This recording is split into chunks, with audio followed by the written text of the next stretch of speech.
think we're on. Welcome back to the stream. Today we're going to be talking about the MTG Arena Powered Cube. It's going to be going live tomorrow, I believe. And it's going to be chock full of power. So we've had the Arena Cube, we've had the Chromatic Cube, we've had a couple other iterations of Cube on Arena, I think, but this is the first time it's just going to have straight up power that you can actually draft. You don't have to get it through a Oracle of I always just call it Oracle. What's the rest of the name of that card? Oracle of the Alpha, yeah. But yeah, it's gonna have Lotus, Soul Ring, Library, Time Walk, all the good stuff we see in Vintage Cube. Well, not all of it, but we can talk more about that later. But yeah, gonna be a powered cube. Gonna have stuff like Ragavan, Raphaelos, Animate Dead, Hull Breacher, Flash, a Johnny, Tolarian Academy. Big stuff, big stuff. There's this article on the Magic website, kind of runs through some archetypes and just general powered cube stuff for maybe people who haven't done it before. But yeah, today I wanted to just go through the card list and kind of talk about some of the archetypes and stuff, maybe for people who haven't played it before or people who have played it before and just want to see what's in the list.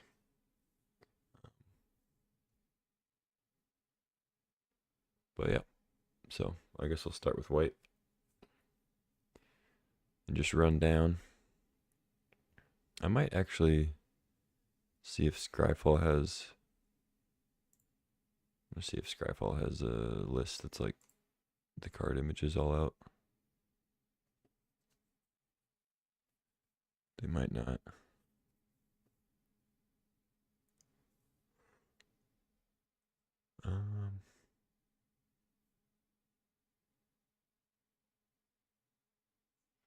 Yeah, it doesn't look like they do.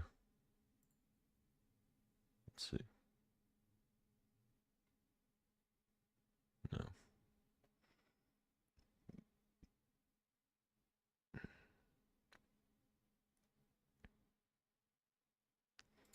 There are these anthology sets, which some of them are going to be the cards in the cube, but talismans and whatnot. Yeah, like a lot of these are cube cards.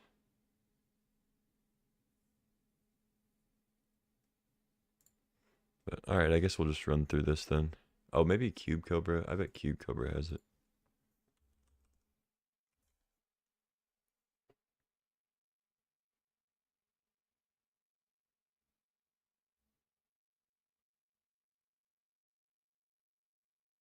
Maybe.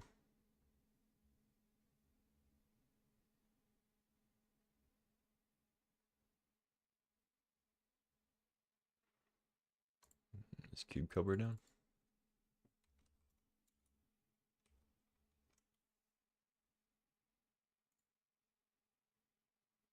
Alright. Junk Cube. Arena Powered Cube.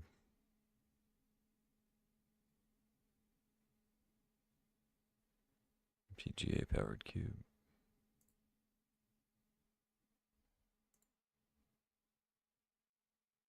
Oh wait, there's a search bar tab. MTGO Vintage Cube.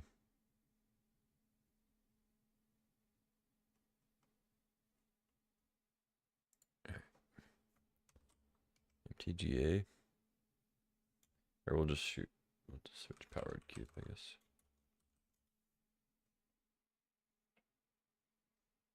MTGA Powered Cube.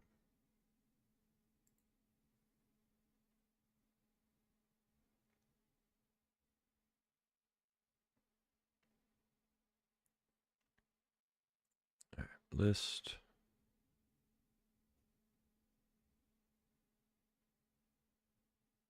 There we go. All right, I like this a little better.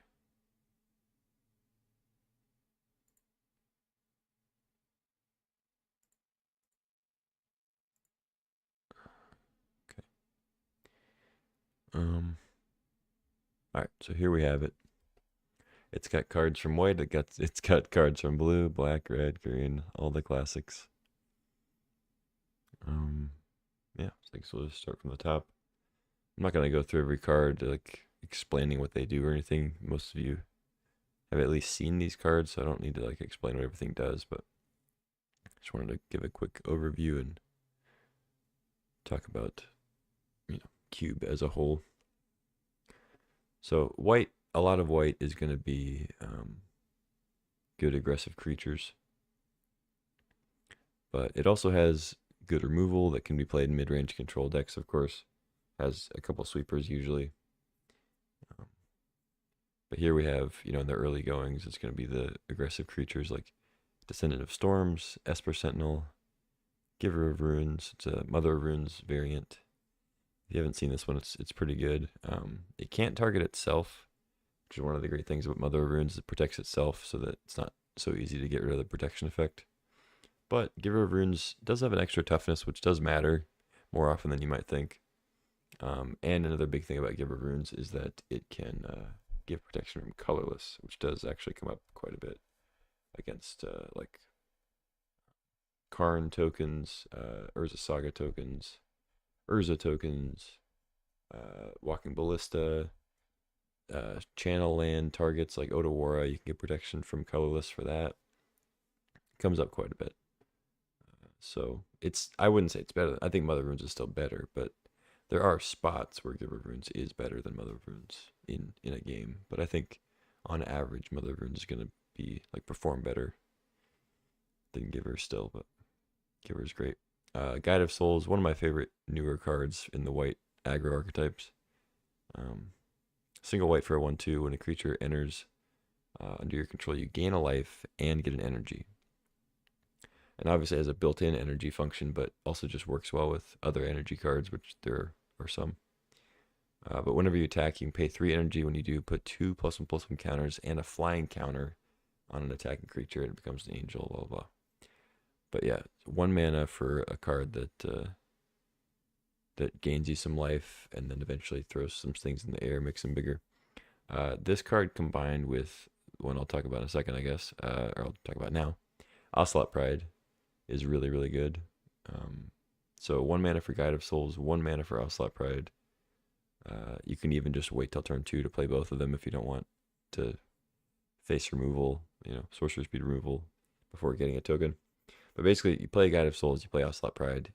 Ocelot Pride says at the beginning of your end step, if you gained life this turn, make a 1/1 cat. And if you have City's Blessing, for each token you control that entered the battlefield this turn, create a token that's a copy of it. And then it has first strike life thing itself, which obviously lets you gain life if it attacks or whatever. But Guide of Souls being able to let you gain life kind of incidentally just by playing creatures, and not have to attack with Pride into like a really any creature they might play on turn 2 or 3 that could block it. It's really nice. So you only get 1 cat at the end of the turn. It's not like you get a cat for every life you gain, but it's a very good card. Like 2 really strong cards. I like when you get combos like that where they're both like really strong cards on their own that you'd be happy to play on turn 1 regardless of having the other one. But then when you do have the other one, it's just insanely good. So I like that. Here we have Kithian is the next one, another 2/1, 1 mana 2/1. Just good, solid thing. Can eventually flip into a Planeswalker sometimes. Lightsail Inquisitor, another 1 mana 2/1. Vigilance, a little bit of hand disruption, sort of. And then Mother of Runes, like I mentioned, classic protection creature. But yeah, one thing to note, like I said with the channel lands, if somebody tries to Otawara your creature, do not try to Mother of Runes it because it's not blue, it's colorless. So keep that in mind. Yeah, then Ocelot Pride, Thraben Inspector, 1 mana 1/2. But when it comes in, you investigate, you get a clue. It's a classic sort of white weenie card. Still holds up. Ademi is a new one. Ademi of the Silk Shoots, 2 mana 3/2 flash. 1 mana give it flying. 1 mana sack it. Creatures you control get hexproof and indestructible. Fine card. 2 mana 3/2 flash is good. A little bit of protection, a little bit of evasion. Johnny's sick. Obviously at its best in red white because of the the 0 ability on the Planeswalker version of a Johnny. Normally it's just 0 mana, make it 2/1, but if you control a red permanent other than a Johnny, it deals damage equal to the number of creatures you control to any target, which is super, super strong, of course. But just on its face, the Johnny 2 mana 1/2, make it 2/1, great card. And then if you're able to flip it, best things to combo with this are Gut, which I'm not sure if it's in this cube or not, but we'll find out. But Gut, being able to sacrifice it on turn 3 and get in with a 4/1 and flip, and it's a red permanent. Goblin Bombardment, if it's in this cube, really strong. Just any way to sacrifice the 2/1 to also get value, like Bombardment dealing 1, Gut making a 4/1, any of those, that also adds a red permanent, extremely good with a Johnny. And then other ones like Skull Clamp, they don't add a red permanent, but Skull Clamp, being able to use half of a card, which is a Johnny's 2/1, basically. It's kind of half the card. To draw 2 cards and flip a Johnny into more 2/1s that then also can draw you cards with Skull Clamp. It's really strong. So those 3 are probably the big ones that I can think of: Gut, Skull Clamp, and Bombardment, or some other similar effect like a sack outlet. But yeah, just a good card in general. Cathar Commando, 2 mana 3/1 flash, pay 1, sack it, destroy an artifact or enchantment. Just solid card, The flash creature, you can maybe trick them into like overextending, and then all of a sudden you play a 3/1 at instant speed, and you're able to pressure them more than they thought you could. Jumps in on blocks, maybe takes out like a 4-drop sometimes. Can trade and all that. Can also chump and blow up an artifact. Just decent card. Containment Priest is great. I don't know exactly how great it'll be in this run of the cube. We'll have to see how much reanimation and like cheat effects there are. I know that things like Goryo's Vengeance, Shallow Grave Corpse Dance are not in the cube because they don't want to deal with like the graveyard ordering stuff on Arena, which makes sense. I don't mind missing out on those. But that is, a handful of other cards that are no longer stopped by Containment Priest. So it does technically make it a little bit worse, but I think Containment Priest is still very good. Maybe not quite as main deckable as it was on Vintage Cube on Moto, because there also is no Through the Breach. There's a sneak attack, but Through the Breach, having Splice onto Arcane, I think was an issue for putting it on Arena. And they didn't want to do that mechanic just for one card. So they're just refraining from putting Through the Breach on right now. I wouldn't be surprised if they just replace it with a different card, like they make a, alchemy card with it or something. There also, I feel like there are some Through the Breach type effects we've had in the last couple sets that might be good enough to replace it. I don't know. There's the one that's like Terminal Velocity or Terminal something. It's like one that's like Impact or whatever, where you put a thing in your hand, from your hand into play. But I think that one's maybe a little too expensive. Anyway, Canadian Priest, decent, good against Reanimator, good against Sneak Attack, and then it's also good if you have things like Flicker Wisp, which we'll talk about in a second, I guess. Like ways that you can blink your opponent's stuff, and then that doesn't come back, So we have a Intrepid Adversary, another aggressive card. 1 and a white, 3/1 lifelink.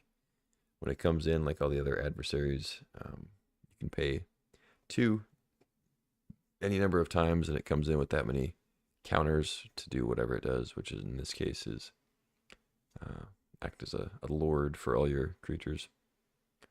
So it also buffs itself. Sorry. It also buffs itself. So like, if you play it for 2, you pay an extra 2. So for a total of 4. It comes in as a 4/2 lifelinker and gives all your creatures +1/+1. And then obviously scales up from there. But it's also fine just as a 2 mana 3/1 lifelink when you want that, when you want to curve out. So good card. Lion Sash.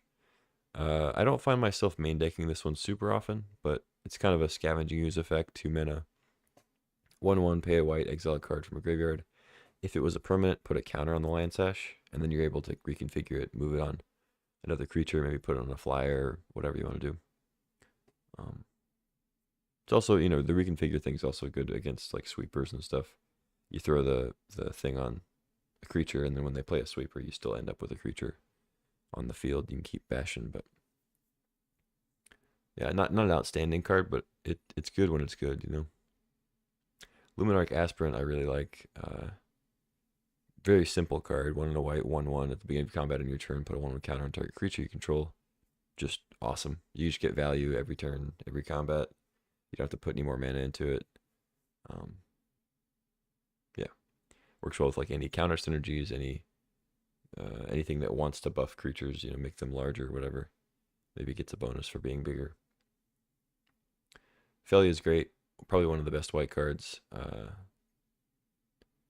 Well, I just know it is one of the best white cards. This is another one that is good with Containment Priest. So 2 mana, 2/2 flash, so you can usually dodge a lot of the sorcery speed removal and stuff. Whenever Felia attacks, exile to one other target non-land permanent. So that's your stuff or your opponent's stuff. And at the beginning of the next end step, so it's like a Flicker Wisp effect, return that card to the battlefield under its owner's control. If it entered under your control, put a 1/1 counter on Felia. So you can blink stuff like creatures you have with ETB effects to re-get the ETB effect and put a counter on Felia. You can blink like mana rocks to have mana up on your opponent's turn after you used it, you know, on your turn. Stuff like that, and then put a counter on Felia. Or you can just flicker your opponent's stuff, either take out a blocker for a turn or just kill a token. You know, you can do a lot of things with it. This isn't usually the case, but you can also do things like reset a planeswalker that's maybe about to ultimate or something like that. Stuff like that can come up. You know, there have been cases, I don't think it'll be in this cube because they're not doing the Universes Beyond stuff, but, you know, your opponent has like a Palantir, it's up to like 4 or 5 or something. You can blink that, reset its counters. I'm just thinking of other stuff, you know. And then maybe you can not make or mill them instead of letting them draw for the next turn. Anyway, next is Split Skin Doll. It's not one that was in the Vintage Cube, but probably one that's coming in just to replace some of the ones that they aren't going to put in this Arena Cube from the Vintage Cube. So seems like a pretty good one. 1 and a white, 2/1. When it enters, draw a card, then discard a card unless you control another creature with power 2 or less. So 2 mana, 2/1, draw a card is awesome. And it's not that hard to pull off, given, you know, like we saw, the number of cheap white creatures. Plus, there's token makers and stuff at higher mana costs. And then if it's just a loot effect, that's also fine.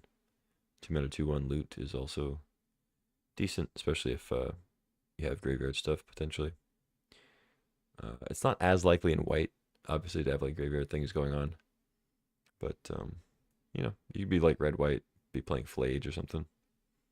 Discard it, or just discard other cards to escape it. Stoneforge Mystic, yeah. Stoneforge Mystic, 1 and a white, 1/2. When it enters, look for an equipment and put it in your hand. And then it has 1 and a white, tap, put an equipment from your hand onto the battlefield. So it's, of course, instant speed, which means, assuming that Cauldron Complete is in the cube, that means that you can put Cauldron Complete, big 7 mana equipment with living weapon, indestructible, first strike, trample, indestructible, haste, whatever. Deals combat damage to a creature, exile the creature, just silly thing. It's only 5 power. I mean, I say only. You can get out on like turn 3 with Stoneforge, but 5 power, just really hard to get rid of, hard to block. But yeah, great card with Stoneforge. And then there are other things too, like you can get smaller stuff like there's Batter Skull in here. It's a classic one. It's fallen out of favor in Vintage Cube on Moto, but I think with this one being maybe slightly just a hair less powerful, you can put Batter Skull in and be totally fine. Same with Sword of Fire and Ice. With these are just two very classic Vintage Cube Stoneforge targets. They've only recently kind of fallen out of favor in the last couple of years, just with more powerful stuff getting added, Universes Beyond stuff specifically, you know. Then you have things like Nettle Cyst and other equipment. Cares about artifacts, and then Umezawa's Jitte is a classic one. So you have some other cheaper ones that are nice to be able to go get, and not rely on the Stoneforge surviving for you to actually get into play. You know, like if you go get a 7 mana equipment with Stoneforge, and then Stoneforge gets killed, it's like, yeah, you got the equipment, but now you have the 7 mana card you can't play for several turns. So I wouldn't really call that a risk to playing Stoneforge, because you still got a card. It's not like, you know, and they had to use a removal spell on your Stoneforge, but it is nice to be able to just go get a cheap thing too. Just be able to play it in the event that Stoneforge dies, or you have to chump with it or something.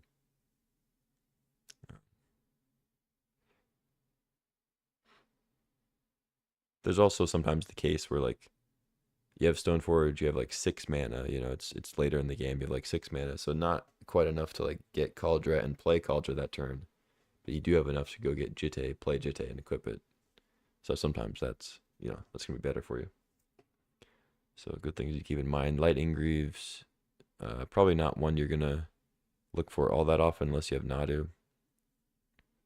And then Skullclamp's another big one. Skullclamp's really good, really cheap with Stoneforge, and also just one that you can play out and then equip to Stoneforge and get in there and try to trade or something. Pretty good. Yeah, Lava Spur Roots, whatever, and that's about it as far as equipment goes. There's a couple other ones that are not just colorless equipment, I think. Like we saw Lion's Sash. I feel like there's maybe one other one. But I don't know if Glimmer Lens is in this. It looks like it's not. Where was I? All right. Down to Thalia. Classic cube card. 1 and a white, 2/1 first strike. Non-creature spells cost 1 more to cast. Yeah, just great against opposing control decks, storm decks, combo decks. Stuff that's going to be playing a lot of non-creature things. And it's still a pretty good rate for what it is. I mean, a 2 mana 2/1 first strike for 2, well, 2 mana for 2, yeah. A 2 mana 2/1 first striker is like still kind of there, you know. There are obviously cards that are better as far as stats, but Thalia's static ability is pretty strong against the right deck. So it is two-sided, of course. Which is it's an effect you don't really see as often these days. Effects that make it worse for you as well as your opponent, you know. But yeah, Thalia holds up. Voice of Victory.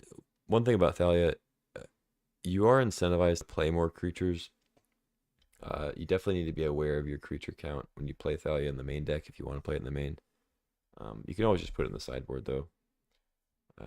But you don't want to play Thalia in like a 12 creature deck, you know, 12, 13 creatures. Like ideally you want to be playing at least like 15 to 18 creatures, I would say. That's like the best Thalia list.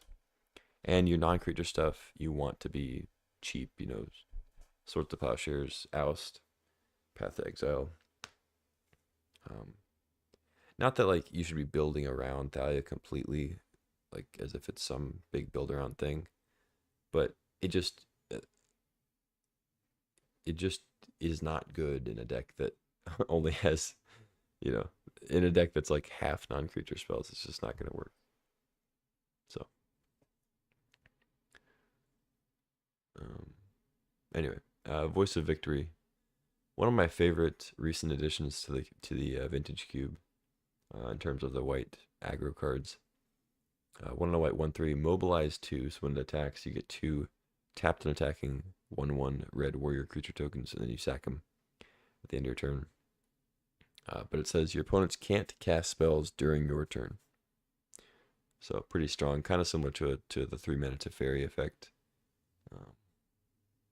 Not quite as good, but pretty, kind of has a similar feel where like you're not really worried about counters on your turn. which is good. Counters or any other interaction. Except I will the second time I'm mentioning Otawara, but they can still channel Otawara, so something to be aware of if your opponent has like 3 or 4 mana up and they're playing blue. So,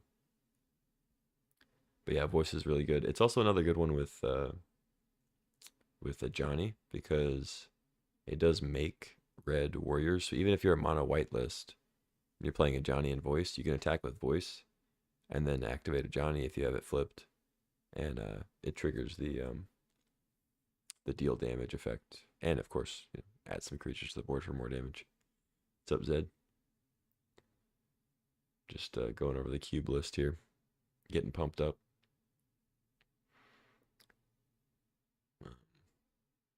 Got Adeline next. 3 mana, star 4, just a sort of X4. Power equal to the number of creatures you control. It's got vigilance. This is just a class. I mean, it's been a cube staple since it came out. 1 white, white. When you attack for each opponent, yeah, it's gonna be 1. Make a 1/1 white human that's tapped and attacking. Yeah, solid card. Great 3-drop.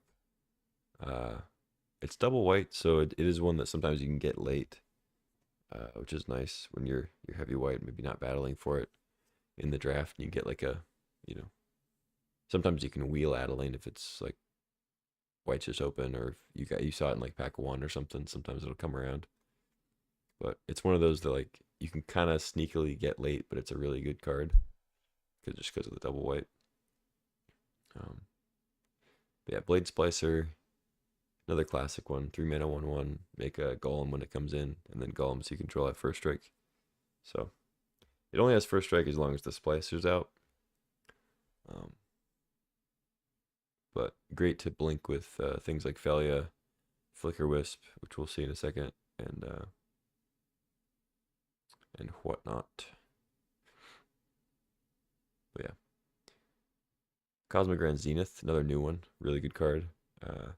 It's not like a straight up white aggro card, although you can play it in mono white and it's fine if you get a lot of 1-drops and stuff. Pretty solid with Raven Inspector to be able to draw another card and be able to play 2 things. Nice with, Split Skin Doll, another good one. Anything that lets you just kind of cantrip into more cards. It's gonna make this card better. But yeah, 3 mana, 2/4. When you cast your second spell each turn, you either make 2 1/1s or you put a 1/1 counter on each creature you control. Haven't played Vintage Cube in a good few months, yeah. Yeah, I've been jamming it quite a bit over on Moto, but yeah, it's gonna be cool to see it on Arena. It'll be fun. But yeah, anyway, so Cosmogran is kind of more of like a multicolor mid-range card. It wants to be in blue to be able to draw cards and play multiple things. But you can definitely play it in a mono white list or even like red white or something. You should kind of need to be aware of your curve and exactly how many 3-drops or upper mana cost cards you have, because the higher percentage of your deck that is like 3s and 4s and 5s, the worse Cosmogran's gonna be if you don't have those cantrips or any way to like ramp or do anything like that. So you gotta one thing that you gotta be aware of with the Zenith is just kind of the makeup of your deck. Elite Spellbinder doesn't have that criteria so much. It's just a great card. 2 and a white for a 3/1 flyer. When it enters, look at your opponent's hand. You exile a card, exile a non-land card, and then it costs 2 more to play. Yeah, this list is, I mean, it's looking great. It looks like just a classic Vintage Cube. It's missing some cards. I said earlier, like they're having to forego the Corpse Dance, Goryo's Vengeance, Shallow Grave stuff because it cares about like graveyard order. But like I don't care about that. That doesn't bother me at all. And then they're not including Through the Breach because it has Splice on the Arcane, and they don't want to introduce that mechanic, that whatever, for just 1 card. They don't want to try to put that into Arena for just the 1 card in Cube. So they're just not going to put it in for now. And then they're not putting any Monarch in or Universes Beyond or Initiative. So the Universes Beyond stuff probably took out the most cards from like what you'd see on the Vintage Cube list on Moto. Because it, you know, has like the One Ring, the Palantir, and stuff like that. And then, well, the Lord of the Rings ones are probably the most prevalent, but then, yeah, like Orcish Bowmasters. I'm trying to think of other like Universes Beyond ones that there's some like Fallout ones. Anyway.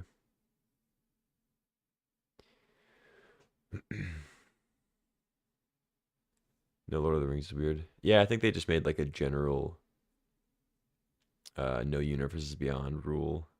I guess I think that was kind of not so much that they couldn't put Universes Beyond stuff in, but I think they kind of wanted to make like a yeah, I feel like it's supposed to feel more like a classic cube list of just, you know, maybe it's their it's their what do you call it? Um like they're throwing us a bone for all the Universes Beyond stuff they've been coming out with.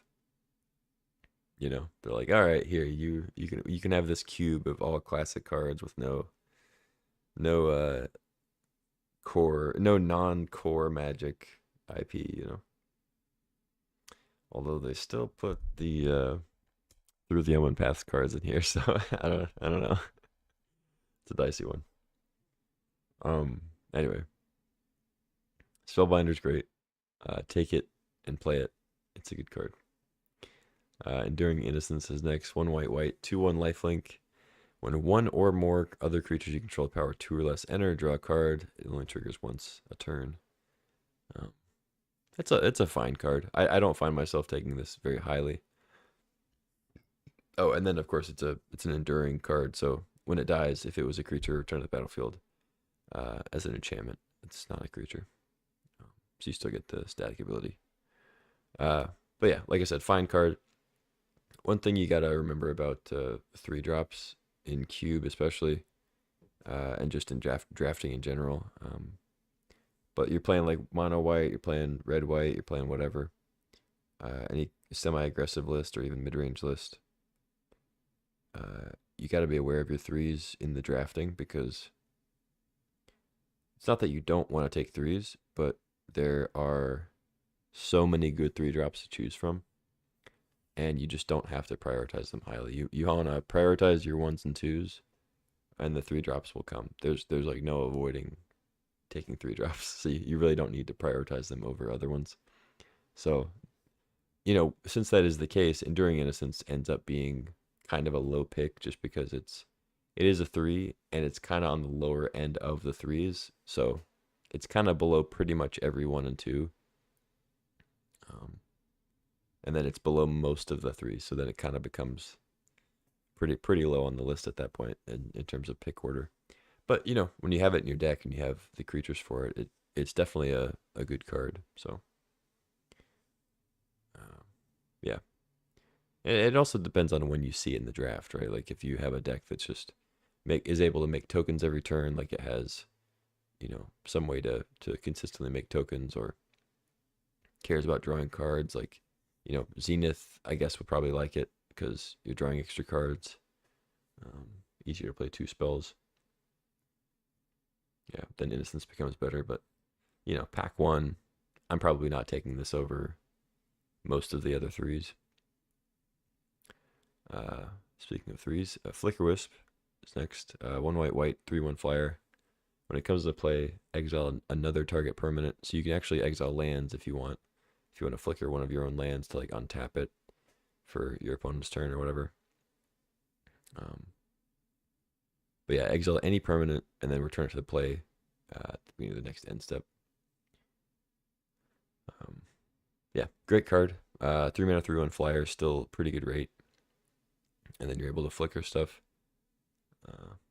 Yeah, pretty straightforward. I mean, you can figure out when flickering things is good and bad.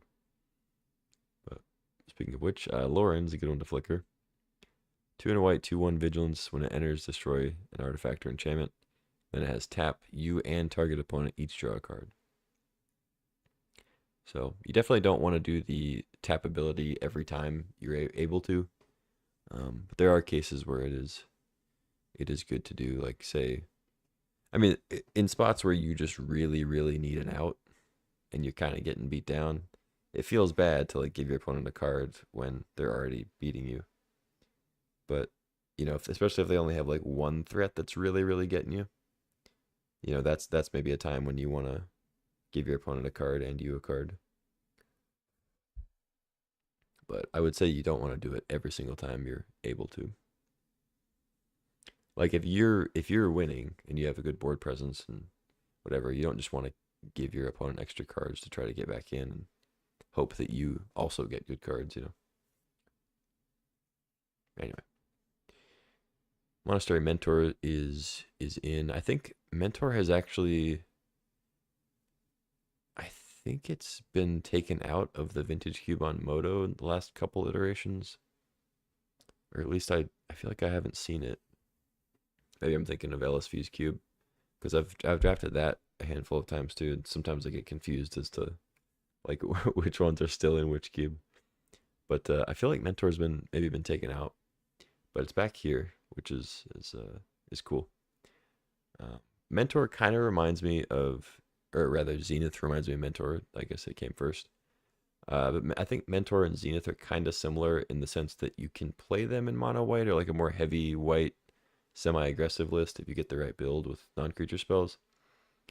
But it is more at home in like blue-white or a Jeskai or something like that, where it's going to have cantrips and other ways to play non-creature stuff. It's going to have counter spells to protect it and all that, and kind of be more of a one-man wrecking machine than as opposed to a 3-drop in a curve-out situation in an aggro deck. Because, you know, obviously on its face, it's below rate. You know, it's a 3-mana 2/2 with prowess. But being able to make tokens that also have prowess is pretty sick in the right build. Sage of the Skies is a newer one. This is at its best with Moxen, with like mana rocks, specifically the 0-mana ones. Because it says when you cast a spell, if you've cast another spell this turn, copy this spell. So turn 2, you go land, Mox, Sage of the Skies, you get 2/2/3 flying lifelinkers on turn 2, and then you just win the game. So it's a good card. I don't think it's outstanding, but like, you know, if you already have taken a Mox or something, I would definitely consider Sage of the Skies to be significantly better than if you didn't have a Mox. So yeah, something to mess around with. Sanguine Evangelist, 2 and a white, 2/1 battle cry. When it enters or dies, make a 1/1 bat with flying. Great card. So unlike what I said with Mentor, where it's not a 3-mana curve out card, this is exactly that. Sanguine Evangelist really, really wants you to have played a 1-mana creature and a 2-mana creature, and this wants to be the 3-mana creature to then attack for 1,000,000. It's obviously fine if it's, you know, your opponent dealt with your threats and you play it on 3. It's fine. You know, it's a 2/1 that makes a 1/1, can buff it up when it attacks. It's fine. But you really, really want this card to be your 3-mana curve out card. So that's where it's at its best. Skyclave Apparition is next. 1 white, 2/2. It's a, what's the original one? I guess Fiend Hunter was the original one. And then we had Vanisher Priest. I think that was the order. But yeah, it's a sort of Banisher Priest, Fiend Hunter type card. But it can get non-land permanents, not just creatures. So that means planeswalkers, artifacts, and stuff like that. But it is limited to non-token and to ones that are 4 mana or less. Then, of course, it does have a drawback when it leaves the battlefield. So that is exiled, that's bounced, that's dies. The exiled card's owner creates an XX blue illusion where X is the converted mana cost of the exiled card. So sometimes you're into spots where it's awkward to have the Skyclave out, or like your opponent can get some good advantage if you have like if you Skyclave a creature and they have some mana untapped, and then you attack with like a 2/2, and say you exile like a 3 mana creature, they can kill your Skyclave, get a 3/3 token, and then block your 2/2, and then you kind of you got messed up pretty bad there. But in most cases, Skyclave is pretty great. You can Skyclave away a Chandra, 4 mana Chandra, and then if they're able to kill Skyclave, they get a 4/4, which is 4/4 is not nothing, but it's typically worse than a Chandra, right? And you can sometimes get the tempo of them not having an answer for Skyclave for a few turns. So it's a good card. It's also good in conjunction with other removal spells. You can kind of clear the way so that you're not under too much pressure and take out their planeswalkers and stuff with Skyclave. And you just got to be careful with your attacks, into open mana. Next up, we got Yura, and Oski, Weaver and Guide. I haven't played with this one yet, but it seems fine. It's kind of similar to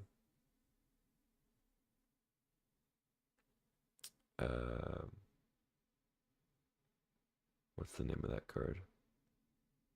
It's like almost the exact same card as this. It's 2 and a white, 3/3. You look at their hand, and you choose a specific card, and then it's like it costs 2 more to play and 2 more to activate. I forget the name of it, but there's another card that's often played in Cube that is very similar to this. It looks like this is kind of taking the place of that one, just because it's a newer card they want to show off. So 2 and a white, 3/3, as in the web, which I believe is sorcery speed. You can pay the web cost and bounce a tapped creature and put this into play. So it says as it enters, look at your opponent's hand. So you cast it. If your opponent allows it to resolve before it enters the battlefield, you look at their hand, and then choose a card type other than the creature. Spells of the chosen type cost 1 more to cast. So it's kind of funny that you can choose land, even though like it's not gonna do anything. But you could technically choose land. I don't advise it, but yeah. Anyway, card seems fine. I don't think it's outstanding or anything, but it seems fine. I feel like the in-web aspect of it is actually going to be better than the actual effect. But making instants cost more if your opponent has a couple instants in hand is good. Making a planeswalker cost 1 more if they're like struggling to get to 5 mana and they have a Teferi in hand, you make it cost 6. It's like that's also pretty solid. Naming artifacts, yeah, it can be good. But yeah, I feel like the in-web aspect of it is actually going to be slightly more interesting than the actual effect. But obviously, the whole package is what makes it good. Got Beza.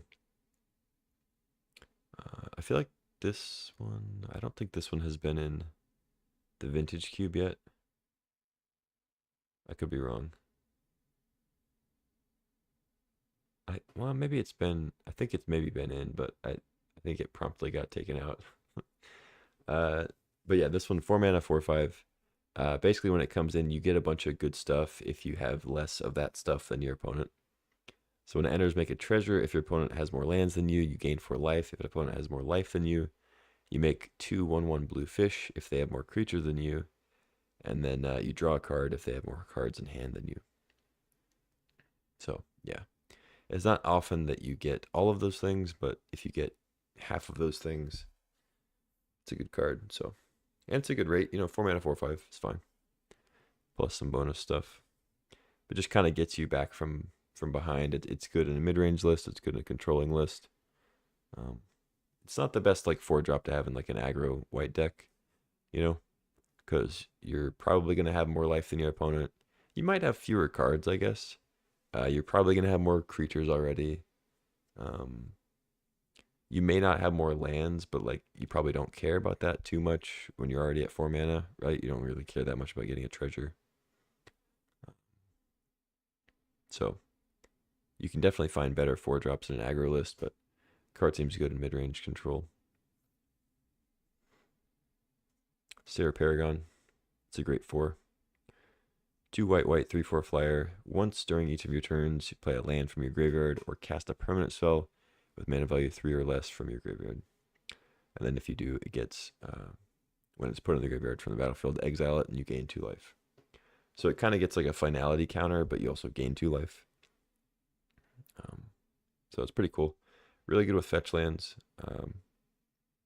Not only lets you replay them, but then when you sacrifice it, you get to gain. You basically net 1 life, because obviously you pay 1 life for the fetch, then you gain 2. So it's nice for that. The fetch line does go away after that; it gets exiled, but getting to do it once is pretty nice. But yeah, just great card. It is a 4. Cube is fast, so 4-drops are not. You don't want to have a lot of them, but Paragon's a good one to have. So I like it. Witch Enchanter is a land creature, spell creature thing. I forget what they call these things in general, but it's a creature on one side, land on the other. It's one of the ones that you can play untapped if you pay 3 life. Otherwise, it comes in tapped. It only adds white. But on the creature side, it's 3 and a white for a 2/2. When it enters, destroy an artifact or enchantment. So good card. It's strong. I'm not like a huge fan of these cards in general. Like I'm not excited about them, but it is good. I think it's a card that if you're in white, you want to take it 6th, 7th pick, and you're probably okay with it. But I find myself taking most. Well, I shouldn't say most, but like I find myself not taking this over a lot of white cards, but I'm happy to have it in the deck, if that makes sense. Solitude, on the other hand, is one that I do take over a lot of cards.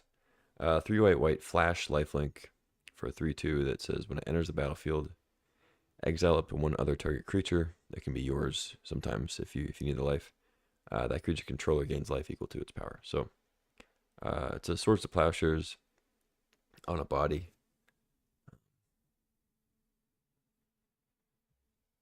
And then of course you can evoke it. Like we've seen these elementals around a lot. If you play Modern, or I've played Cube in the last few years. Yeah, Solitude is great. Being able to flash it is sick for 5 mana. Be able to sometimes trade or block and eat something, gain life, and also kill another thing. It's great with blink effects. It's one of the better things to blink. And then of course you can evoke it. There's no ephemerate in the cube, so you can't get the evoke and then flicker it at instant speed thing. But I think I want to say Parallax Wave is in actually. Oh wait, no, there is ephemerate. Okay, we were only going with the creatures. I was thinking we already went over the 1-drop, so we didn't see it. But okay, there is ephemerate, and there is Parallax Wave. Okay, and Touch the Spirit Realm. So yeah, there are a few ways to instant speed flicker Solitude. So you can evoke, which is exiling a white card from your hand. It comes in, and then a trigger goes on the stack to exile a thing, and then the evoke trigger also goes on the stack to where you would sacrifice it. But if you're able to flicker it before the evoke trigger goes and makes you sacrifice it, then you don't have to sacrifice it at all, because it kind of becomes almost like a new permanent. And then you also get the ETB effect again, of course. So you do all that without spending its mana cost. Last white creature, last mono white creature at least, Overlord of the Mistmoors. It's a 7 mana 6/6, but you can impending it for 2 white is impending 4. So it comes in with 4 counters, and then at the end of your turn, it loses a counter. When it loses its last one, it becomes a creature. It says when it enters or attacks, make 2/2/1 white insect creature tokens with flying. Good card, decent mid-range, decent in more controlling list. Not really one that I'm gonna be super excited about in most aggro lists, but if you see it when you already have like Flicker Wisp, Felia, stuff like that. It doesn't work with Parallax Wave when it's not a creature because you can't target it. But stuff like Flicker Wisp and Felia are actually pretty good with Overlord. So if you're in a situation where you don't have any fours or you only have like 1/4, and you have Felia, you have Flicker Wisp, like Overlord then becomes kind of a solid consideration. But yeah, I don't typically find myself playing Overlord in more aggressive decks, but it is a strong one in the right situation. So let's see. Planeswalkers, we have Gideon, ally of Zendikar. It's one we haven't really seen in Vintage Cube in a while, but it is a strong one. 2 white, 4 loyalty to start with. You can +1 like every Gideon Planeswalker. You can make him a creature. In this case, it's a 5/5 with indestructible, and you prevent all damage that would be dealt to him this turn. So, kind of seems redundant, but I guess I think it's like to protect against cards that take away indestructible and deal damage, and then also dealing with like the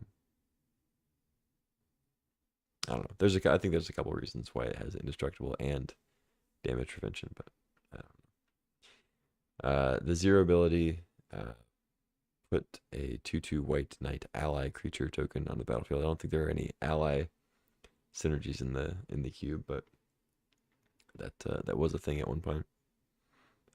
And then it's -4, which you can actually it's uncommon for a planeswalker to have this, but you can actually activate the Gideon's big minus the turn you play him. So you can actually just pay 4, play it immediately -4, and make an emblem that is a glorious anthem effect. Creatures you control get +1/+1. The good thing about the emblem, of course, is that it can't be removed. It's just there permanently, unlike an enchantment. So all your creatures for the rest of the game will have +1/+1 on the field. So that is nice. That's definitely been a thing on a lot of occasions with Gideon. You just play it out there, make the emblem immediately, and you just get that bonus. But I think typically the most common play is to play it, make a 2/2, and then the following turn probably make him a 5/5 and get in. But yeah, I think the emblem play, I want to say is probably most likely when you're facing an opponent that you kind of know is going to be able to kill your Gideon. Either the next turn, maybe in the next 2 turns, or maybe you're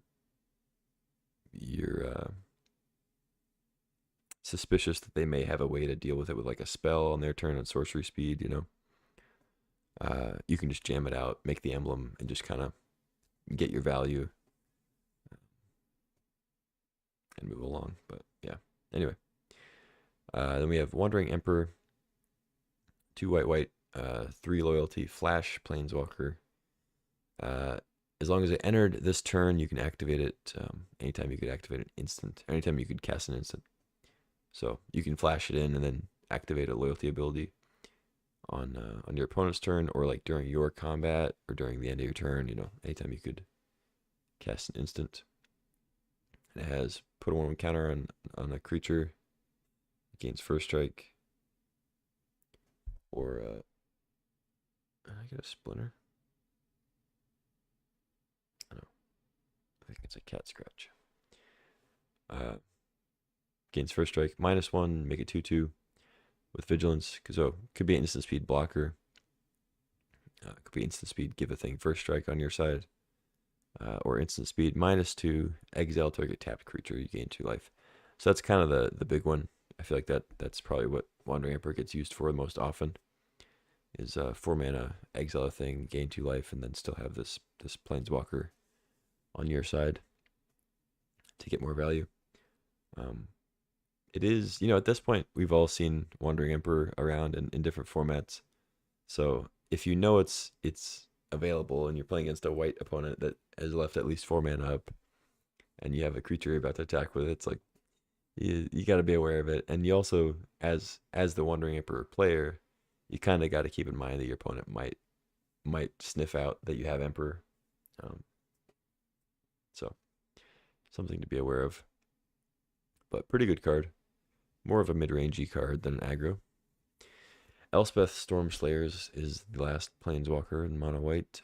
3 white white, 5 loyalty planeswalker. This one I really liked in Vintage Cube. If one or more tokens will be created under your control, twice that many of those tokens are created instead. So doubles your tokens, and then on it, its abilities +1 make a 1/1 white soldier, which of course gets doubled to make 2. So +1 make 2 white soldiers essentially. And then 0, put a 1/1 counter on each creature you control. They gain flying until your next turn, so you can actually use them as blockers if you need to. But you know, ideally, you throw a counter on everything, attack with flyers, and kind of win the game that way. But and then it has a -3. Destroy target creature and opponent controls with mana value 3 or greater. So it can come down, kill something big, and then proceed to make some tokens. It can come down, start making jump blockers immediately. It can come down, buff up your team and attack in the air for the win. You know, it can do all sorts of stuff. Yeah, great 5-drop. Can go in an aggro list if you want a 5, but probably at its best in more of a mid-range Super Friends, or not Super Friends, but like mid-range list that want the Planeswalker, you know. So totally fine control too. It's just a one Planeswalker Wrecking Crew. Instance, only 9 white instance, compared to 24 in blue. It's kind of funny. But yeah, we have Enlightened Tutor. Search your library for an artifact or enchantment, reveal it, shuffle, and put that card on top. Not typically something you're going to see in an aggro list. It's much more of a combo card with artifacts and enchantments. But you can sometimes, there have been cases in the past where I've played this in a deck that's trying to be pretty aggressive just because it's, you know, I didn't have very many playables. And I happened to have like Parallax Wave, Lion Sash, Touch the Spirit Realm, like, you know, removal basically, like to go get with it. That like when you need removal, it's not the most expedient way to get it, but can get you some removal. But yeah, it's mostly a combo card. Next we have Ephemerate. It's the one I mentioned earlier with Solitude. Exile a creature you control, then immediately return it to the battlefield under its owner's control. And then has a rebound, so you get to cast it again on your next upkeep. Get that same effect. So really nice with stuff like Solitude, the evoke elementals. You can evoke them and then ephemerate them and get the not only the double ETB, but just a cheap way to get them out permanently on the board without paying their full mana cost. But yeah, also good with stuff like Blade Splicer and other ETB stuff. Anything that has an ETB ability, obviously. Like it's pretty straightforward. But also protects from removal, things like that. I think overall, I'm not usually super happy to be putting Ephemerate in my deck, but if you get it late in the draft or, you know, kind of for free or whatever you want to call it, it can sometimes make the list. I wouldn't call it a bad card by any means, but I would say that don't be fooled by what Ephemerate can accomplish in Constructed with 4 copies of it and a whole deck built around it, compared to what you can accomplish with it in Limited, in Cube, with only 1 copy of it and probably not the greatest deck built around it to really take advantage. So yeah, I don't know. I think it's a good card, but maybe don't let its Constructed pedigree speak too much for it in Cube. Next we have Mana Tithe, a single white, counter target spell unless the controller plays 1. So it's a planar chaos, sort of color shifted 4 spike. It's been around in Cube for ages. Just it's a way to counter a spell in a non-blue color, which we're going to see another one that here in a second that doesn't technically counter a spell, but essentially does. But yeah, Mana Tithe is great. Can go in pretty much any white list, regardless of strategy or archetype. I mean, but there are some that where you don't want it, some that you really want it. So yeah. Anyway, I like it in aggressive strategies as long as you meet your creature quota. Um, just a cheap way to get good tempo, counter your opponent's 3-drop. You know, pretty sick. You know, on your turn 3, you play a 2, you leave up mana, you counter their 3, whatever it is. Or what did I say on your turn 2? I meant you play a 2-drop. Whatever I said, I don't know. You get it. Next is March of Otherworldly Light. X and a white.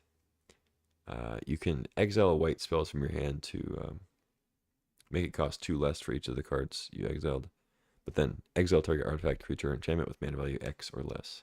So it doesn't hit planeswalkers, but it hits most things that you want to take out. And it's pretty good against tokens too. Just 1 mana, exile any token. So yeah, pretty good card. Not like a high pick or anything, but pretty good. Next we have Path to Exile and Swords to Plowshares. I can kind of talk about them at the same time. Path, exile a creature. Its controller gets a basic land tapped. Swords, exile a creature. Its controller gains life equal to its power. Swords is almost always better in almost every situation. It's certainly better in the draft at pretty much every point in the draft. There's never going to be a point in a draft, I don't think, where I would take Path over Swords. You could point to situations in a game where Path is better than Swords, but in the draft, I don't think I would ever take Path over Swords. So very similar cards, but I think Swords is generally better. Get Lost, and the reason I say that, I guess I should maybe explain a little bit. Path to Exile, giving them a land when you are killing them, like when you're taking out a blocker and then winning the game, it can be great. Because the tap land doesn't matter typically, you know, unless they have like landfall stuff, I guess. But whereas like Swords, if you exile a thing and they gain 4 life, maybe now you don't have lethal. It's like, yeah, there are cases like that, but Swords, you can exile a mana dork on turn 1 with Swords and be totally fine with that. They gain, with Noble Hierarch, they gain 0 life. You took out a creature that for 1 mana they gain 0 life. You take out an Elvish Mystic, they gain 1 life. You take out a 2-drop, they gain 2 or 3 life. And you just use 1 mana to exile their thing. It's gone forever. Whereas Path to Exile, there's pretty much never a situation where you're going to turn 1 Path to Exile a mana dork. Right? Because you're just giving them a land. It's just it's a mana dork that's not as easy to kill. And it's of their choice. They can get whatever color they want that maybe they're missing. So Path is just not, it's not one that you really want to play between turns like 1 and 4 typically, I would say. There are obviously times when you do because your opponent cheated out an Archon of Cruelty or whatever. They had some reanimator thing that they got a turn 2, turn 3 big thing out.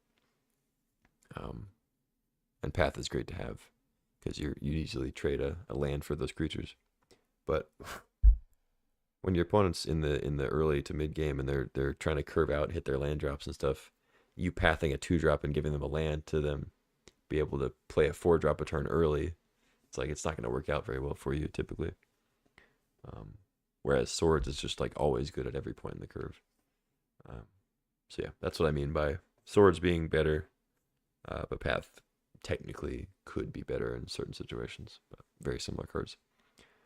Get Lost, another removal spell. 2 mana instant, destroy target creature, enchantment, or planeswalker. So it's a little different from March. So March is artifact, creature, or enchantment. Get Lost is creature, enchantment, or planeswalker. So Get Lost does not hit artifacts. Then its controller creates 2 map tokens. So map tokens are the ones that, lets you explore at sorcery speed.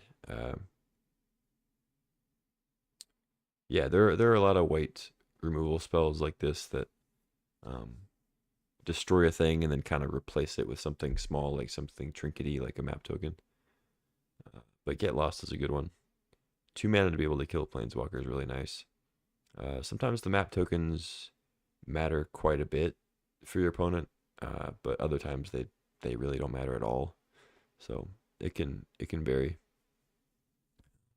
But yeah, just being able to take out a creature for a pretty small downside, drawback, whatever you want to call it. It's pretty good. Flexible card. Reprieve is next. The one I said is another white counterspell, essentially. Um, it's almost identical to Remand, but it's actually in a lot of cases better than Remand. It's not. I guess you can't call it strictly better because there are cards that reward you for specifically countering a spell. They trigger off the wording of counter a spell. But Reprieve doesn't actually say counter. It just is 1 and a white, return target spell to its owner's hand. So unlike Remand, which says counter a spell, and then if it's countered this way, return it to their hand, this one just skips all the preamble and says return target spell. So obviously Reprieve is a way to kind of counter a card that's uncounterable, either through a Delighted Halfling, or just on the card it says this can't be countered or something. Reprieve is a way to actually keep it off the field, but not technically counter it. So something to keep in mind. But yeah, just a great card in general. Return a spell to their hand and then draw a card. So super big tempo win. Can sometimes just feel like a time walk, in the right situation. It's almost never bad, right? Because it's like a 2 mana cantrip that makes your opponent spend more mana on a thing at the very worst. Well, I guess not. I mean, not the very worst. Like, obviously, there are times when you can draw Remand and just they never cast a thing and you can't deal with what's on the board. And if you had just a 2 mana cycler, you could maybe actually draw a card. So I'll take that back. That is not its worst, but even when you're not reprieving a great thing, it's still fine. You're making them spend more mana. You're drawing a card, But yeah, Reprieve's great. Take it early. Play it. Unexpectedly Absent is a classic one. X white for an instant. Put target non-land permanent into its owner's library just beneath the top X cards of that library. So you can put this in your deck to use on your opponent's stuff or your stuff. It's not very often that you use it on your own stuff, but sometimes if you have a really good card, maybe a planeswalker that's about to die, or some other utility creature, or combo creature, or whatever, or combo piece like an artifact, sometimes you want to absent your own stuff just to save it because maybe your combo wins the game the next turn, whatever it is. But typically it's 2 mana to put an opponent's thing on top of their library. I think this card's really good. The main thing that makes it slightly less good, to me at least, is, at least in the draft, is that it's double white, which is tough. Especially a card that you're going to want to play for 2 mana most of the time. Double white's kind of rough. So I think you'll probably see this card go pretty late in the draft, mostly because it's a double white card that you want to play for 2, typically. But I do think Unexpectedly Absent is very good if you're able to play it. So that's my take. Oust is a good one. I think this card is typically underrated because people don't like to give their opponents life. But sorcerer speed, 1 mana, put target creature into its owner's library second from the top. Its controller gains 3 life. There are cards that you maybe don't want to oust super often, like something that has a really good end of the battlefield effect or whatever. But oust just being a really cheap way to to get rid of a thing for a mere 3 life. It's pretty solid. Great against reanimator stuff. Great to just like clear a blocker, disrupt a combo, whatever. Next is Prismatic Ending. Solid card. You can even play this in mono white. I've played it in mono white a few times. But anything 2 colors or more is just going to get better and better. But yeah, converge, exile target non-land permanent if its mana value is less than or equal to the number of colors of mana spent to cast the spell. So upwards of a 5-drop you can exile in the right circumstances. But I'd say typically it's going to be exiling a 1, 2, or 3-drop.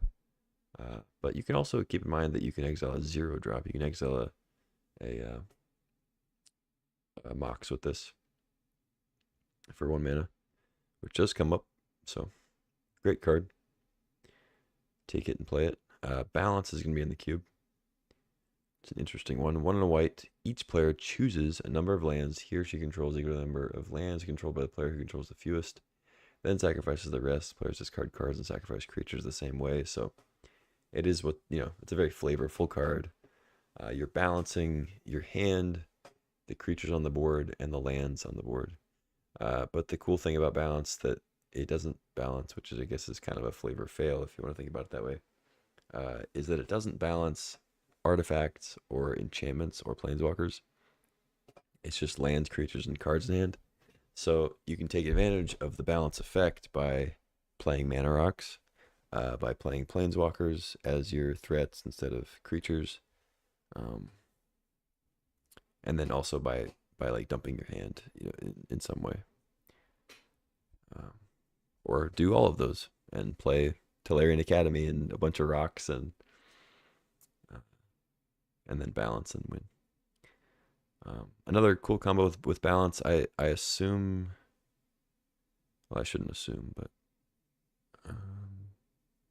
yeah, okay, so Zurin Orb is in the cube. So something you may see or may want to pull off with balance is Zurin Orb combo. So you play this for 0. It's an artifact, so it doesn't go away from balance, obviously. But a thing you can do if you're in the right situation is you can sacrifice all your lands if you have enough mana rocks to still like play your own stuff. Or maybe you sacrifice all but your Tolarian Academy, you leave 1 land out. And then you play balance, and your opponent is forced to sacrifice all or most of their lands, depending on what you do. So yeah, anyway, pretty great. Zurin Orb, also a good combo with the land recursion stuff. Like I believe that it looks like they have Ramanop Excavator, and I'm assuming they're gonna have the new one too. I still explore the 4 mana one. So yeah, they have a few ways to play cards from the graveyard. So Zurin Orb is good there. I guess like you're not typically gonna be playing balance in a green deck, but it can be good to have like ways to get lands back, I guess, with balance. But I think typically the Zurin Orb balance combo is going to be found in a Tolarian Academy deck rather than a land recursion green deck. But yeah. Next we have Winds of Abandon, just another removal spell. It's the overload version of Path to Exile. So it's the same effect as Path, except it's sorcery speed and it's 2 mana, which is significantly worse. Like that makes the card much worse. But then it has Overload for 6 mana, which changes target to each. So it means you exile each creature your opponent controls, and then they search for a basic land for each of those creatures. I am lower on this card than I think most people are. I don't think Winds of Abandon is all that good. But I think part of the reason I think that is that it's just not. I don't think it's very good in like an aggro list, and that's kind of where I end up in white most of the time. I think it's probably better in mid range. and I just don't end up playing like white mid-range lists as often as I do white aggro lists, so I find myself not taking wins very often.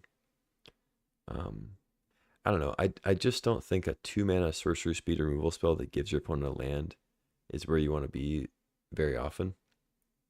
The 1 mana difference between it and Path is very significant in my opinion. And then also the sorcery speed giving them a land where you're never able to path them like on their upkeep where they don't get to use that land for a turn, but you still get to take out the creature, stuff like that, or like leave the mana open for path. They play a big thing, you take it out, take out the blocker. You don't have to have that awkward usage of mana with the sorcery speed. And then in an aggro list, it's like, yeah, you can clear all their blockers and then win the game and whatever. But it's 6 mana. Like your aggro lists are not really gonna want to spend 6 mana on a thing. So if that's why you're playing wins, it's like that's not good. You're not gonna play a 6 mana card in your aggro list.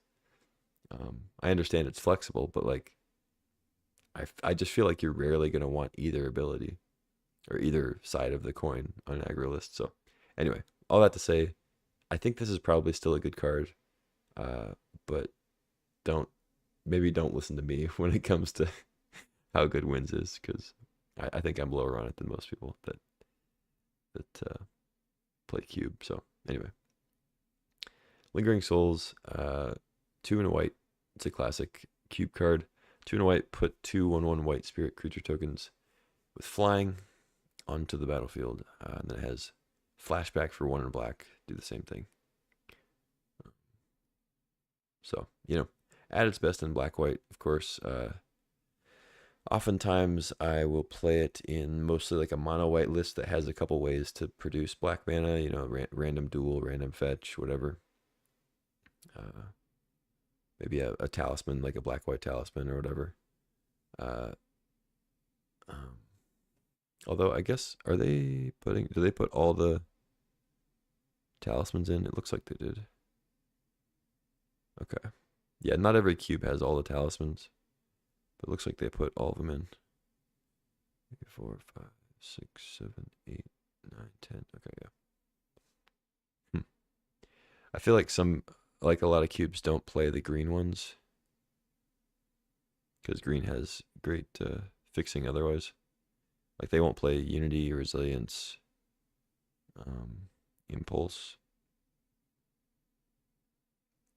I think Curiosity still gets played a lot. Like any of the blue talismans are usually in.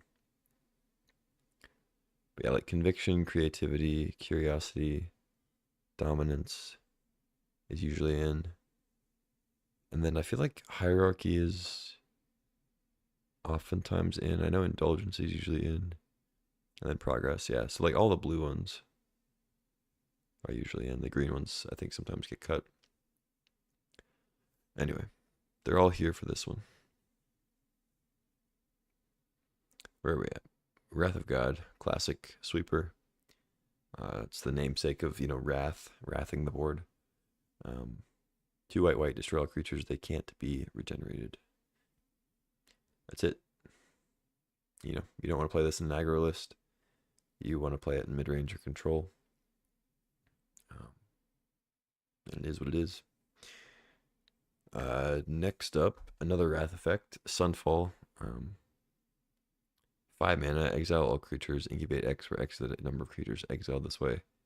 I think that Sunfall is, it's obviously a more powerful effect than Wrath, but Wrath being cheaper is relevant, Having a Wrath on turn 4 to clear the board when you're facing an aggressive list compared to turn 5 is definitely relevant. Similar to what I talked about with Winds of Abandon and Path to a slightly lesser degree, but the 4 and 5 is definitely a difference. But Sunfall being able to exile everything, not trigger any death triggers or let them recur any cards from the graveyard, and then also being able to incubate is definitely relevant. A lot of times the incubate token's at least like a 4/4,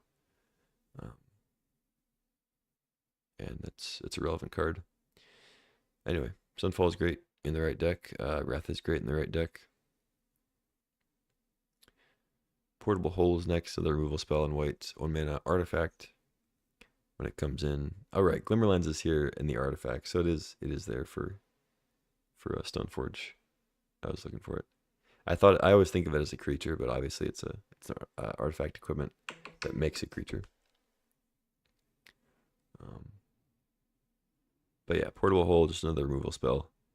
Exile something small. It's good against mana rocks, mana dorks, and such. Glimmerlens is essentially a 2-mana creature, but you can get some advantage from flickering it because it is an equipment that makes a creature, so you get some use there. Whenever it attacks with whenever the equipped creature attacks with another creature, you draw a card. Pretty good. I don't think it's a super high pick, but it's solid 2-drop. Staff of the Storyteller. There are cards like this when it comes to playing Thalia that you kind of have to watch out for, because in your head you want to treat this like a creature, but it is technically a non-creature thing. So something to keep in mind with if you're wanting to play Thalia in the main deck. If you have too many of these types of cards that are kind of like Lingering Soul is another one. Like it's a 3-mana non-creature spell that makes creatures. So like in terms of your curve or like being able to deal with things or have threats, it acts as a creature, but Thalia still sees it as a non-creature. So just something to be aware of. Lingering Souls, Glimmerlens, Staff are all kind of fall into that category. They're non-creature spells that kind of do creature things. Yeah, Staff is great. 2 mana, make a 1/1 white spirit. Whenever you make one or more creature tokens, put a counter on it, and then you can remove a counter from it to draw a card. Pretty solid. In the right deck, this card can draw you an extra card almost every turn for an extra mana. And at its base, it's already solid. 2 mana for a 1/1 flyer that lets you draw a card for 1. It's kind of a inverse Thraben Inspector. It's a little different, but it kind of feels the same in some ways. Where Thraben is a 1 mana 1/2 that you pay 2 mana to draw. Staff is you pay 2 mana to play the thing as a 1/1 flyer, and then you pay 1 to draw. So kind of similar. Last 4 white cards we have here. Touch the Spirit Realm, 2 and a white. When it enters, exile an artifact or creature until it leaves. Doesn't hit planeswalkers, doesn't hit enchantments. So it's not an O-ring, but it does have the benefit of being able to channel it. Pay 2, discard it. Exile an artifact or creature, return to the battlefield under its owner's control at the beginning of the next end step. So you can take out a blocker for a little bit cheaper, or you can save one of your own things, or you can flicker one of the elementals like Solitude, Fury, and such. You can also use it with Sneak Attack or other like big ETB effects, where you sneak it in or you play a thing, whatever, exile it, return it to the battlefield, get the ETB again. So that's a decent card. Its flexibility makes it pretty good. I don't think it's a super high pick, but it's fine. I don't mind playing it typically. Parallax Wave is great. This card is consistently underrated. I think people are coming around on it, or at least they have come around on it recently. But I think in Arena, this card will probably still get passed later than it should, because people in general are not used to playing with it. But 2 white has Fading 5. You remove a Fading counter from it. Remove target creature from the game. Exile creature, whatever. I'm reading the card. I have to like fill in the modern syntax. But when it leaves play, each player returns to play all cards they own removed from the game with Parallax Wave. So you can exile creatures by removing Fading counters. Each upkeep, it removes a Fading counter. That's what Fading does. And then if it has no counters, you have to sacrifice it. So it's not when the last one is removed, it's when it tries to remove one and it doesn't have one. So on the upkeep where this has 0 counters, that's when it's going to go away. Not when it has 1 counter going to 0. Which is obviously confusing with the other ability in Magic, which is Vanishing. There's which vanishing is when it goes to 0, it goes away, which is, it's weird that both of those abilities exist, of course, but fading is, it goes away when there are 0 and it tries to take one away.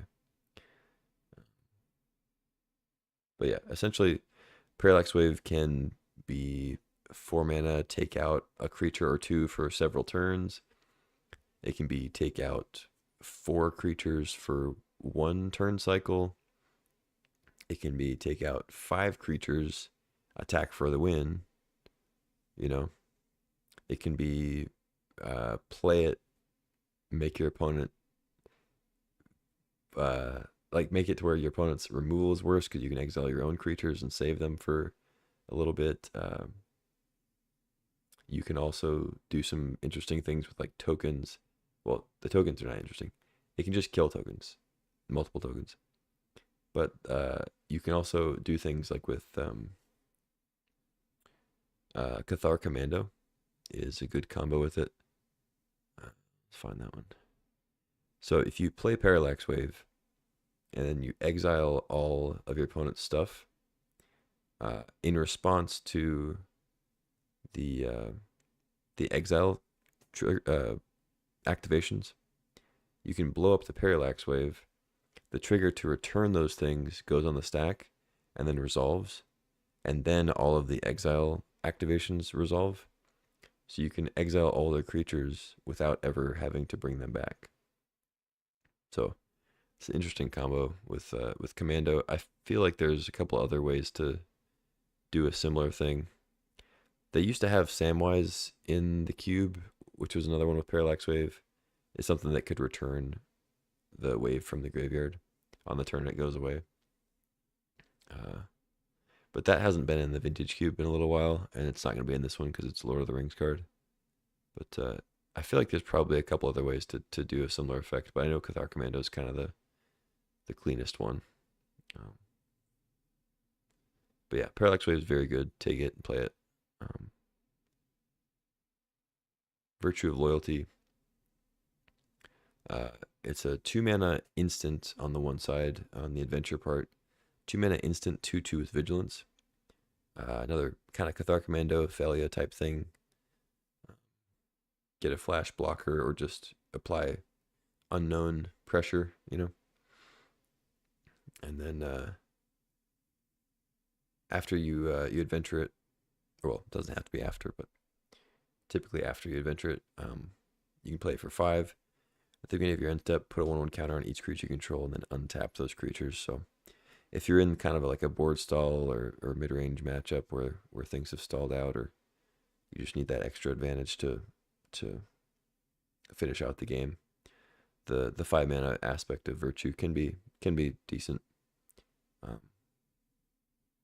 That's not typically why you play it, but that added benefit is the reason that it's able to be played in Vintage Cube. You know, if it was just a 2 mana instant 2/2 with Vigilance, it wouldn't be good enough.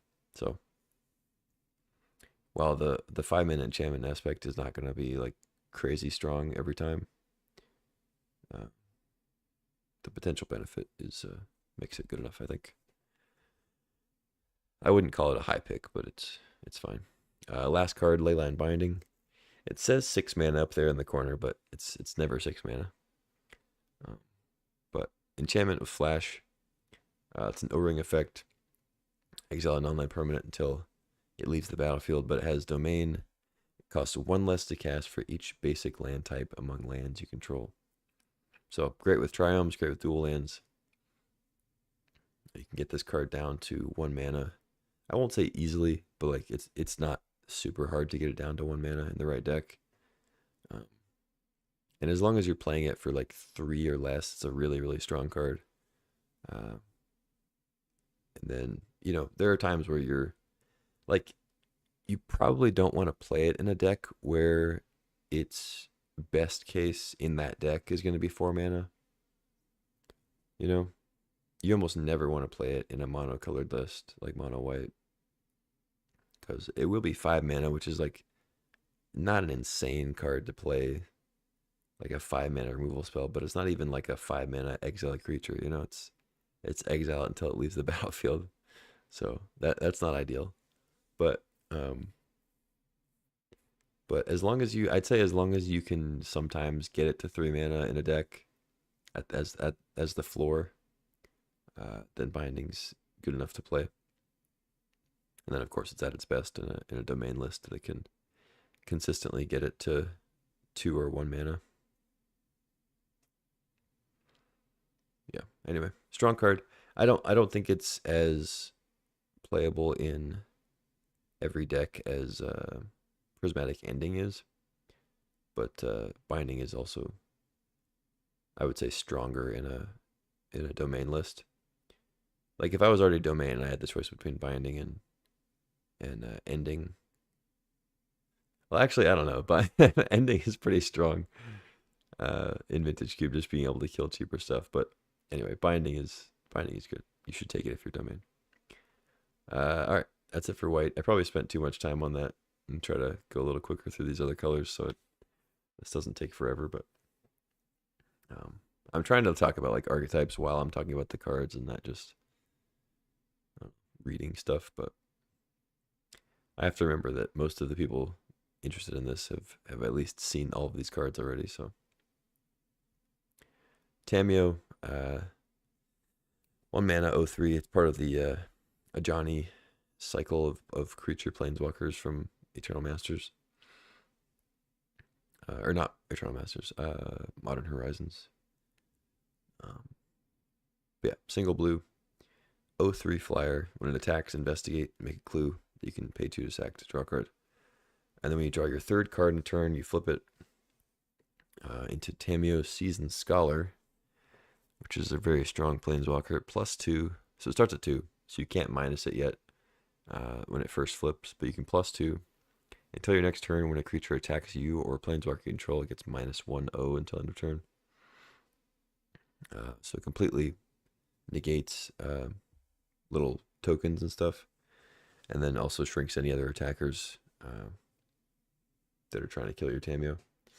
So it goes up to 4 loyalty, which is not like a huge amount, but 4 is a decent chunk. And then reducing the power level of your creatures means your opponent's creatures means that it's pretty unlikely that your Tamiyo is just going to immediately die to combat, unless you just have like no other creatures.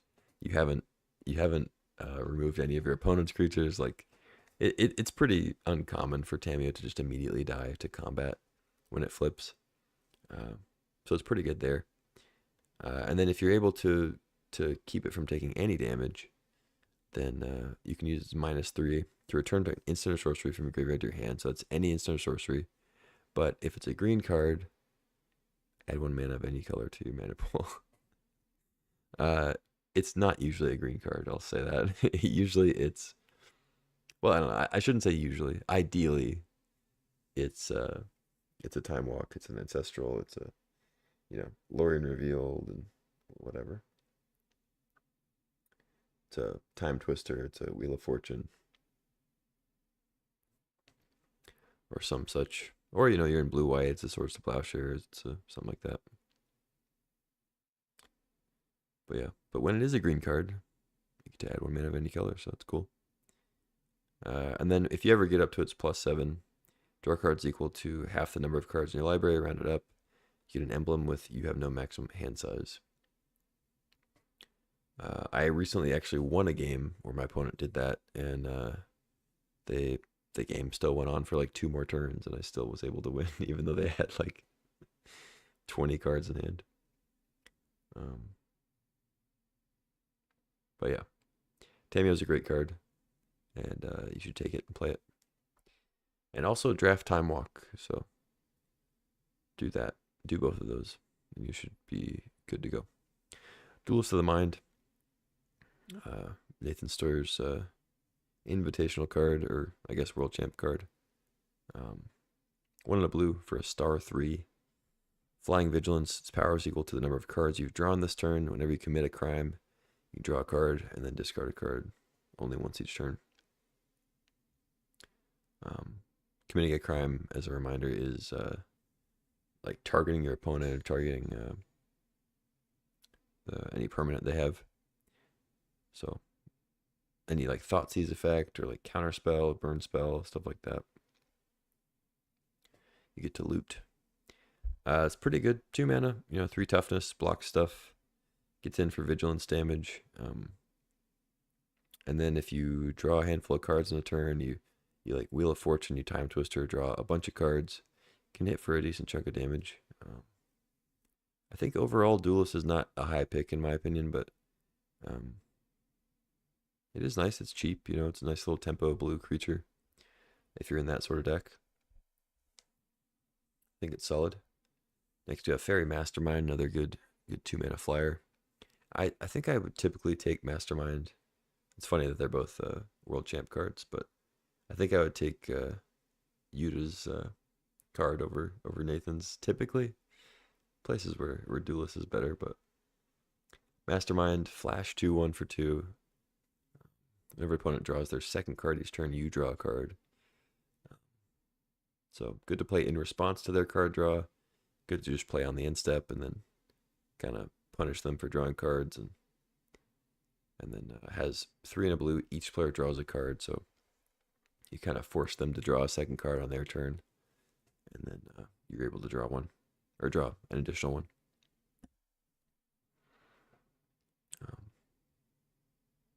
But yeah, good card. Gobin is next, is a new one. I think this one's really solid. Of all the looter effects ever since Looter Core has been in Cube, I think this is the best one so far, because it doesn't just loot, it connives. So it actually gets bigger potentially if you discard non-land cards. And then of course it has the option to transform or to just be cast on the other side as Fleam. If you're in Grixis, you're able to produce that mana. So we've seen, what's the other one? I don't think it's in this because they have Gobin, but there's another 2 mana. It was an Innistrad card. I forget the name, but it was 1 and a blue for a 1/1 unblockable. When it hits, you loot. But then on its transformed side, it's like a 2/2 unblockable, or 2/1 or something. I think it's a 2/1. And then when it hits, you just draw a card. You don't just loot, you just draw a card. And I thought that one was pretty good. Better than Looter Ilcore. But I think Gobin is better than that one, typically. Because conniving is just nicer to be able to actually grow the creature and scale the game a little bit.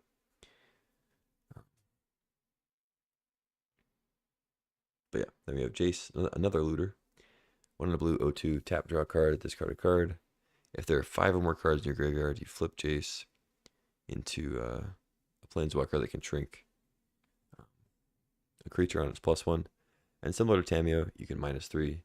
And in this case, not return it to your hand, but you can recast it. You can give it flashback, so that when you cast it, it gets exiled.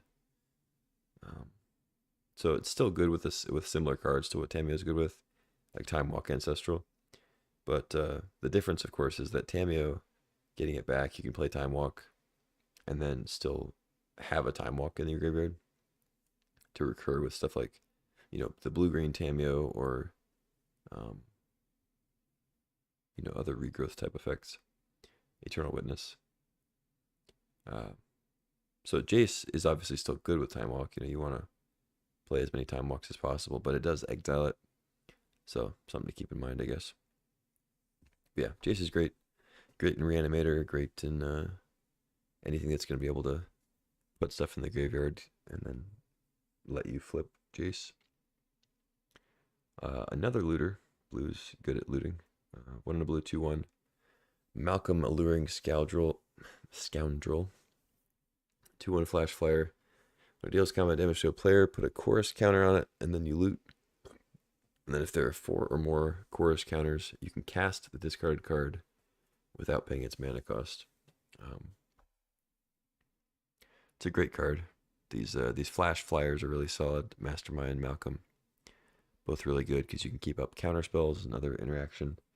And then if you don't want to play them, you can just play Malcolm or Mastermind instead. So turns out that's good. And the whole chorus counter thing, it definitely does come up. I mean, it's not super often. I mean, most of the time you play an attack with Malcolm, it's not going to come up. It's going to either die or the game's going to end before that happens. But it is a real threat to be able to just play things for free instead of pitching them to the graveyard.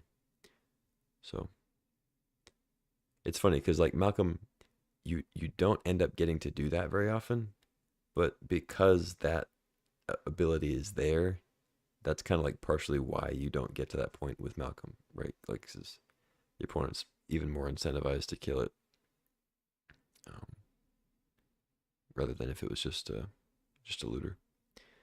Next is Phantasmal Image, classic cube card. 1 in a blue. It's a clone. You can clone any creature except it gets, when this creature becomes the target of a spell or ability, you sacrifice it. So it's a very fragile clone, but it's also a very cheap clone. Typically, for clone effects, you can be paying at least 4 mana, unless you're playing a Phyrexian Metamorph, of course, which is 3 plus 2 life.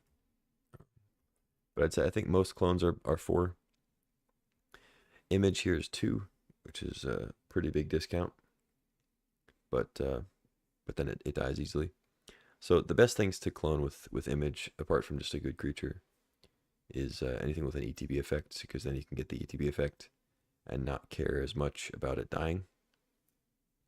You know, you Phantasmal Image of Solitude, and you get to exile something. You don't really care that much if they use a card to kill it, because a lot of the things they're going to target it are also going to kill it anyway. You know, there are obviously cases where maybe your opponent has an opposing Jace, and they're able to just like +1, give it -2/0, and it dies. You know, stuff like that are just like incidental targets. Obviously makes the image worse. But there are also times when Image is really good. Image is, it's kind of funny with stuff like True Name Nemesis, which I don't think is going to be in this cube. But any way to like give it protection is kind of funny. Like if you put it on a Hex Drinker and then you level it up, give it pro everything, because then it's just a Hex Drinker. Like it can't be targeted, so it's got no risk of running into the drawback. So you just get to clone it. It's pretty cool. But yeah, it's a fine card. Snapcaster Mage is next. This is a really good one. Another good one with cards like Time Walk and Ancestral, and just the powerful blue cards you can flash back. But yeah, 1 in a blue, 2/1 flash. When it enters, instant or sorcery gets flashback in your graveyard. So great with cheap counters. Great with cheap burn spells. I mean, Snap Bolt is a classic modern thing back in the day. But yeah, good with spells. Thieving Skydiver, 2 in a blue for 2/1 flyer. With kicker X. X can't be 0. So if you want to steal a 0 mana thing, you have to pay at least 1 for the kicker. But when it enters, if it was kicked, gain control of target artifact with converted mana cost X or less. And then if it was an equipment, you can attach it to the Skydiver. I actually had kind of a funny interaction where I forgot about the equipment thing with Skydiver, and I wanted the Skydiver on the field to be able to pressure the opponent, but I also wanted to steal their Skull Clamp. So I stole their Skull Clamp thinking that I could just take it, and then it attached it to the Skydiver. The Skydiver died, and I drew 2 cards. So I was like, fine with drawing 2 cards, of course, but it was a funny situation where I was like, oh wait, I wanted the 2 damage every turn though. But I think it ended up working out. Anyway, Skydiver's good. It's nice to be able to steal mana rocks and stuff. I find that a lot of times this card is in my sideboard to start with, but you can definitely play it in the main if you're looking for just another 2-drop creature to have. But yeah, its floor is fine. 2 mana 2/1 flyer. Even if you don't steal anything, is fine. But then if you do steal something, it's great. So works out that way. But good in the sideboard against Academy type decks or anything where you see Moxen or like currency converter type things. I don't think converters in this cube, I would assume. Oh no, it is. Okay. I couldn't remember if that was a Universes Beyond card or if it would be on Arena. Cool. Where are we? Thundertrap Trainers next. One in a blue has Offspring 4. It's from Bloomburrow, so it makes a 1/1 copy if you Offspring. So 2 mana 1/2. Look at the top 4 cards of your library. Reveal a non-creature, non-land card. Put it in your hand. Rest on the bottom. And then, of course, Offspring, you get a copy for an additional 4 mana. You can do that effect again, and you get the 1/1. I think it's a fine card. Nothing outstanding, but I think it's fine in kind of like a mid-rangey spells list that wants to just find counters and burn and whatever. It's also fine in combo-ish decks. Maybe you're looking for Underworld Breach or Brain Freeze. You know, you can get in there, get you a card, and then chump block to stall. I think it's fine. Not a high pick, but certainly playable. Abhorrent Oculus is next. This card definitely wants a specific list. You know, you want some cantrips, you want some spells going to the yard, some looting, things like that, fetch lands. But really powerful effect if you can get it to work. It also works well with Unearth, and despite its mana cost being 3, it's actually a perfectly reasonable one to treat like a much higher mana cost card, because you know the only reason it costs 3 is because it has the additional cost that's pretty high. But as far as its effect, like if it didn't have the additional cost, this would be at least a 5 mana card, right?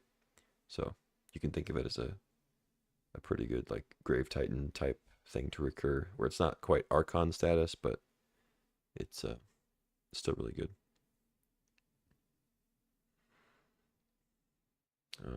But you can also, because it's 3 mana, you can also recur it with Unearth.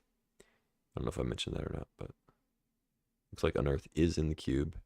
So 1 mana, return target creature card with converted mana cost 3 or less from your graveyard to the battlefield. So blue-black reanimator stuff with Unearth, you can actually just get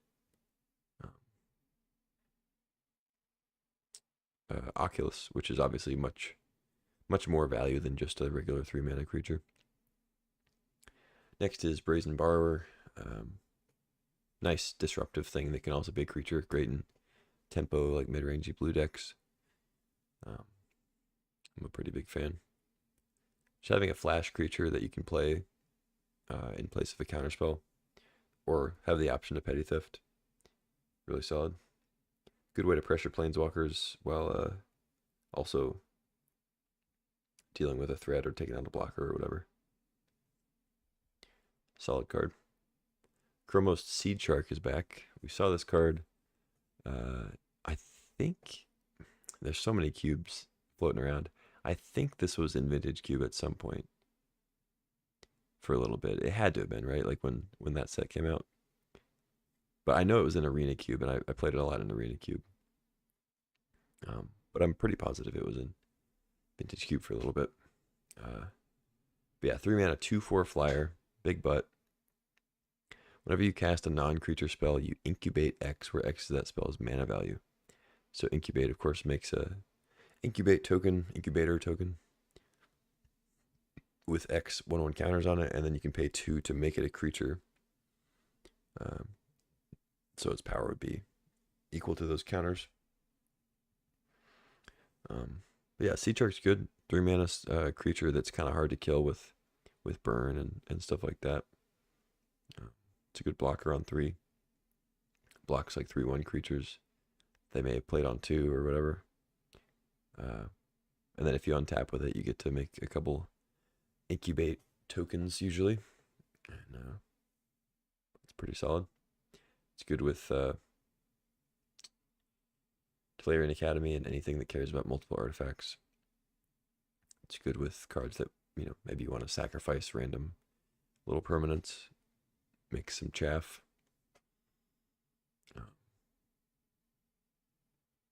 You can pair it with Ocelot Pride. I'm not sure these will be in the same deck very often, but could potentially copy those tokens. I guess they wouldn't have the counters on them, so they wouldn't be that good. But anyway. Next is Hull Breacher. This is one that's very powerful, but it's not something you can just, well, you could throw it in a random blue deck, but it's obviously losing a lot of value if you're not going to be um, taking advantage of the draw punishing by playing draw sevens and stuff. Um, I think if I didn't have any draw sevens, like I didn't have Time Twister, I didn't have Wheel of Fortune, Time Spiral, Echo of Eons, I probably, I mean, there are definitely cases where I would still play Hull Breacher and it'd be fine um, if I was like short on other playables. But I wouldn't really want to play it in the main. But then there are still cases where I would bring it in out of the board and be pretty happy. If I'm playing against opposing blue decks that have a bunch of card draw, it's just an insanely good card. But then if you're able to play Echo of Eons or Time Twister or Time Spiral or Wheel of Fortune, um, then it just becomes like a complete game winner on the spot pretty much. Why are there no... Oh, there we go. I was like, where are the sorceries? So yeah, Twister, draw 7. They do have Echo of Eons. And they also have Time Spiral. Okay, save all of them. Looks like it's cool. But yeah, insanely good with draw 7s. And pretty, like, usually just kind of wins the game on the spot if you're able to pull it off. You flash it on their turn, you play your draw 7. They draw 0 cards, you draw 7, you get 7 treasures. You're able to pretty much play everything in your hand. They have nothing. So, and if you're able to flip into like more, like another draw 7, it's just insane. So you're able to like flash it back with something like Jace. So strong card, but goes in a somewhat specific deck. Tishana's Tidebinder, 2 and a blue, 3/2 flash. When it enters, counter up to 1 activated or triggered ability, and then if it's an activated ability of, or if it's an ability of an artifact, creature, or planeswalker, that permanent loses all abilities until the Tidebinder goes away. Great card. I think Tidebinder is really solid. Stops planeswalkers, stops creatures with ETB effects. Can sometimes even stop a creature with an ETB effect and then also make it not a flyer anymore. You know, there are cases like that that are really good. It can negate like sneak attack, big ETB effects like Archon of Cruelty. You know, you play Tidebinder in response, counter that, and then it also doesn't have the ability on attack, which is insane. Yeah, Tidebinder is really sick, and you should play it in most blue decks. Not every blue deck is gonna want it. Like it's not gonna be the best in like a combo deck that doesn't care about playing a 3/2. You know, because there are just better ways to counter things in that case. But any deck that cares about a 3/2 is gonna want it. So next is Trinket Mage, 2 and a blue for a 2/2. When it enters, you can look for a artifact with mana value 1 or less and put it in your hand. So a lot of times it's going to be Lotus and Mox if you're lucky enough to get those. Otherwise, Lotus Petal, Lion's Eye Diamond is a good one to find. Mox Opal is sometimes more common than like a other Mox. You know, Mana Crypt. Any of these cheap mana rocks are great. And then in the 1-drop slot, you have things like, Candelabra if you have Academy. But Currency Converter is a great one. Skull Clamp is a really good one. Soul Ring, of course, another mana rock. And then I think Retrofit or Foundry and Currency Converter. I don't know if that'd be the most common, but those are the ones that's kind of the stuff that you'd expect to get with it, you know? Like, you're not going to be guaranteed to have a Mox in your deck or like a Lotus. But you can be reasonably likely to have like a Currency Converter or Foundry, you know? Or Skull Clamp, you can have one of those. But I'll allow you to have one of those. Anyway, but yeah, Trinket Mage is fine if you're an artifact. Displacer Kitten, 3 and a blue. Whenever you cast a non-creature spell, exile up to 1 target non-land permanent you control, and return it to the battlefield under its owner's control. So really sick with planeswalkers that have like a minus ability or plus that's good to do. Like Karn is one, you minus get a token, flicker it, minus get a token, so on. But the big combo with Displacer Kitten, or at least one of the big combos, is you have Displacer Kitten, you have a Mana Rock that taps for more mana than it costs. So that is Mana Vault, All the Moxen, Mana Crypt, and Soul Ring. And then there are the 2 Monoliths. But I guess... So Basalt Monolith wouldn't net you any mana, but Grim Monolith would. Anyway, so you get something that taps for more than it costs. And then you Displacer Kitten with Teferi Time Raveler. So you can bounce the Mana Rock with Teferi, draw a card, replay it. It's a non-creature spell. You flicker Teferi with Kitten's effect. And it's also good too because Teferi makes it to where your opponent can't interact with this once you get it set up. So you bounce the Mana Rock, replay it, triggers the Kitten, flickers Teferi, and then you're able to reset the Teferi and do that over and over again. And you can create not infinite mana, but you can create as much mana as you can create with how many cards you have left in your library, which is usually enough. And then you can just draw your whole deck. So, making 15 to 20 mana or something like that, roughly. It depends on which rock you have. And then just drawing your deck can usually win you the game, I would assume. But yeah, that's kind of the straight up combo, like that kind of goes infinite with Displacer Kitten. But there are other things to do with Kitten that essentially win you the game without having a technically infinite combo, But yeah, it's a good card. It's strong, but it is a 4-mana 2/2, so pretty fragile, and somewhat expensive to try to set that up for 4 mana. But it can lead to some pretty crazy plays. Enduring Curiosity, 4 mana 4/3, Flash, another Flash creature. When a creature you control deals combat damage to a player, you draw a card, so that counts for each one.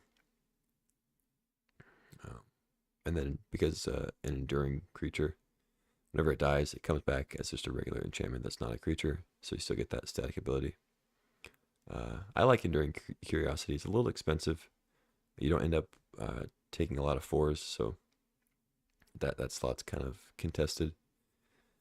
But it is a good card in the right deck with Skydiver, Malcolm Mastermind type builds, Duelist. But yeah, it's a good one. Nothing too crazy. Metamorph, as I mentioned earlier, it is in the blue section of cards, but you can play Metamorph in any deck, thanks to Phyrexian mana. So something to keep in mind. It's totally playable in red white. If you need another card randomly, you can play it in anything. But yeah, it's just a clone. It's an artifact clone. You can copy artifacts or creatures, and then it's an artifact itself, which is sometimes good, sometimes bad. It does mean it dies to Cathar Commando and Lauren and stuff, regardless of what it copies. But it also means that it counts as an artifact for other stuff. It counts as an artifact for Tinker and Tolarian Academy and other Nettlecyst, Karn tokens, Urza Saga tokens, and the like. Next is Subtlety, another elemental evoke dude. It's the blue one. 4 mana 3/3 Flash Flying, another flash creature. When Subtlety enters the battlefield, choose up to 1 target creature spell or planeswalker spell. Its owner puts it on the top or bottom of their library. Yeah, great card. And then, of course, you can evoke it by exiling a blue card. It's a great one. Stops your opponent from having an early Oko or Minskin Boo. Delays it for a turn. Lets you maybe find an answer. It's great to play on 4 if you can get there and just stop them from playing a good 4-drop or 5-drop. And then you're able to have this 3/3 flyer out. Big fan of Subtlety. I don't think it's like a I wouldn't call it like an outstanding card that you're going to take over a ton of stuff, but if you're in blue, and you're able to, like you're drafting this kind of tempo deck, Subtlety is a really good one to have. Free spells are always good, right? So any card you can play without spending mana is going to be potentially sick. It is the only, well, I guess Endurance is kind of also like this, but Endurance and Subtlety are not very good with Ephemerate. Like the other three, the Mardu colored elemental evokers are good with Subtlety, or sorry, are good with Ephemerate. But like it's pretty rare that you're gonna care about countering multiple creature spells on the stack at the same time. And same goes with Endurance. Like, I guess there's a world where you want to bottom your library, your graveyard, and your opponent's graveyard, but it's not super likely. So, but Fury, Grief, Solitude are all great to Ephemerate. Anyway, next is Urza, one of the premier blue 4-drops. 2 blue, 1/4. When it comes in, you make a construct that's as big as your artifact number. So if you have 5 artifacts, it's a 5/5. And then he has tap an untapped artifact you control to add a blue. And then activated ability, well, another activated ability, I guess. 5 colorless mana. Shuffle your library. Or 5, what is it now? 5 generic. Yeah, 5 generic mana. Shuffle your library, exile the top card. Until end of turn, you may play that card without paying its mana cost. So you kind of spin the wheel there and flipping off the top. I forget the name of the storm card that was like that. It's a 6 mana storm card that you did that effect for as many times as you had storm. I'm forgetting the name now, but it's been a while since that card's been in the cube. Anyway, Urza's great.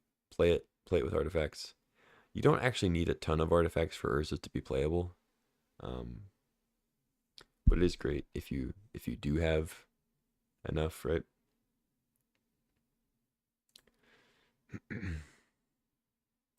What's up, Matumbo? I'm not winning yet. I'm preparing to win. Powered Cube hits Arena tomorrow, so just reviewing some of the cards.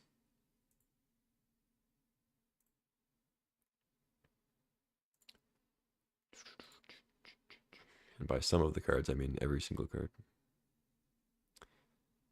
Next is Quantum Riddler. This card's been all over Modern and such. I've really liked it in Cube so far. 5 mana for like hardcast it, 4/6 flyer. When it enters, you draw a card, and then as long as you have 1 or fewer cards in hand, if you would draw 1 or more cards, you draw that many cards plus 1. So if you have a card in hand when this triggers, you're drawing 2 cards, or if you have no cards, you're drawing 2 cards. But this also applies with just your draw step every turn. So something to keep in mind if you haven't played with this in any Eternal formats. If you play Riddler and you go to your draw step and you only have 1 or 0 cards, you get to draw 2 cards on your draw step, which is pretty sick. But then, of course, you can also warp it for 2. So just 2 mana, get this out, draw a card, at least 1. And then you also get that static ability for any other card draw that turn. And you also get to crew things if that matters. You get to whatever other way you can come up with a use for a creature that can't attack and is going to go away at the end of the turn. But yeah, Riddler's great. Take it and play it and win. It doesn't have flash like every other blue creature here, but it is very good. Last blue creature, Kappa Cannoneer. This is a artifact card in every way. It's an artifact creature itself, but also needs other artifacts to make it really good. Not only to cast it, but also to make it an actually powerful card. You have to continue to play artifacts. So 6 mana on its face is for a 4/4, but it has improvise, so you're able to use artifacts to tap and help you cast it. And then it has ward 4, which, for the most part, it's hexproof. It's not super often that your Kappa Cannoneer gets killed through ward 4, but it does happen. It's definitely not hexproof, but it kind of feels like that most of the time. Especially if you have a counterspell, it's so sick to like have your opponent think that they have it dealt with. They pay the 4 ward, because you have to pay it first before the spell actually resolves. It's not like it doesn't happen at the exact same time. So they pay 4 for ward and then used to have like a remand or a, whatever it is, counterspell. And then they paid all that extra mana and then they still didn't get to kill the Cannoneer. Anyway, whenever an artifact enters the battlefield under your control, so that's through, Retrofit or Foundry, that's a treasure off. Currency Converter, it's not just casting an artifact, You put a counter on it, and it can't be blocked this turn. The funny thing about Cannoneer is, one of the funny things is when you play it, it actually triggers itself, which is weird. So if you have some way to give it haste, it is actually unblockable on the first turn, just inherently. So it comes in as a 5/5, a 4/4 with a counter on it, thanks to its own entering the battlefield. But then turns after that, you got to come up with an artifact to get out there in order for it to be unblockable. But I mean, oftentimes, depending on how you're set up, you can be attacking with like a 6/6, 7/7, up to like a 10/10 Cannoneer the following turn, depending on how you're built. Yeah, it can close out the game really quickly, and it's hard to kill. So, yeah, play it in your artifact decks.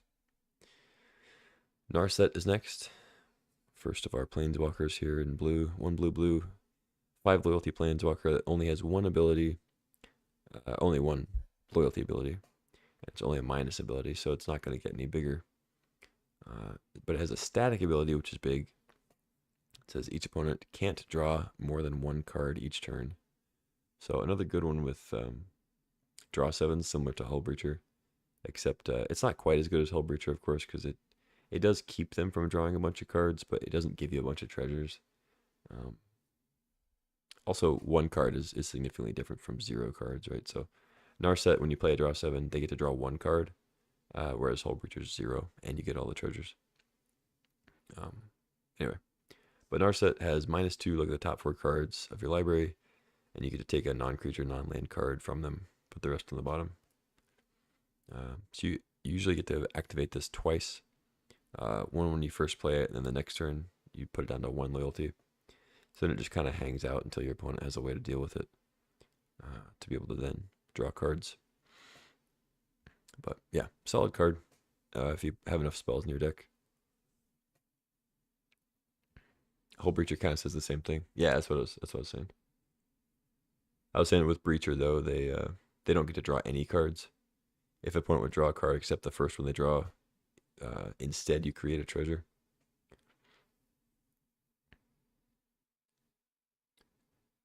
Well, it's with Hullbreacher's wording is the first one they draw in each of their draw steps. So it doesn't quite work. I was talking in the context of like a draw 7 effect. So like if you take your turn and you play a draw 7 with Narset out, they get to draw 1 card because they haven't drawn a card yet that turn. So they get 1 card. It usually doesn't matter, right? But like if they, if you're at like 2 life and letting them draw a card could maybe draw them a bolt or something, like there are cases where it kind of matters, but typically a similar effect. Yeah. I think Orcish Bowmasters is worded the same as Hullbreacher, I'm pretty sure. Where it looks at whether it's the draw step or not. But Leovold and Narset are the same, where it's just like can't draw more than 1 each turn. But yeah, Narset's fine. Jace, Mind Sculptor, classic. 4 mana walker, starts with 3 loyalty, has 4 abilities. You don't see that very often. But yeah, +2 Fate Seal effect. Look at the top card of a player's library. Put that on the top or bottom. It has a zero loyalty brainstorm effect. Draw 3 cards, put 2 from your hand on the top of your library in any order. -1, bounce a creature, and then -12, exile all cards from a player's library, and that player shuffles their hand into their library. So,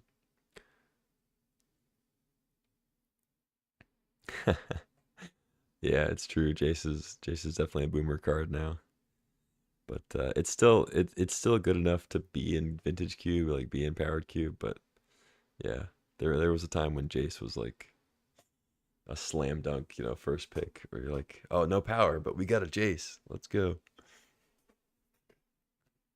Yeah, now it's like, oh, I guess we could play Jace in this, you know. But yeah, it's still good. You definitely need to be aware of what kind of deck you are and whether you actually want Jace or not. But it is strong in the right deck.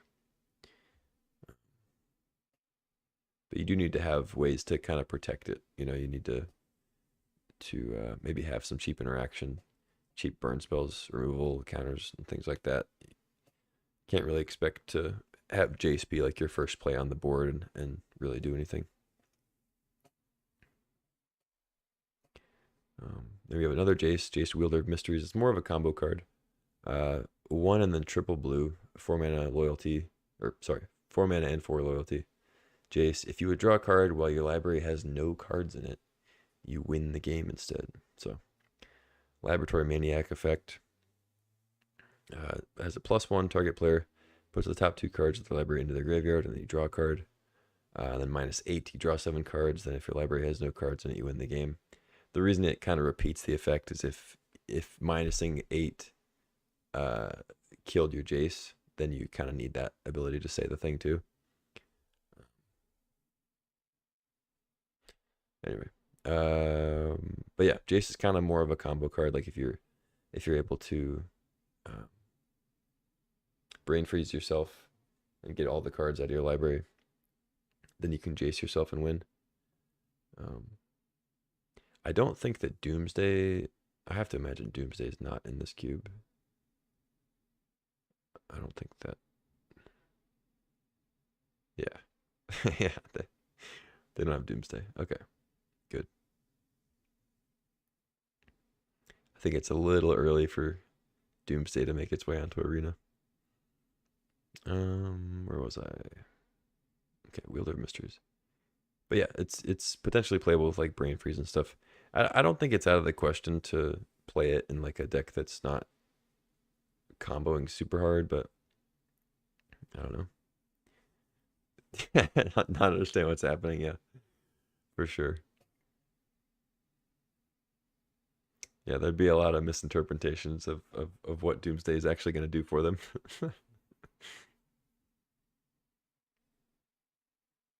It's an interesting card, though. All right, now we get into some of the blue spells that are very broken. And are a big reason why blue probably remains the best color, like as a whole. But at least in the past was by far the best color. We start with a big one, Ancestral Recall. Single blue, instant. Target player draws a card. Draws 3 cards. Yeah, I mean, a single blue to draw 3 cards is insane.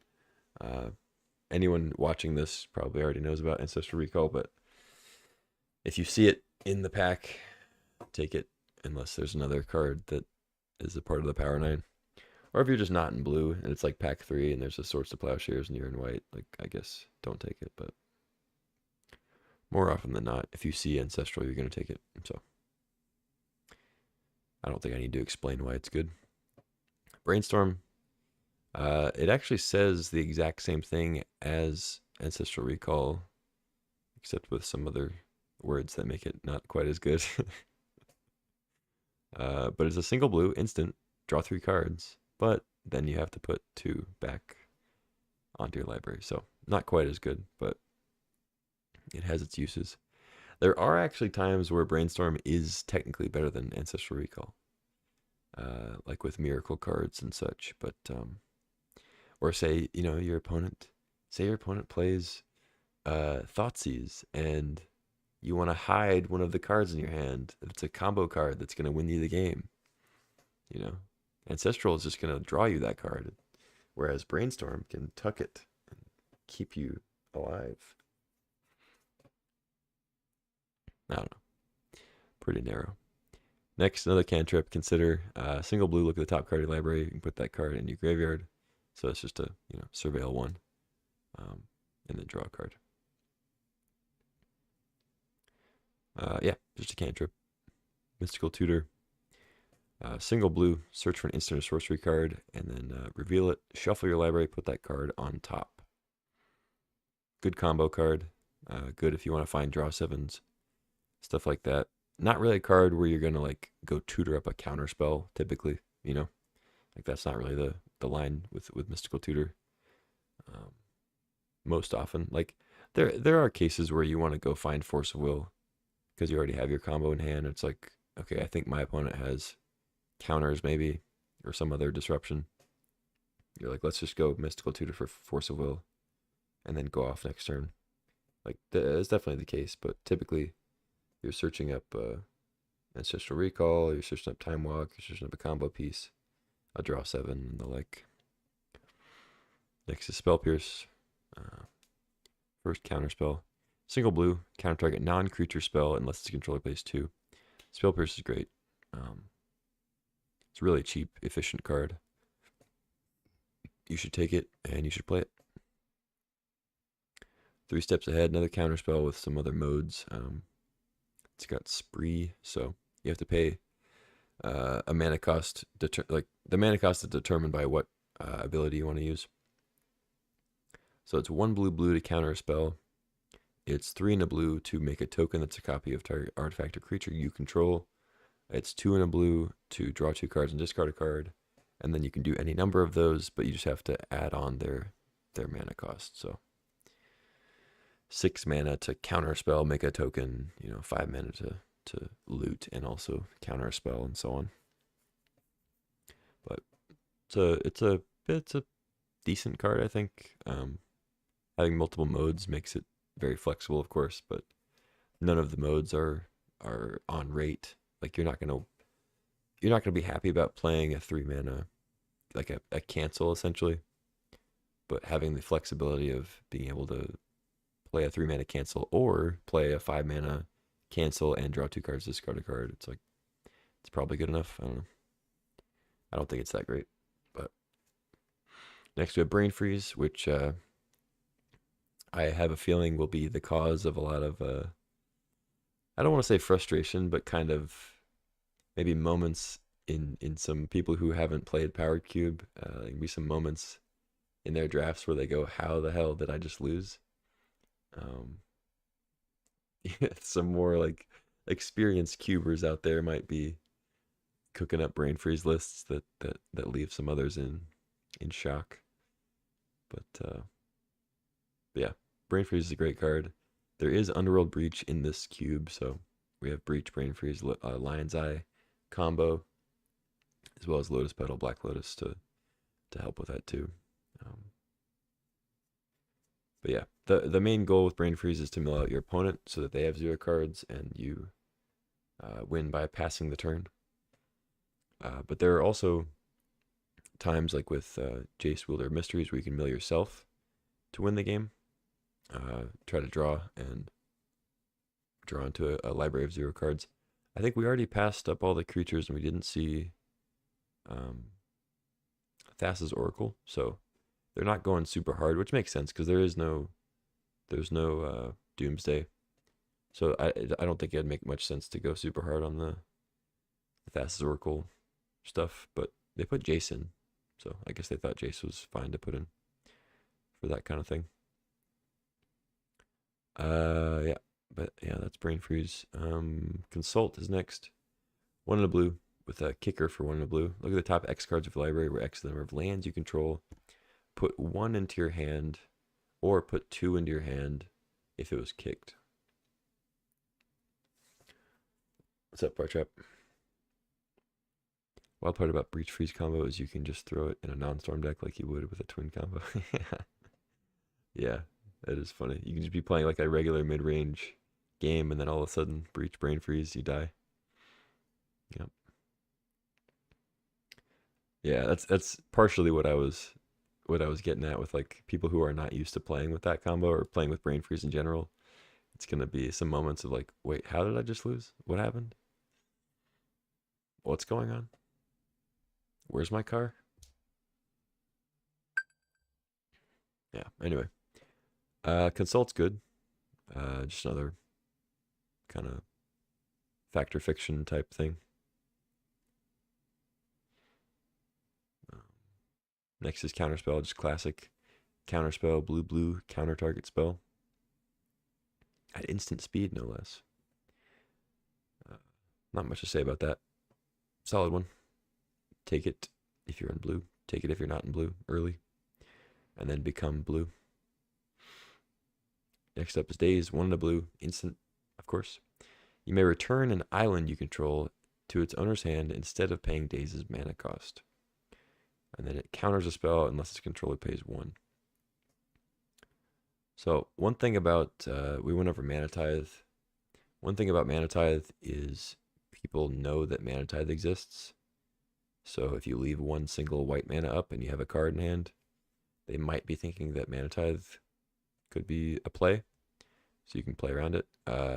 You can still play around Daze for sure. But it's not as obvious when you have Daze, right? Because you can tap out completely and still have access to Daze because you can just bounce an island.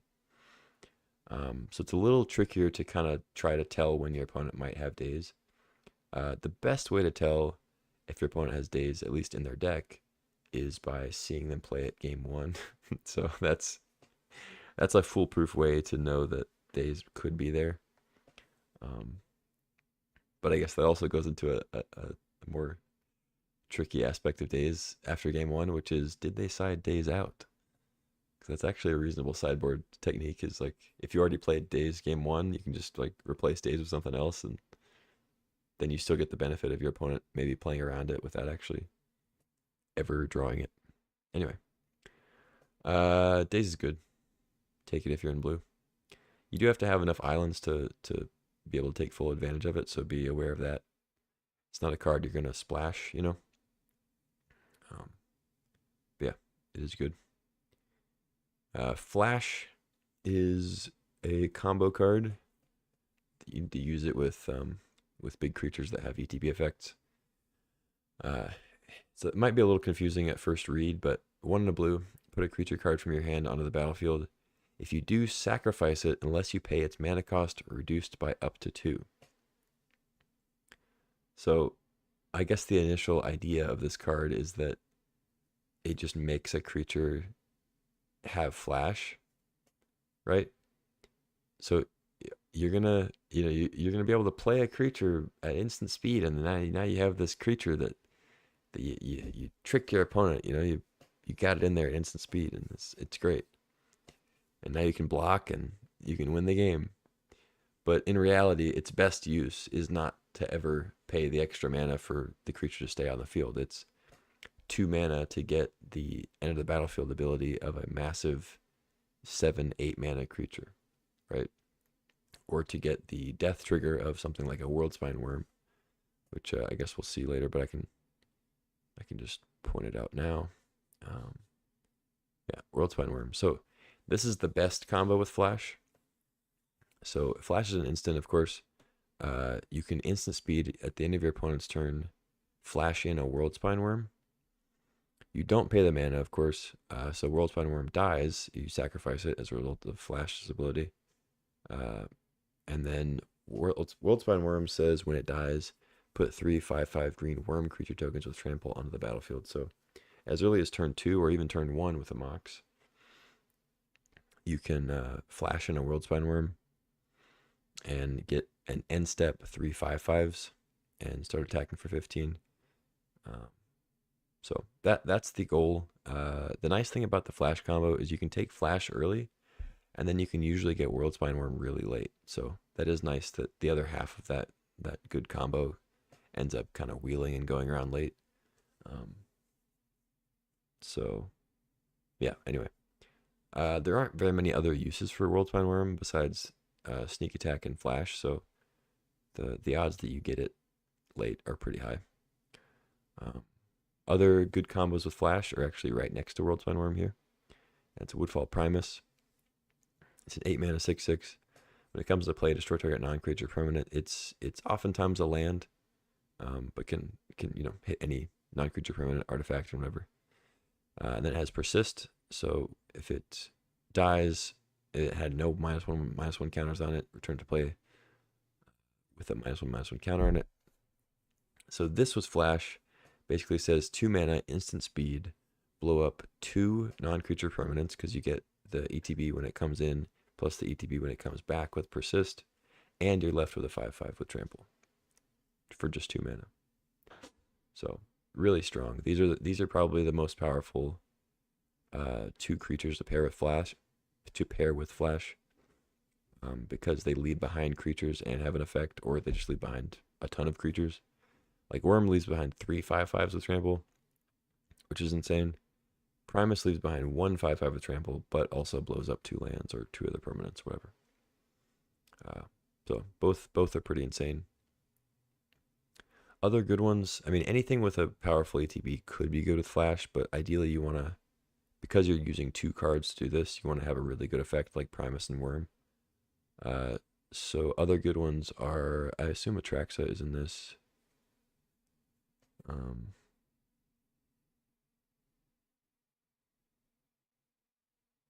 Maybe. Oh, those are lands. Okay. I was looking at the land thing of like, okay, Azorius, Dimir. Non-red. Atraxa, okay. So yeah, Atraxa is a good one. Flash, when it comes in, you look at the top 10. For each card type, you put a card of that type. So it's a 2 mana kind of like draw 3, draw 4. So pretty good there. And then there is Itali, which I believe is in the cube, and then yeah, Itali's in here. Another good ETB effect. I won't go through every single one, but Itali, and then Archon of Cruelty. Another great one. ETB, opponent sacks a creature. Discards a card, loses 3 life. You draw a card, gain 3 life. But the other thing I'll say about Flash is it's also great with Reanimator, because not only are a lot of the Flash targets good to reanimate, so that if you don't have Flash, you can just discard them and recur them, like Primus, Archon, Atraxa. You can just discard them, reanimate them, so they're filling 2 roles in the deck. But also, Flash is a discard outlet. You can flash in a creature. The only one that doesn't work with is actually a World Spine Worm, because it shuffles itself back in the library when it goes to the graveyard. But other ones like Atraxa and Archon, you can flash them in, get the ETB for cheap early, and then on your next turn or whatever, whenever you find a recursion, it's just sitting in your graveyard, so you can recur it, and get the ETB, plus obviously have the creature out. So it's really good in Reanimator, but also just great if you get Worm and Primus, whatever. Like even if the deck doesn't have other recursion. But yeah, Flash is very good. Flash is one that's very strong. Like it's one of the best cards in the cube to take early, like pack 1. But it is one that loses a lot of value by the time you get to pack 3. Like Flash is like a really high pick pack 1. Pack 2, you can still take it. Pack 2, you're kind of like, okay, if I'm in blue and there's not much, like there's not something else like an Ancestral or, like a great counterspell, like a Force of Will or whatever, yeah, I can take Flash because I still have this pack and the 3rd pack to find some combos with it. But then when you get to pack 3, if you're not, like, especially if you're not in blue, pack 3, Flash is probably going to be a no.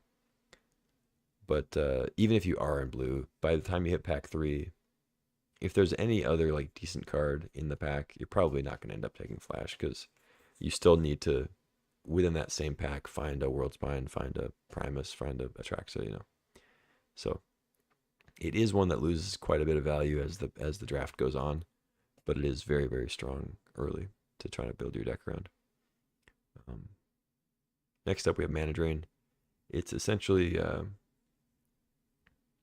juiced up counterspell, like just straight up counterspell, because it's blue counter target spell, the exact same as what counterspell does, except strictly better because at the beginning of your next main phase, you add an amount of colorless mana to your mana pool equal to that spell's converted mana cost, which can be absolutely insane.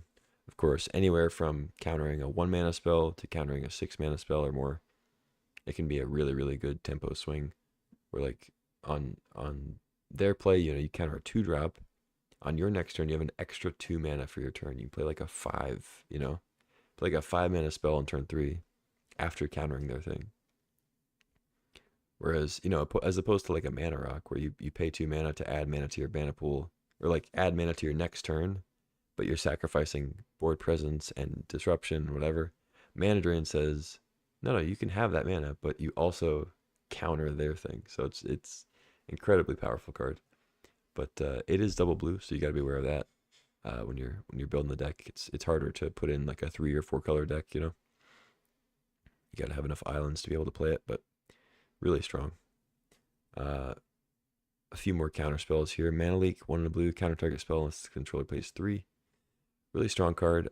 Some cases I'll happily take this over counterspell, even though it is what they call a soft counter that can be negated by paying 3. Just the fact that it's a single blue is really strong if you're playing like Jeskai, Esper, or whatever. Grixis, where you have some harsher mana requirements where maybe double blue is not as feasible.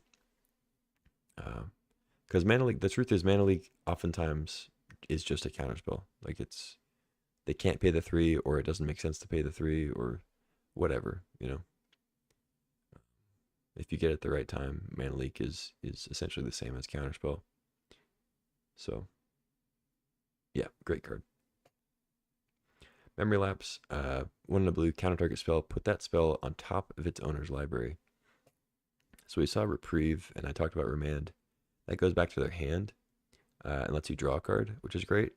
But Memory Lapse puts it on top of their library, which means they don't have access to it for that turn, unless they obviously have a way to draw. But it's kind of even more of like a Time Walk effect because they actually don't get to replay it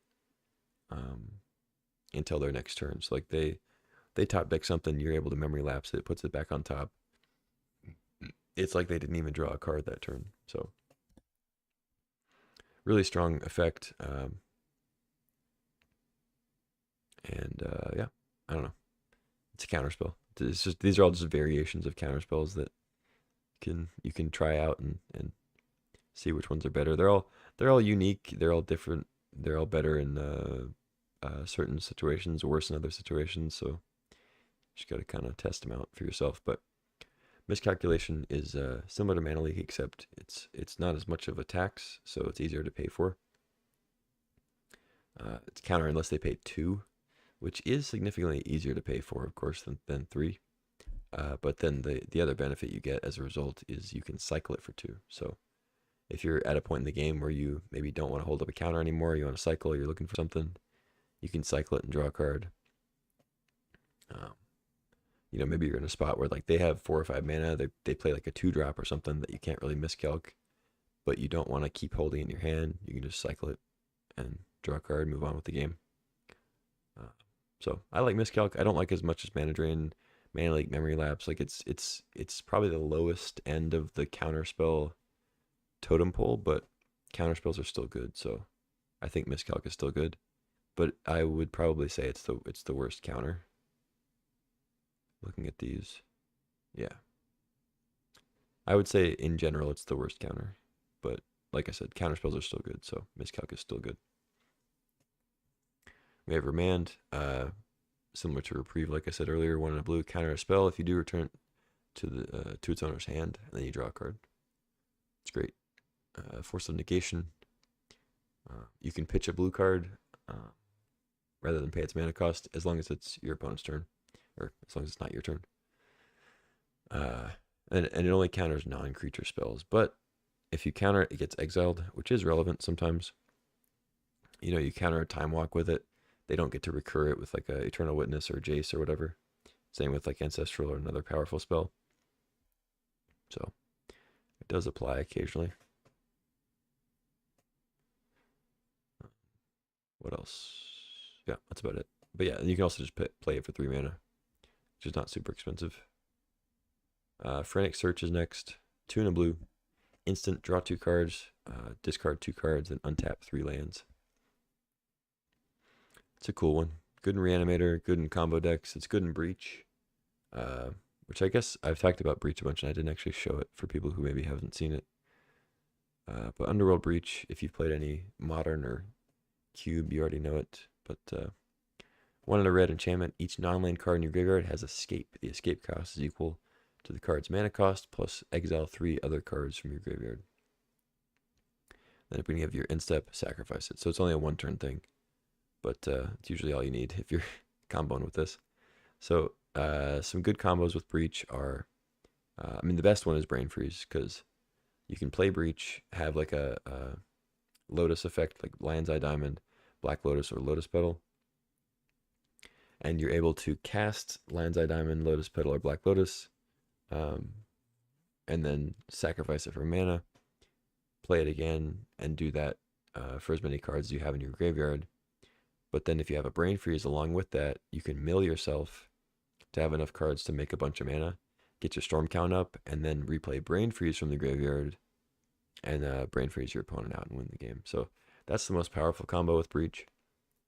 You can actually get it as early as turn 1 or 2, and win the game with the right draw, with like LED or Black Lotus in your opener with Breach and Brain Freeze.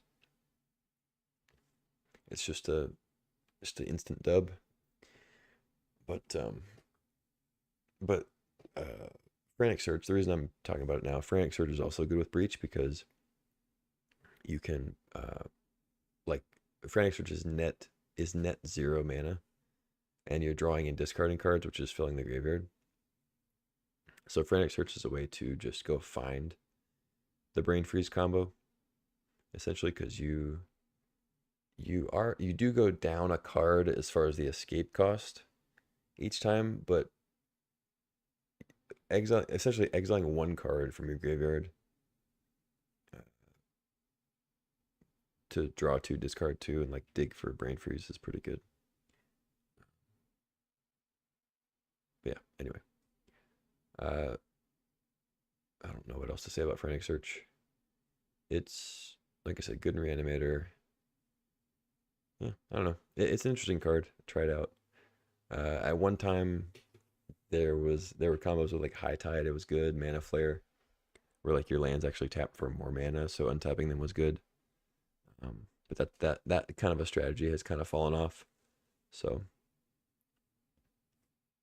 it's still a good card though. Anyway. Sink into Stupor. Another spell land thing. 1 blue, return target spell or a non-land permanent opponent controls to its owner's hand. Play it as a land on the other side. It's a fine card. I wouldn't take it super highly, but if you're in blue and you're good on playables, take it as a land and something you can cast as a spell. It is what it is. Thirst for Discovery is in. This card's great. It hasn't been in the Vintage Cube for a little while just because there are other slightly better cards. It's for a more efficient rate, but this one's still good. 2 and a blue, instant, draw 3 cards, discard 2 unless you discard a basic land, which is probably, if you're not discarding a reanimation spell, it's probably the most common discard, right, is a basic land. So being able to draw 3 and only discard 1 is pretty good there. Classic Thirst for Knowledge was the original cube staple. 2 and a blue, draw 3, discard 2 unless you discard an artifact, but this one I think is generally better. Next we have Cryptic Command, classic, 1 and triple blue. Choose 2, counter a spell, return a permanent to its owner's hand, tap all creatures your opponent control, or draw a card. So most common is counter spell, draw a card, but the tap all creatures is also very relevant to kind of save yourself for a turn. But yeah, most frequently you're at least countering a spell plus one other thing. But there are definitely times where it's just like tap all creatures they have, draw a card, or like bounce a planeswalker on, whatever it is. Next is Force of Will, one of the best cards in the format. Um, just counter any spell, any turn. The 5 mana to hard cast it, or you pay 1 life, exile a blue card from your hand, and you're able to cast it that way for no mana. Extremely powerful. Great in combo decks. Great in pretty much any heavy blue deck. But yeah, just being able to tap out for your stuff and then still be able to counter their stuff is great. Counter their interaction, counter their 5-drop. All that's great. Mystic Confluence, 5 mana. You can't cast it for free, unfortunately, but it's 5 mana. Choose 3, and the same mode can be chosen more than once. So somewhat similar effect to Cryptic Command. It's kind of the modern Cryptic Command. It's 1 more mana, but it's easier to cast in a like it's not as heavy blue is what I mean. Like in a 2 or 3 colored deck, you can still play Confluence. Yeah, you choose 3, so you can choose modes more than once. So you can even just pay 5, draw 3 cards if you want, bounce 3 creatures, counter a spell unless its controller pays 3 times, which is sometimes what you need to do if there's a ton of mana. But yeah, the most, like probably the best use of Confluence in most cases is counter a spell and draw 2 cards. Like that's kind of what you want to be doing. But, there are times where you need to counter a spell, bounce 2 creatures. So there are times when you need to bounce 3 creatures. There are times when your opponent doesn't play anything. You want to just draw 3 cards. It's very flexible, very good. Dig Through Time is next. 6 blue. It's got Delve, so you can exile cards from your graveyard for a mana reduction. Look at the top 7 cards of your library. Put 2 of them in your hand, the rest of them bottom.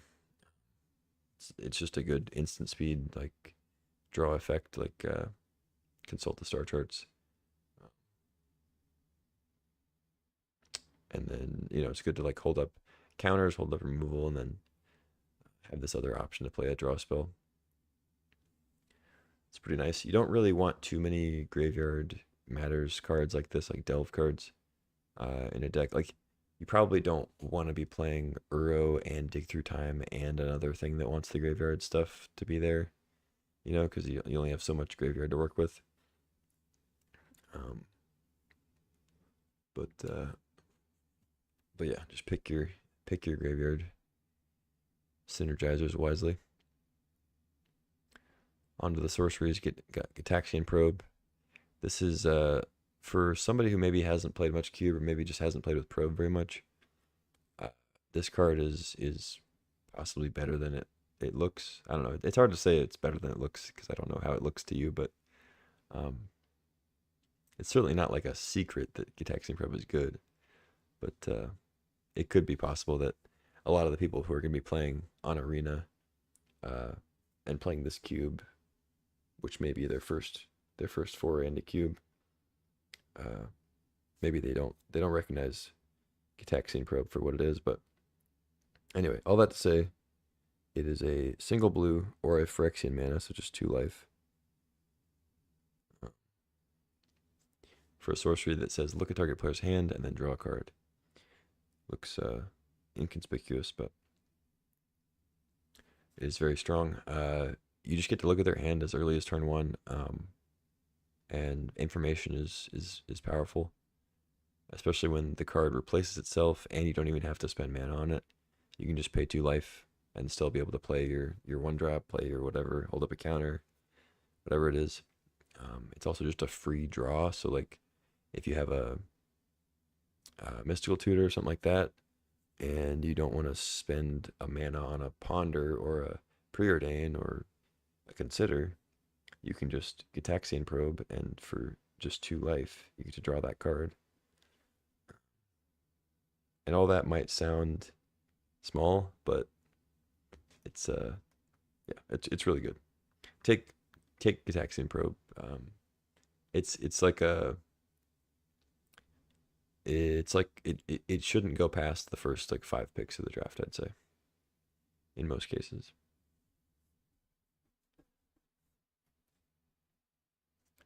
Next up, we got some cantrips. Ponder, single blue, look at the top 3, put them back in any order, shuffle your library if you want. It'd be funny if it was a forced shuffle. You just get to look at the top 3 and then shuffle. And you just get to look at them for fun. But yeah, it's a May shuffle. So if you don't like any of them, you can shuffle. Otherwise, put them in any order and then draw a card.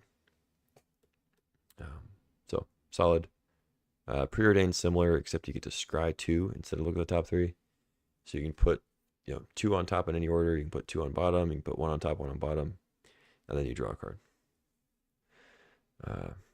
It's hard to say which one of those is better. I mean, I think probably Preordained might be better typically, but Ponder also looks at more cards. So if you're trying to find a combo piece, Ponder looks at more cards, so you could say it's better. Preordained is a little more. You get to be a little more selective about what stays on top and what doesn't. Like if you ponder and there's 1 card you want and there's like 2 that you don't want, in that situation, Preordained would be better, right? You put the card you want on top, put the one you don't want on the bottom, draw it. So they're a little bit different. Sleight of hand is probably worse than those 2 though, because you only get to look at the top 2 and you only get one of them and you don't have the option of keeping the other one. You look at the top 2, put 1 in your hand, other on the bottom of your library. But still a reasonable card to play in like a tempo deck, something with like, where is it? Monastery Mentor. The more cantrips, the better. Cosmic Grand Zenith. Where are we at here? Oh, of course, the card I've mentioned probably more than any other card in this this cube review here. Time Walk. 1 in a blue. Take an extra turn after this one. Yeah, simple card, but possibly the strongest card in the cube. I mean, it's up there with Black Lotus, so could go either way on most powerful, like best pack one pick one. Whether it's Lotus or Time Walk. It's probably, I don't know. It's probably Lotus, but I think in most cases where I open a pack and it has Time Walk and Lotus in it, I feel like I'm taking Time Walk a lot of the time. Maybe not every time, kind of just based on how I feel. I don't know. I don't think it's definitive which one of them is better to take pack one, pick one.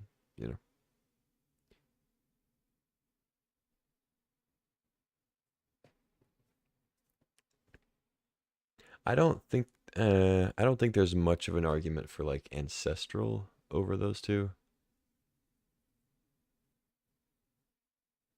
I guess Soul Ring or Mana Crypt would be more like have more of an argument. I don't know. Anyway, Time Walk's great. If you see it, take it. Pretty much any time in the draft. I mean, there are cases like pack 3 if you're just red-white aggro and you have no fixing for blue, or you've already passed Tundra, you've already passed Hallowed Fountain, you probably don't take Time Walk, but anything other than that, you're probably taking it. Show and Tell is in the cube. 2 in a blue, each player. They put an artifact, creature, enchantment, or land from their hand onto the battlefield. So most often you're going to be show and telling a large creature, but there are also some really good artifacts to show and tell. Specifically Portal to Phyrexia, big 9-mana artifact. And the Endstone is also good. It's a new one. 7 mana when you play a land or cast a spell, draw a card. Beginning of your end step, your life total becomes half your starting life total rounded up, so 10 usually in this case. But then there's also Bolas's Citadel, which is great. 6 mana. Look at the top card of your library. You can play the top card of your library, but you pay life instead of its mana cost. So pretty good one to show and tell out and start going off. So those 3 artifacts are really solid to get out. You can also show and tell a Coveted Jewel. It's a little risky because, if your opponent has any early creatures, you can get it stolen. but Coveted Jewel could also be decent. But yeah, Portal, Endstone, and Citadel, all great to show and tell. And then, of course, any just large creature is good. Atraxa, Archon of Cruelty, like we saw, Itali, Woodfall Primus, things like that. Once it gets down to like Woodfall Primus range, it's not quite as good, like because your opponent may have something better or just a way to deal with your Primus, and then you just kind of gave them a free thing. I assume that Emrakul is in the cube. Yeah, okay. So there's also Emrakul. You can show and tell. That's probably the best thing to show and tell, if given the option. But there are cases where like Phyrexian, Portal to Phyrexia is probably better in a case, or maybe Citadel if you're comboing or something. But Emrakul's among the best things to show and tell. There's also Titan, 2 Titans really, Sundering Titan, Triplicate Titan. You can show and tell those. They're not as exciting. If you're playing against some domain list, I guess Sundering Titan could be really good. But then there's another set of Eldrazi here, 2 Ulamugs, both fine to show and tell. You don't get the cast trigger, and they're slightly worse as a attack trigger than Emrakul, but they're both pretty solid if they stick around for a turn. So yeah, those are kind of your show and tell options. Pair it with recursion or sneak attack to have other ways to get those creatures up. All right, where are we at? Show and tell. Okay, stock up. Stock up is just a card draw spell, but it's a really good one. It's kind of like Dig Through Time without any of the work involved. It's 3 mana. Look at the top 5. Put 2 in your hand and the rest on the bottom. Great card. Easily, well, I don't really call it splashable, but it's easy to play it in like a 3-color list as opposed to Dig Through Time. It's a little tougher. It doesn't require nuking your graveyard, Just 3 mana, look at 5, take 2. Very solid card. Next is Time Twister. I've mentioned it a few times with Hull Breacher, Narset, and all that. Just a classic draw 7 for both players. This one shuffles your hand and your graveyard, as opposed to Wheel of Fortune, which just has both players discard their hand and draw 7. And they each have their benefits and downsides.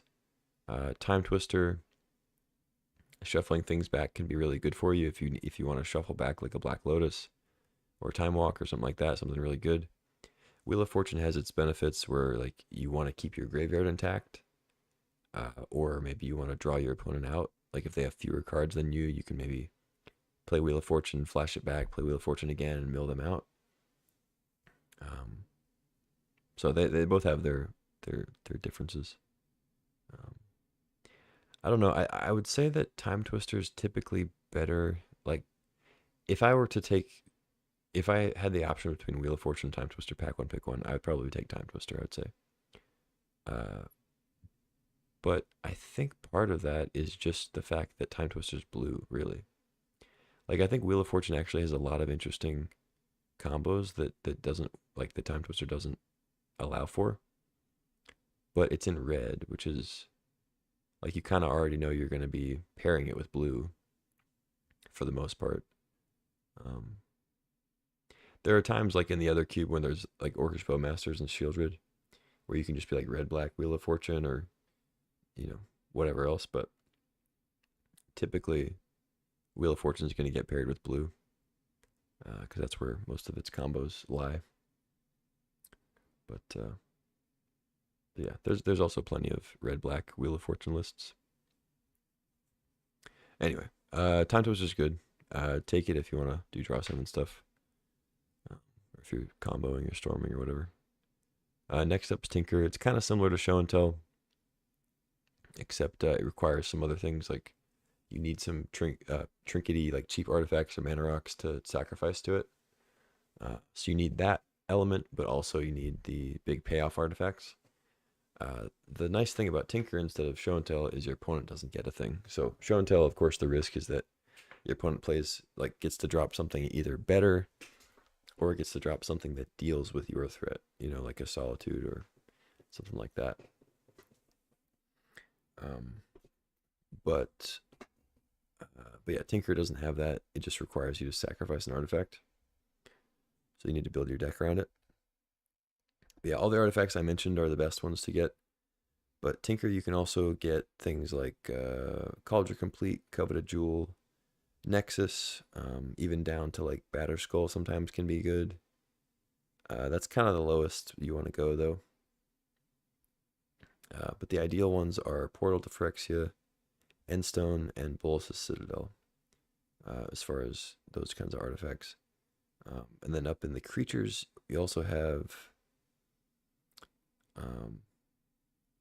Golos. I guess you could if you have like Academy and you want to do that. Otherwise, there's Battlesphere, Sundering Titan, and Triplicate Titan. Looks like there's no Blightsteel Colossus, but that's okay. Sundering Titan, Triplicate Titan are both fine. I wouldn't want that as like my only Tinker target, but if you want to have like Portal and Triplicate Titan, you know, as like two options, I think that's good. But if Triplicate Titan was my only Tinker target, I don't think I would even really play Tinker. If that gives you an idea of my thoughts. Time Warp, 5 mana, take an extra turn. So it's the exact same as Time Walk, except it is 3 more mana, which of course is a big difference. Still a pretty good card. I definitely don't put it in every blue deck, but a deck that has a few Planeswalkers has a few ways to take advantage of an extra turn that, you know, you get a benefit from having another upkeep, a benefit from having another, you know, main phase with Planeswalkers and stuff. It's solid. Still can be recurred with Jace, Tameo, and things like that. So one to consider for sure, but it's certainly not as good as Time Walk. Echo of Eons, another draw 7. Pretty much as good in all of the same cases that Time Twister is good. Except it has a couple other variations that Time Twister doesn't quite accomplish. Like, for example, with Lion's Eye Diamond, which I think I've mentioned, but I haven't shown it yet. It's a 0 mana artifact. You can sacrifice it, but another cost to getting the mana that it produces is discarding your hand. So it's kind of tricky to actually be able to utilize the mana. So you sacrifice it, discard your hand to add 3 mana of any one color. So it does the exact same thing as Black Lotus, except it has a very high cost, right? Like you have to discard your whole hand, which means you can't play any of the cards in your hand with that mana, right? You have to find a way to play cards or use the mana for an ability, like play cards from your graveyard, play cards from exile, or have something on the stack that's going to draw you cards, like a draw 7, and then you sack the Lion's Eye in response, and then you draw the cards. You know, those are ways to take advantage of Lion's Eye's mana. But the other thing you can do with Echo of Eons is, because it has flashback for 3, you can play Lion's Eye Diamond, sacrifice Lion's Eye Diamond for 3 blue, discard your whole hand, including Echo, and then use the 3 mana to play Echo of Eons. So if you play, you know, you can do that as early as turn 1, of course, but you can also like maybe go turn 2 or 3, kind of play more cards from your hand out, maybe play some artifacts, get down to like 2 or 3 cards, play Lion's Eye, crack it, play Echo, and still have your other mana to utilize. But yeah, so a good combo with Echo. I think that Time Twister is generally going to be better still in most cases. Like you'd probably still take Time Twister over Echo most of the time, but it does have that little combo there with Lion's Eye, and then of course like any other looter effect lets you discard it and still get value. Next is Time Spiral, another draw 7, but this one's 6 mana. It does the same thing as Time Twister, except it untaps 6 lands, so it's like a net 0 mana card. Obviously, you need 6 mana to cast it, but then it gives you that mana right back. Similar to Frantic Search, in days of yore, it used to be that you could combo this with like Mana Flare, Heartbeat of Spring, and High Tide to create a bunch of mana by untapping, along with like Palinchron and stuff like that. But those days are gone. Time Spiral is still pretty good though, because we've kind of replaced the mana production of the untappers with just more draw 7 Punisher cards like Hull Breacher and Orcish Bowmasters, which Bowmaster's not in this iteration of the cube, but Shieldred, Hull Breacher, Narset, Leovold, they all benefit from having draw 7. So Time Spiral, I'd say, is probably the worst of the draw 7s, but it has its moments. You know, play it for a big 6, and then you get to untap and have access to all your mana for your fresh set of cards. So it is good. Another 6er, Upheaval. One of my favorite cards to draft around in the whole cube. Really, really good to pair with Tolarian Academy. But yeah, 6 mana. It does one thing, and it does it very well. Return all permanents to their owner's hand. Yeah. So you play Mana Rocks. You could pair this with Mana Dorks in green. It's not nearly as good because those things do not tap the turn you replay them. So Upheaval is at its best with Mana Rocks or like Ritual Effects and some other board presence. So you can tap all your mana, play Upheaval. Ideally, you don't want to play a land first because you want to have your land drop be after the Upheaval.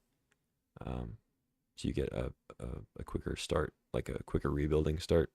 But you play Upheaval, tap for, you probably want to tap for at least like 8 or 10 mana. Sometimes it's a lot more. Sometimes it's you tap it for exactly 6 just to keep yourself from dying. But ideally, you tap for a bunch of mana. You have some left over. You play the Upheaval. You bounce everything. You get to play a land, hopefully a Tolarian Academy. And then you get to play, Mana Rock, and then Creature or Mana Rock into Planeswalker or whatever it is. Your opponent's left with no permanents on the battlefield. And then you might have to discard a couple cards, but your opponent, most likely, in most cases, because they didn't build their deck around Upheaval, they're going to have to discard a bunch of cards at the end of their turn, and they're only going to go like land, maybe 1-drop, land, maybe a Mana Rock, something like that. So really strong card. Definitely takes some building around, but can be a huge payoff in like especially artifact lists. So something to keep an eye out for.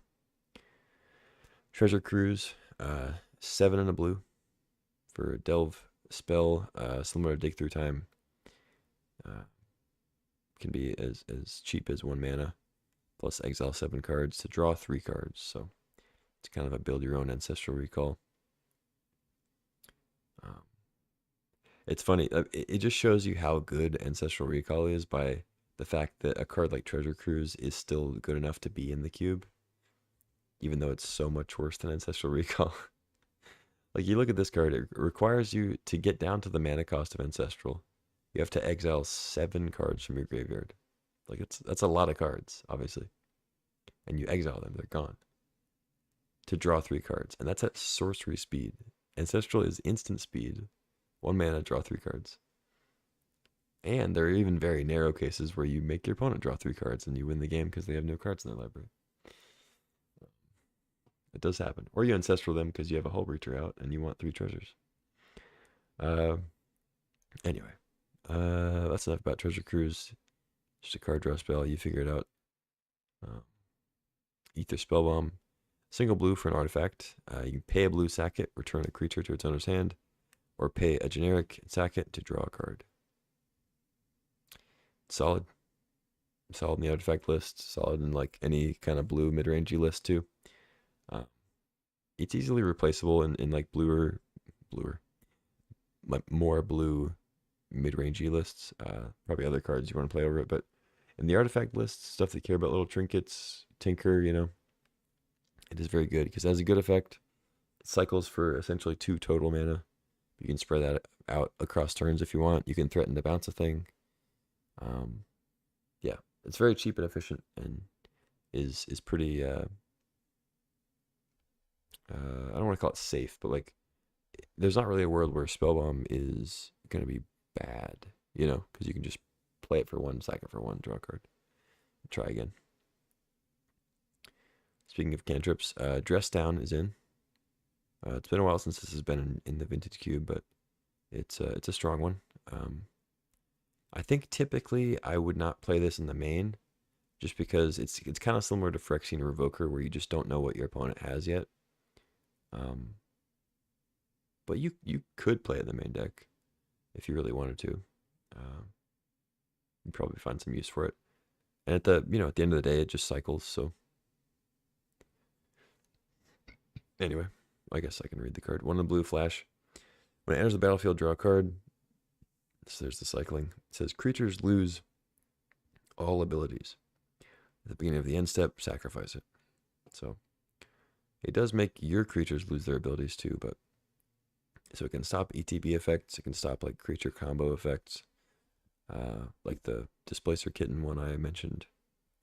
Although I guess the one I mentioned was with Teferi, which you can't actually dress down unless you play it in response to the Teferi. But what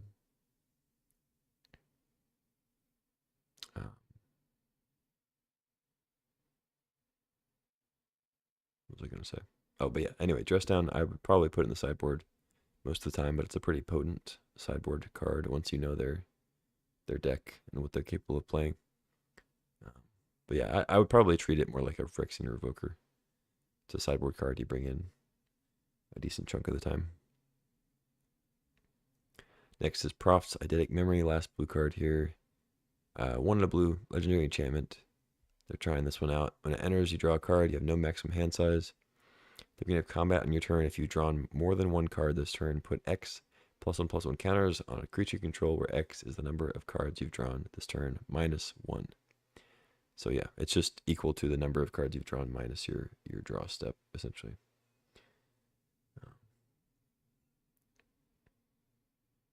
Yeah, it's a fine card. I don't think it's that great, but it cycles, so it's whatever. I guess the no maximum hand size could be decent with like upheaval at some point. But I don't know. I think it's more, it's wanting to be the tempo blue-red kind of list. All right, on to black. I spent way too much time talking about all these cards, but I enjoy talking about it, so I'm going to keep going.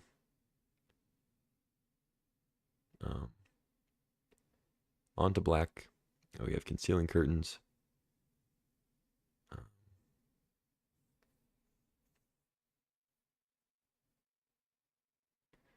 Yeah, it's a sort of brain maggot type effect. A little different though. Comes out as a 1/4, or sorry, comes out as an 0/4. With Defender, you can pay 3 to transform it. As a sorcery, flips into a 3/4 menace. You look at their hand, you choose one if you want, non-land, and then they discard it and they draw a new card. So it comes out as a decent blocker early, and it can flip. One thing to keep in mind, when you pay 3 to transform it, if they respond by killing it, you don't get the effect, because the activation is transforming it, so they can respond to it before it transforms, and they get to, you don't get to actually look at their hand. So just something to be aware of. But pretty good card. Another Goyf, single black for star, and then a 1+ star Goyf. We've seen it on Tarmogoyf if you played with that card, you know that stat line. But its power is equal to the number of card types among cards in your graveyard, and its toughness is equal to that number +1. So Nether Goyf, unlike Tarmogoyf and all the other Goyfs that we'll see, it only checks your graveyard, so gotta be aware of that. it doesn't play off of your opponent's stuff. Next is Bronco, Caustic Bronco. 1 in a black 2/2. When it attacks, reveal a top card of your library. Put it in your hand. You lose life equal to that card's mana value. So it's Dark Confidant effect. But then if it's saddled, each opponent loses that much life. And its saddle cost is 3. I think in most cases,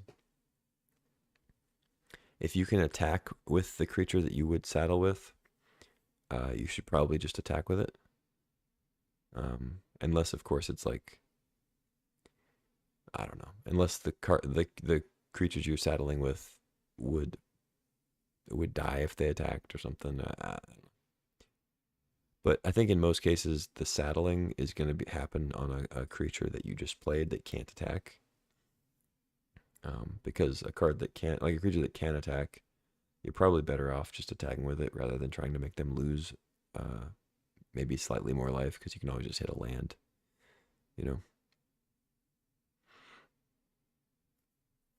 Like if your opponent has no blockers, they're tapped out, and you have like a 3/3 that can attack and a Bronco, I think you in most cases you should just attack with Bronco, attack with a 3/3.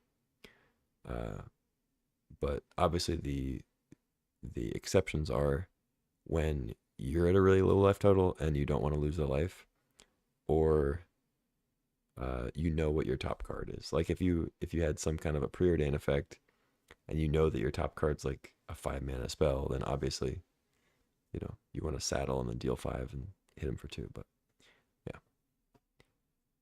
Anyway, I've just seen people saddle Bronco when it's probably not a good idea. Like they'll saddle it and then they'll just hit a land, and they could have hit me for an extra like 3 damage or 4 damage sometimes. And that ended up being the difference.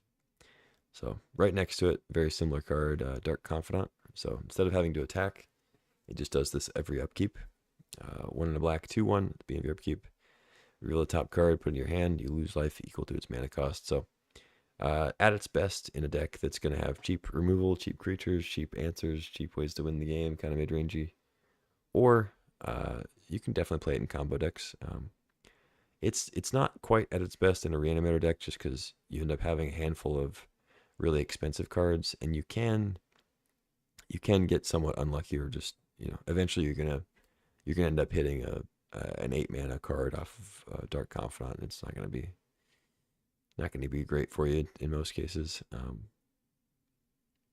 yeah, Dark Confidant's at its best when your curve kind of peters out around 4.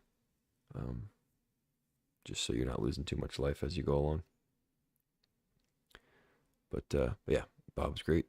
Dauthi Voidwalker, black for a 3/2 with Shadow, which means it can't be blocked by creatures. Well, it can only be blocked by creatures with Shadow, but it also can only block creatures with Shadow. So in pretty much every case, unless you're facing an opposing Dauthi Voidwalker, Voidwalker can't block and it also can't be blocked.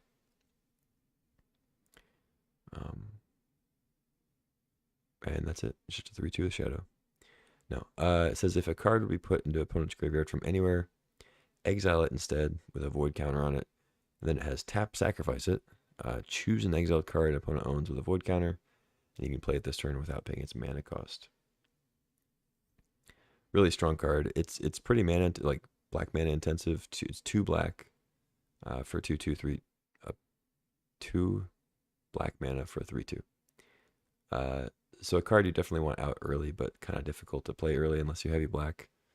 But really strong effect. There are a lot of cards that your opponent wants to keep in the graveyard.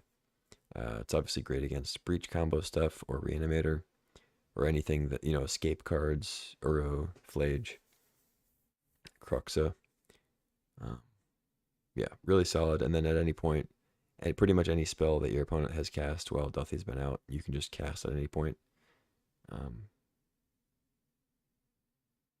So yeah, really good. It's not, one thing I guess to keep in mind, I don't know if this is ever really going to apply, but you can't just cast any card that's been exiled at all. So like, if your opponent plays like a Treasure Cruise and exiles the graveyard, it's not like you can play any of those cards with Dauthi. It has to be one that that the Dauthi Voidwalker actually exiled from the graveyard. So, or exiled instead of going to the graveyard, whatever. Next is Deep Cavern Bat, one of my favorite black cards. 1 in a black, 1/1, flying lifelink. When it enters, look at your opponent's hand, take a card from it, and put it under the bat. So it stays there till the bat leaves. The Brain Maggot effect. Mesmeric Fiend effect. I guess Fiend was first. Yeah, really solid. Fairly high pick in black, I'd say. Another high pick in black, Emperor of Bones. 1 in a black 2/2 at the beginning of combat on your turn. Exile up to 1 target card from your graveyard.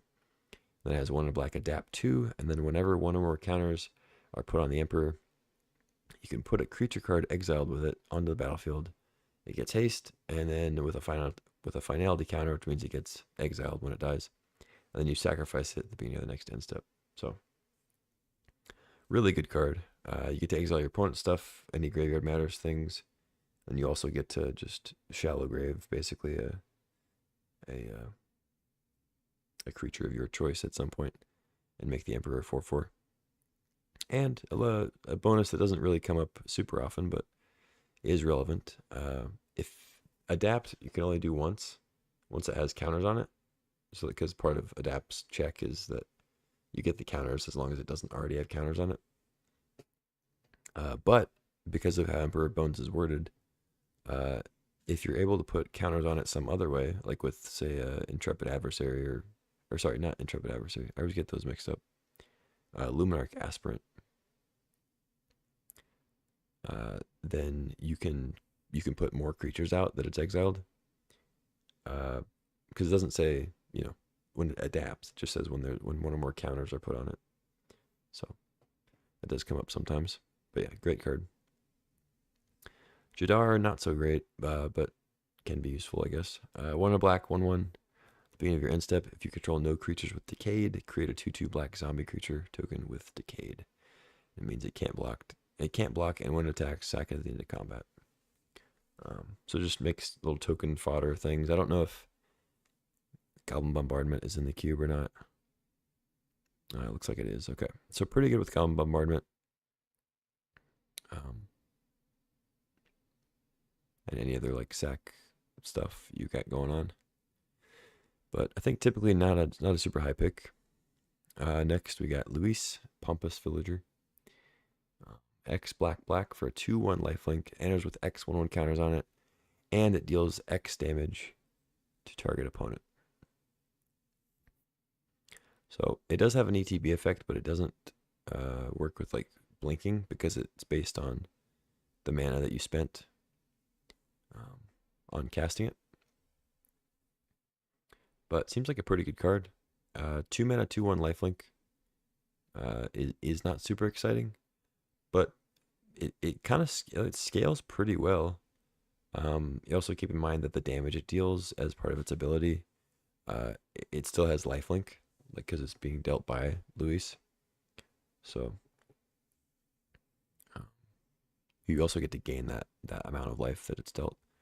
So 4 mana, 4/3 lifelink, deal 2, gain 2. Like that's a good card. It's not like outstanding. It's never going to be insane, I don't think. But it's just a card that scales pretty well with the game, so I think it'll be interesting to see where it falls in terms of power level in the Powered Cube. Soren's one I really like. That I don't think gets enough love. 1 in a black for a 1/4 lifelink with Extort. At the beginning of your post-combat main phase, if you gain 3 or more life this turn, exile Soren and return him to the battlefield as the Planeswalker, which also has Extort. +2, make a food, -1. It deals damage to any target equal to the amount of life you've gained this turn. So of course it kind of works with the food and Extort life gain. Or you can just do it the turn it flips because you've gained at least three life. Then it has -6, gain control of target creature, becomes a vampire, blah blah blah. Yeah, really solid card. Great 2-drop against opposing like aggro decks, any creatures that are trying to attack. Just a A 2-mana 1/4 lifelink to really brick walls your opponent's stuff. And if they're in red white and their removal is red, pretty hard to kill. You know, it doesn't die to bolt. They need like a flame slash at least, or some kind of white removal. So yeah, big fan of Sorin. Souls of the Lost. I don't know about this one. As an additional cost to cast it, you discard a card or sack a permanent, and then it has power equal to the number of permanent cards in your graveyard, toughness equal to the number +1. Yeah, I don't think this card's great, but we're gonna try it. I guess you can play it in like Reanimator and stuff, and it's fine. But it's kind of just like a vanilla 2-drop creature. It does get considerably big as you discard stuff. But and stuff dies and whatever. You sacrifice things. And if you get a benefit from sacrificing, you know, you play it with Jadar or whatever, I guess it could be fine.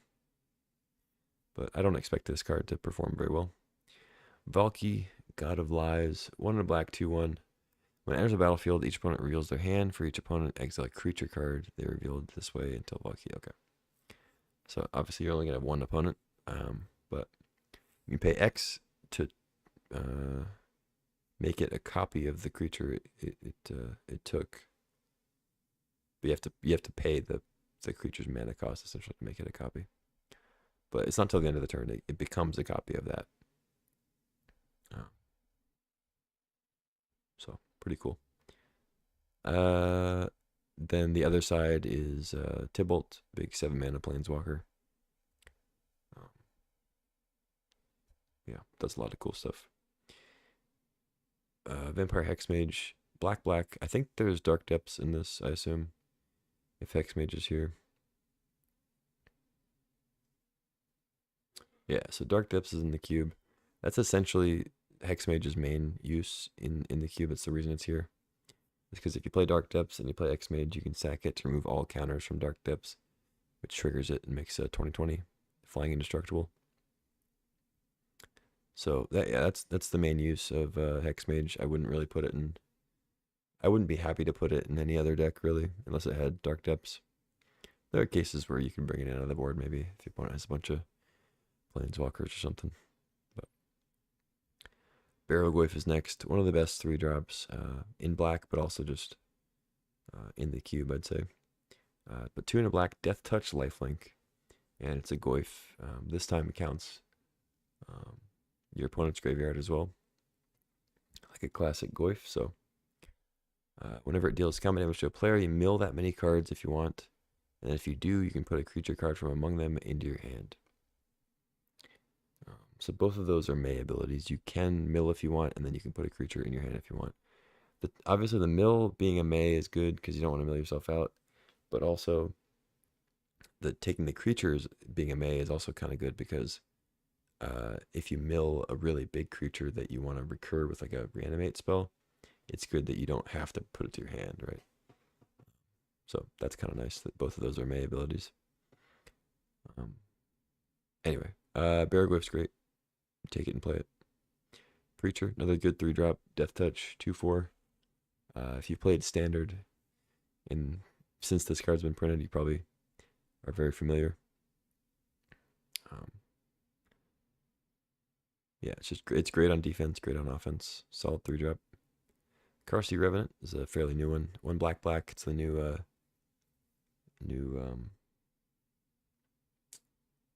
Vampire Nighthawk. Flying Death Touch, lifelink, 3/3. It has Renew, 2 in a black. Exile it from your graveyard. Put a flying counter, Death Touch counter, and a lifelink counter on a creature. Sorcery speed. I think it's pretty good. I don't know how often you're gonna be in like the somewhat heavy black, like mid-rangey or somewhat aggressive deck that wants the Revenant, but I think it is definitely strong enough to have a place here. I just don't think it'll end up being a very high pick in the draft just because it's double black, and I think that archetype is not super common. And it's a 3-drop. you know, which is already a pretty contested spot to be in. We have Woe Strider's back. It's been a while since I've seen this in a cube. But 2 and a black, 3/2. When it enters, make an 0/1 white goat. It has the ability to sack another creature, scry one. So sack outlet if you want death triggers of some sort, or you get some other benefit. And then it has escape for 3 black, black, exile 4 cards. Escapes, put 2/1 counters on it, so it becomes a 5/4. Get another goat, sack more stuff. So solid card. 3 mana, 3/2. You can jump with the goat, sack it, scry one, you know. Do your thing. Next is Elegy Acolyte. 2 black, black, 4/4 lifelink. It's a new one. Whenever one or more creatures you control do combat to a player, you draw a card, lose 1 life. And then at the beginning of your upkeep step. At the beginning of your end step, it voids, you make it 2/2. If you voided. Solid card, good 4. Grief, the black evoke elemental. It's a good one. Hand disruption. Good with all the stuff that Solitude is good with, pretty much. Next is Shieldred. We've all seen this, I assume. 2 black, black, 4/5 death touch. When you draw a card, you gain 2 life. When an opponent draws a card, they lose 2 life. Great with draw 7s. Can just be a 14-point drain there.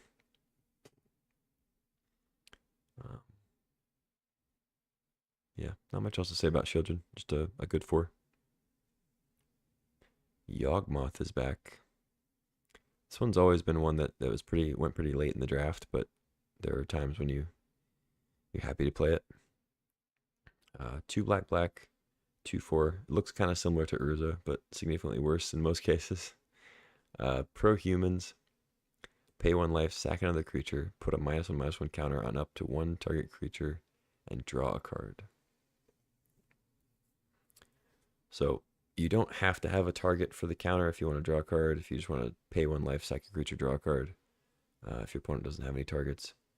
But yeah, ideally you want to get that -1/-1 counter value. And then it has black, black, discard a card, proliferate. It's not commonly used, but you know, you have some planeswalkers, you have maybe a stalled board with a bunch of creatures. You can proliferate the counters you've put on them. I don't know. Doesn't happen super often in Vintage Cube, but proliferating with planeswalkers is something, I guess. But yeah, obviously wants to be in the sacrifice deck. Pretty narrow card, but I think can be pretty powerful in the right build. Harvester of Misery, 3 black, black for a 5/4 menace. When it enters, other creatures get -2/-2 until end of turn. It's nice. You can also basically channel it. You pay 2, discard it. Target creature gets -2/-2. So kind of a slightly below rate removal spell, but tacked onto a creature. And also can't be countered. Like the removal spell can't be countered or whatever. Gets around Teferi and what's the one? I always forget. Voice of Victory. It obviously doesn't kill. It doesn't kill Voice of Victory, unfortunately, but you can still use it on another creature on their turn if need be. For whatever that's worth. I don't think it's an outstanding card, but it's fine. Overlord of the Baelmerk, 5 mana, 5/5. It's one of the overlords, so it's got impending. In this case, 5 for 2. When it enters or attacks, mill 4 cards. You can turn a non-avatar creature card or a planeswalker card from your graveyard to your hand. Fine card, not outstanding or anything. Abomination, 6 mana, 5/5. It's got Emerge from Artifact if you want to use that. But when it enters, target opponent exiles the top card of their library, a card at random from their graveyard, and a card at random from their hand. You can cast a spell from among them without paying their mana cost. So, solid cards, kind of fits like the Grave Titan role of being a card you can cast, but also a card that's like fine to recur. Also, you're not upset about reanimating it, you know, as opposed to an Archon or Grizzlebrand. So it's kind of a middle ground creature there.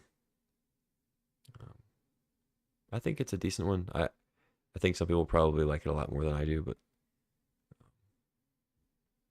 it it can potentially play a really good card, and it does at least take a card out of your opponent's hand at random, which is cool. Exiling a card from their graveyard and from their library doesn't typically matter quite as much, but sometimes you snipe something from the graveyard that matters too. So anyway, big crab. Grave Titan's a classic. It's kind of a uh, big 6-drop, gets you a lot of value when it comes in. Like I said with crab, good to recur, but also castable.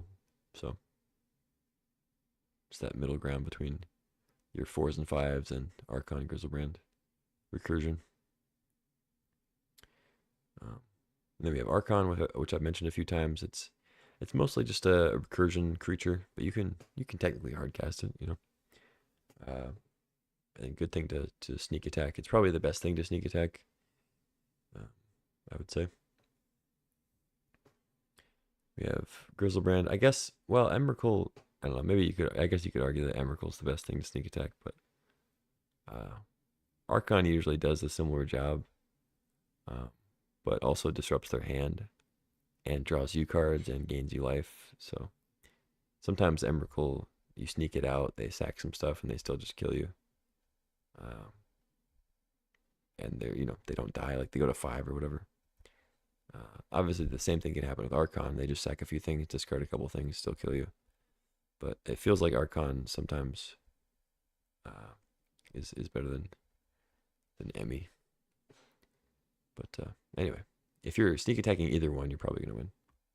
So, Grizzlebrand used to be top dog in terms of reanimation, but it's kind of been outclassed a little bit in some cases, or at least it has some more competition.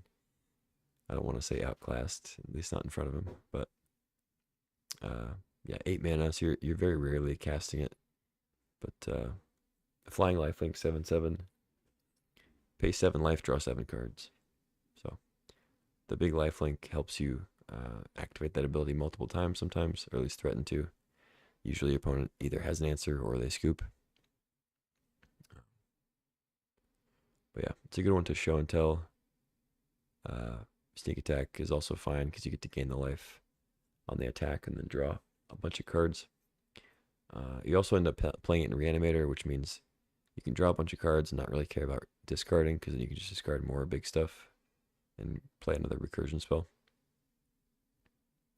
So it's good there.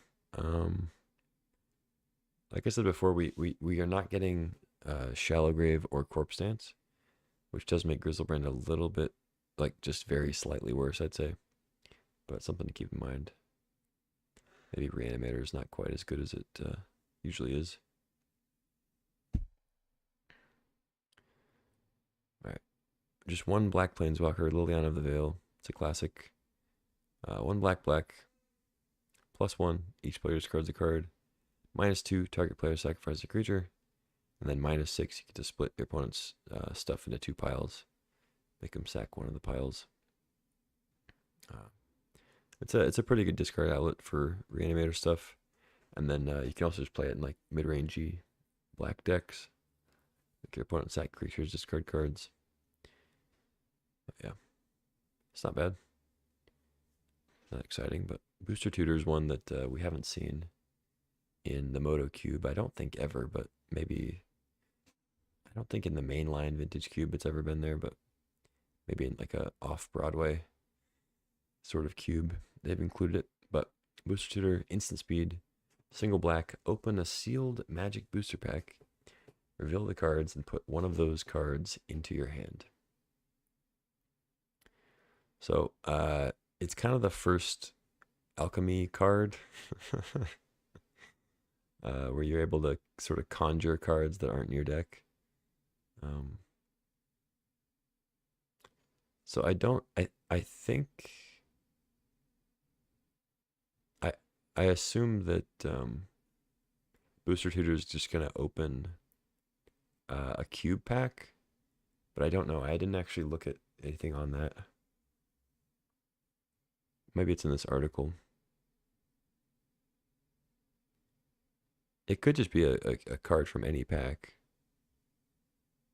Opens a cube pack. Oh, nice. Okay. Yeah, I started that Luis video, but I didn't. I haven't finished it. I think I just watched the like most of the draft. That's cool. Okay. I think that's for the best. I think it'd just be too bad to like just open a random pack from any set. You just get like a bogus rare or whatever. Or you have to booster tutor for like a generic uncommon like deal 4 or something. Where was I? All right, booster tutor. But yeah, you open a sealed pack, whatever. So in this case, it'll be a cube pack. So you're probably gonna get something pretty good. Then you put it into your hand. So instant speed, no drawback, no like loss of life. It doesn't go to the top of your deck. So it's got quite a bit of variance, of course, but it could be really good. It doesn't have the modern wording where like you can spend any color mana to play the card. So you do have to make sure that you can pick a card that you can actually play. So like if you're playing black, you're playing like Grixis or something, you don't want to take a Swords to Plowshares because you don't have white in your deck. So it doesn't have that modern ruling or modern wording of like Gonti and uh, like I'm trying to think of some other ones that I mean it's on a lot of cards, mostly like black cards, but yeah, anyway. All those cards that like steal stuff from your opponent and then like Thief of Sanity, I think has that wording. All right. But yeah, Booster Tutor will be fun. Cut down's next, just a straight up removal spell. Single black. Destroy a creature with total power or toughness.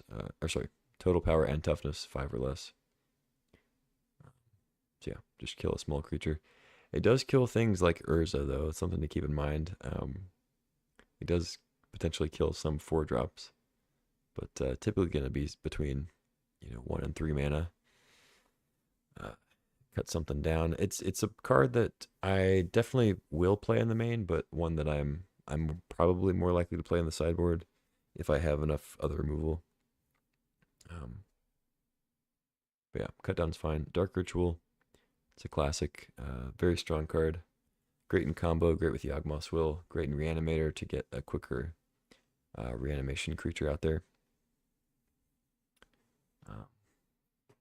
Yeah, it's great. Single black, add 3 black, instant speed. It's one of the ways you can hardcast Archon or like Bullets of Citadel. Yeah. Entomb is next. One of the best Reanimator cards. You could even argue that it is the best because it's just so unique. Because it cuts out several steps in the process of reanimating a big thing. Because typically you need a big creature, you need a way to discard it, you need a recursion spell. So Entomb takes care of the big creature and the discard outlet in one card. So at instant speed and very cheap for 1 mana. So then all it asks of you is to have a recursion spell. So extremely powerful.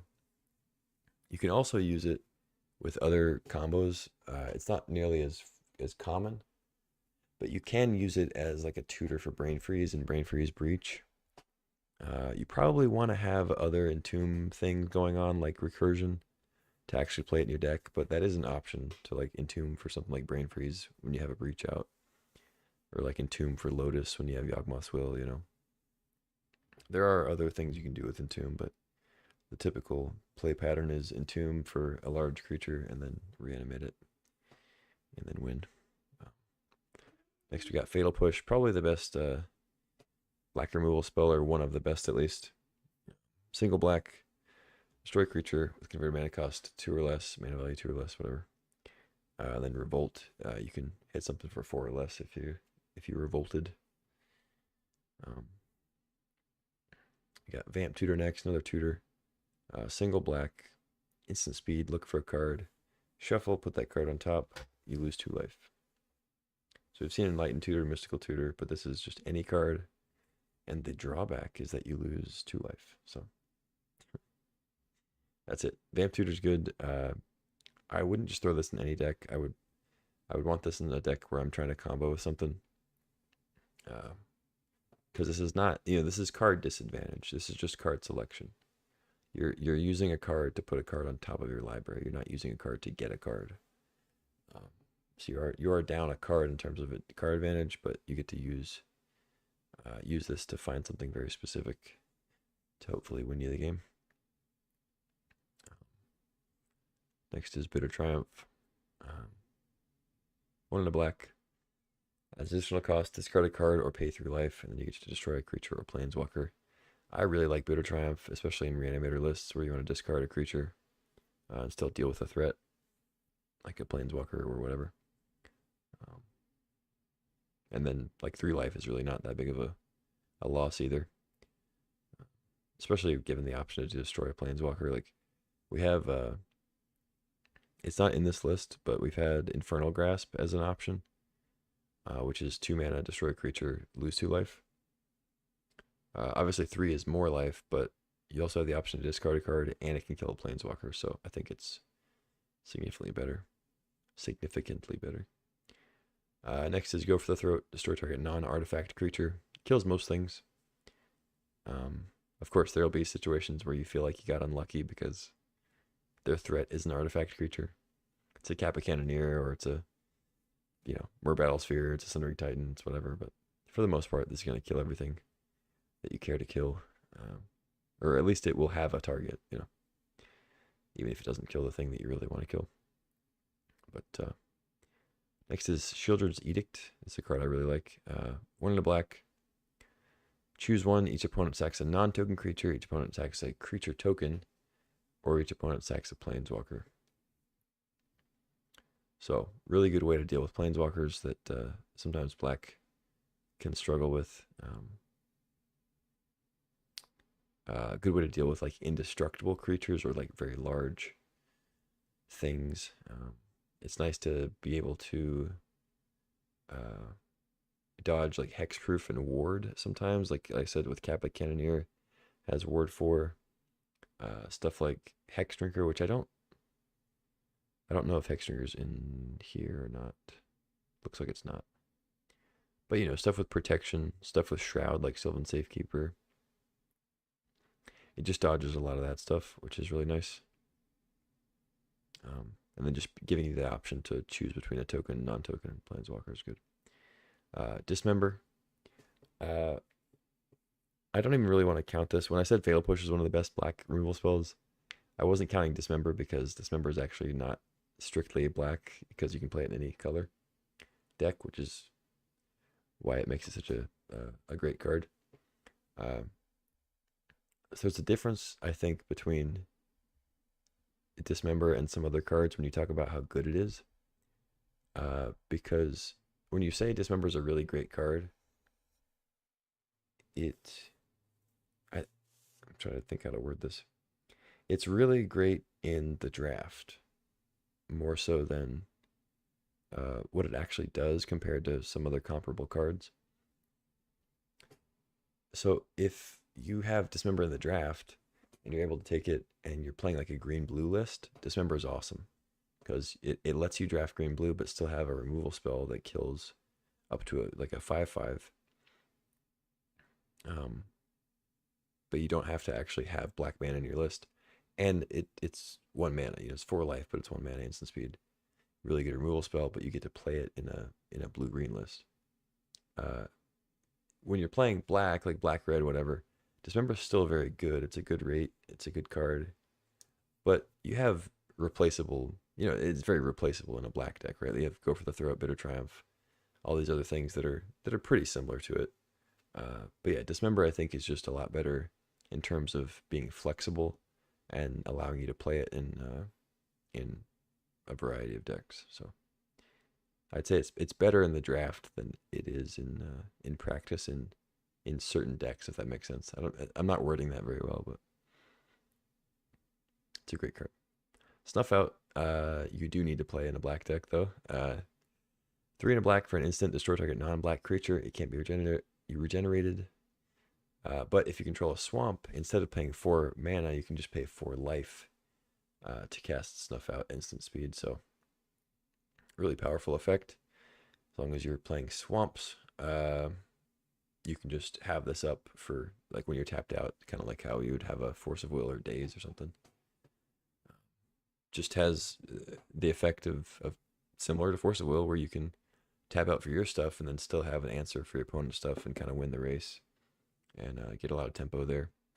You can also have them play into Snuff Out, like by trying to do a combo with a creature or maybe attach an equipment, something like that, where they think that you're tapped out, they think that you don't have an answer, and then all of a sudden Snuff Out comes in and that ruins their plans. Maybe 2-for-1s them, stuff like that. You can also tap out for like a haste creature attack. Maybe they double block. You can Snuff Out one of them. They lose the other one. You just get to keep your creature. So really powerful card to be able to cast for life instead of mana, of course. I take Snuff Out pretty highly. Murderous Cut. I think this card's kind of been outclassed in the regular Vintage Cube a little bit. It's just you only need so many spot removal cards in your cube, and Murderous Cut just kind of falls right below the rest of them in the other Vintage Cube. But still a really good card. It's got Delve, 5 mana at the base, but then Delve can put it down to at least 1, or at as low as 1. And then just very straightforward, instant speed, destroy target creature. No drawback or anything. No other considerations like Snuff Out's only non-black, of course. Yeah, just straight up destroy creature. Yeah, I don't know. I wouldn't rate it like super highly or anything, but if you're in black, you play Murderous Cut. It's good. Bone Shards next, more removal. Single black. It's kind of the same card as, or I shouldn't say same card. It's a similar card to Bitter Triumph, except instead of having the option to pay 3 life, you can sack a creature. And then, of course, it's sorcery speed instead of instant speed.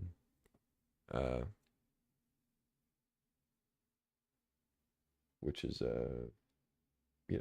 that's the balance, I guess.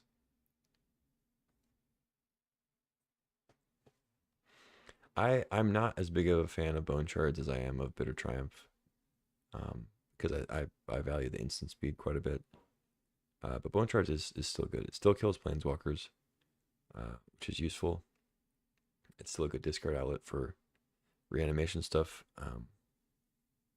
I think I would say that Bitter Triumph is significantly more playable in like pretty much any black deck, whereas Bone Shards, I think you want to be in Reanimator, or you want to be in like Red Black Sacrifice, to actually take advantage of the sacrifice or discard, or at least not care as much about it.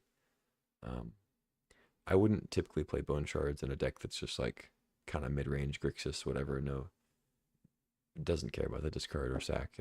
There's just other better cards to play for it. You want to be able to actually take advantage of the drawback, if that makes sense. How often do I play Q on MTGO? Pretty often. I mean, before I started streaming Galaxy, that's all I played. Was Cube, pretty much. I just streamed that. So I played it pretty much daily when it's up on the client. But I've started playing Galaxy because it's fun.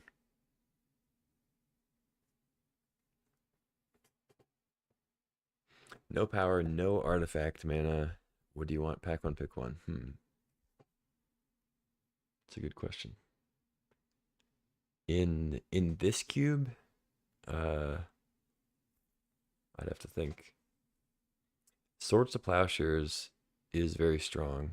I like playing white. So Swords is probably up there. Dismember is actually up there, just because of how flexible it is. Dismember, Swords. Let's see. There's some good red cards. Let's see, maybe I can like pick one from each color. So like Swords, Ocelot Pride are really good in white, for non-power. Let's see, blue is just all power, isn't it? So actually, when you go off power with blue, it's like, I guess in blue it'd be like, I actually don't mind taking a first pick Brain Freeze, but maybe not so much in this cube. Um, with blue, I guess turn one, a pack one, pick one Flash is great. Mana Drain, Force of Will. So those three with blue would probably be the top ones. Um, Swords, Ocelot Pride in white. Solitude also, that's probably top three in white. Um, Black would be Thoughtseize. Uh, Probably Thoughtseize, Demonic Tutor, and I guess if we want to count Dismember in there, it'd be Dismember. Maybe, oh, probably Reanimate or Entomb. Yeah, probably Reanimate or Entomb, and then Thoughtseize, Demonic Tutor. In red, it'd probably all be creatures. It'd be like Broadside Bombardiers, Lelia, Inti or something like that. No, there's probably like Ragavan. Ragavan's pretty good. Pyroglyph. Yeah, I'd probably be Pyroglyph over some of those. Like Bombardiers, Pyroglyph, and I don't know. I like Lightning Bolt, but it's pretty replaceable. Wheel of Fortune's pretty good, but Sneak Attack's a fun one to start with too. I don't know. I find myself playing a lot of aggro. Um, I probably don't. I don't think I play control very often. I'm not opposed to control. I play a decent amount of control in constructed, which is funny. But whenever I draft cube for whatever reason, I end up more like combo, or aggro or mid range. Like I really enjoy playing mid rangey, green decks, like domain stuff, or just like green based value decks. But I also love mono white aggro, red white aggro. And then like blue red tempo stuff, blue red spells, and other like combo stuff like Brain Freeze Breach. So I'm kind of all over the place, but yeah, I'd say control is probably my least drafted overall like general archetype.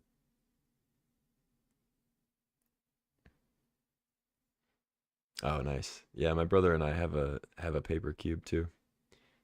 We have some, we have proxies for the power and stuff, and some other really expensive cards, but it matches up pretty closely with like what they put on Moto. That's a lot of fun. We built it and then we weren't able to draft with anybody for a little while, and then we finally, yeah, go ahead, send a link.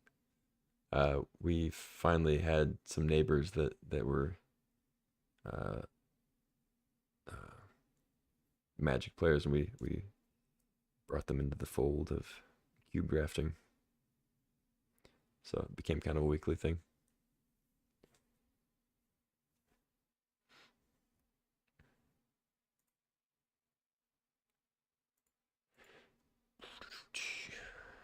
MTG Cube Pack Simulator. Oh, is there not a list? Let's just open a pack and see what's up. Oh, yeah, this cube's sick. Yeah. Whoa, what is this? This is weird art. I've never seen that art. That's crazy. What's going on here? Oh, I can't. Oh. That's funny. The foothills are all covered up. All right, what do I take here? Mm, Witherbloom Command, Spelljacker, Grave Titan. Safekeeper. Well, without knowing the rest of your cube, I would just take Wooded Foothills. That would be my pick, I'd say. Teferi's pretty great. Dark Ritual's solid. Yeah, I think I'd be on Foothills, though. Oh, nice. That's sick. Yeah, the MTG one. That's cool. Yeah, that's what ours is too, for the most part. We kind of made some, personal choices too, but most of it has at least been in the Vintage Cube at some point.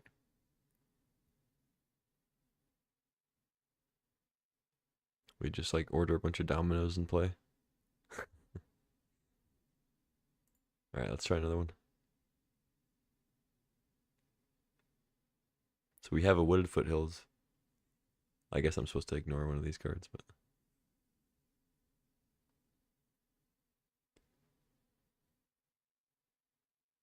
Oracle of the Alpha. How are you gonna figure that? You just have power lying around. I guess you could do it. You probably have to have multiple copies though for people who are trying to flicker it. Just get a bunch of proxies. All right, so this is a new pack one, pick one. I think I would take. Let's see. Solitude's really good, and Ragavan's really good. Man, it would actually be tough for me to pass Ragavan. But I think I'd probably take Library, pack one, pick one. This is tough though. This is a good pack. Oust is good too. Force. Yeah, I could see an argument for Solitude or Ragavan here, but I think I'd take Library. That's cool though. That art is insane. Alright, I'm gonna get back to these and try to get through them. I'll go a little quicker, I think. Spent way too much time talking about like each individual card.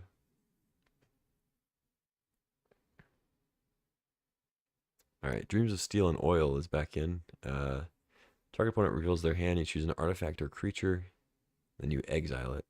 But you can also exile a artifact or creature from their graveyard. So sometimes you can spike and get Dreams to be like really strong if you're playing against Reanimator or something else that cares about the yard, and they already have something good in the yard. So occasionally it can be extremely good. I don't think on average Dreams is going to be that great, but certainly a playable card, I'd say. You could bring it into the sideboard too if you feel like you don't want to play it in the main face. Like, well, it's tough because like combo decks are most likely going to be playing some amount of artifacts, but they may not be playing any creatures. But most decks can be playing creatures, and it's good to take one. So being able to exile them is nice too. Duress, classic. Duress is great. Very main deckable, but easy to side out in some cases. Inquisition is great. Start it and play it. Mind Twist. X and a black. Target player discards X cards at random. It is a powerful card. I wouldn't typically play it unless you have some kind of ramp. Mana Rocks, Monoliths, Moxen, Dark Ritual.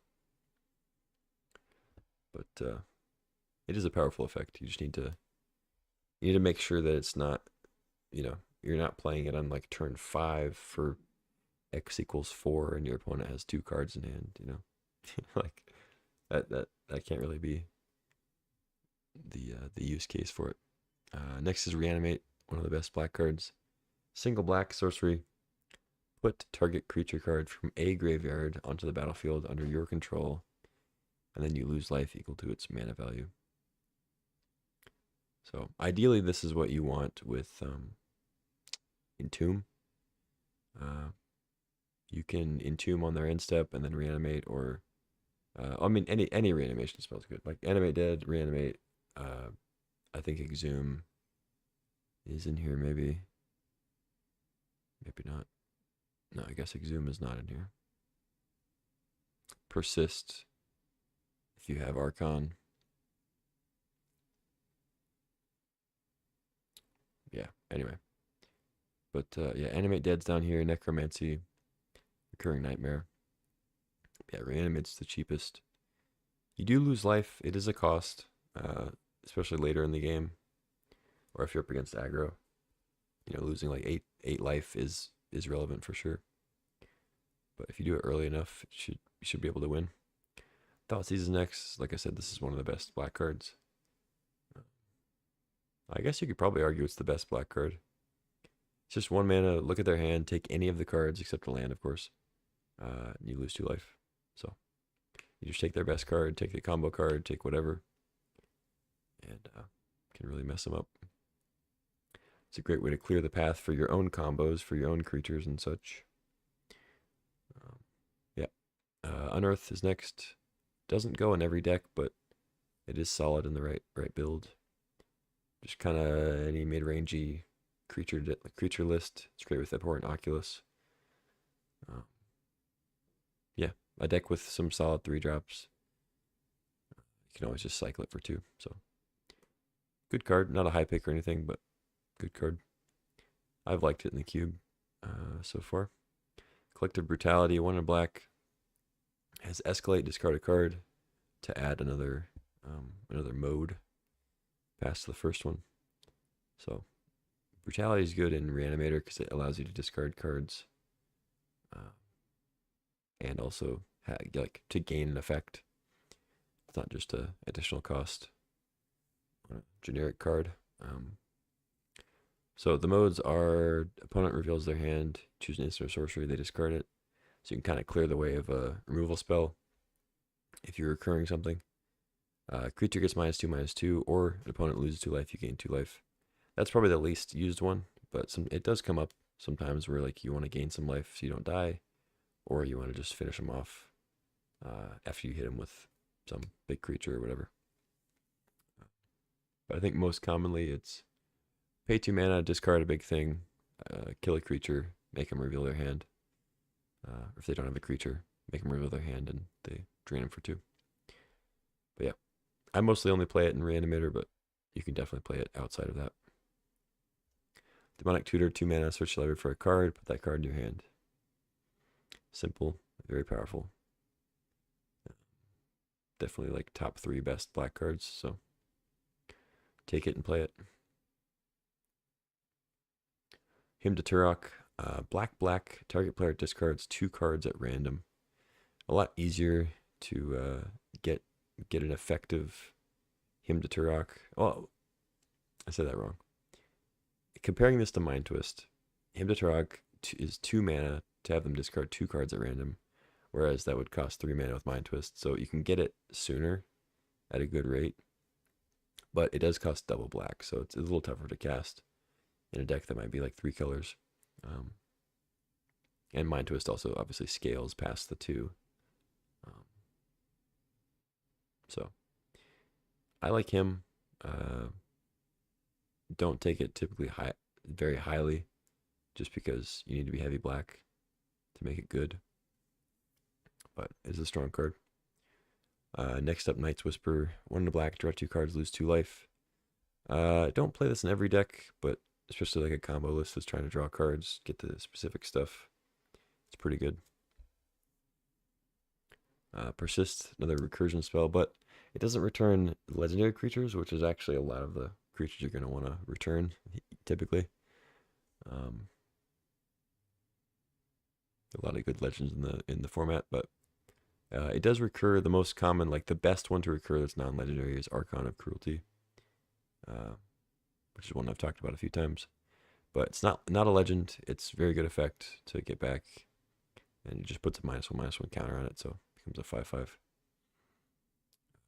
It doesn't work super well with Primus because Primus has the original Persist ability, so you still get the ETB the first time, but then you don't get to Persist because it already has a -1/-1 counter on it.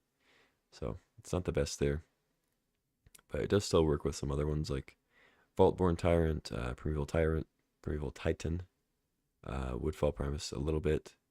Craterhoof, stuff like that. There's still targets for sure, but it's not as good as like Animate Dead and Reanimate in most cases.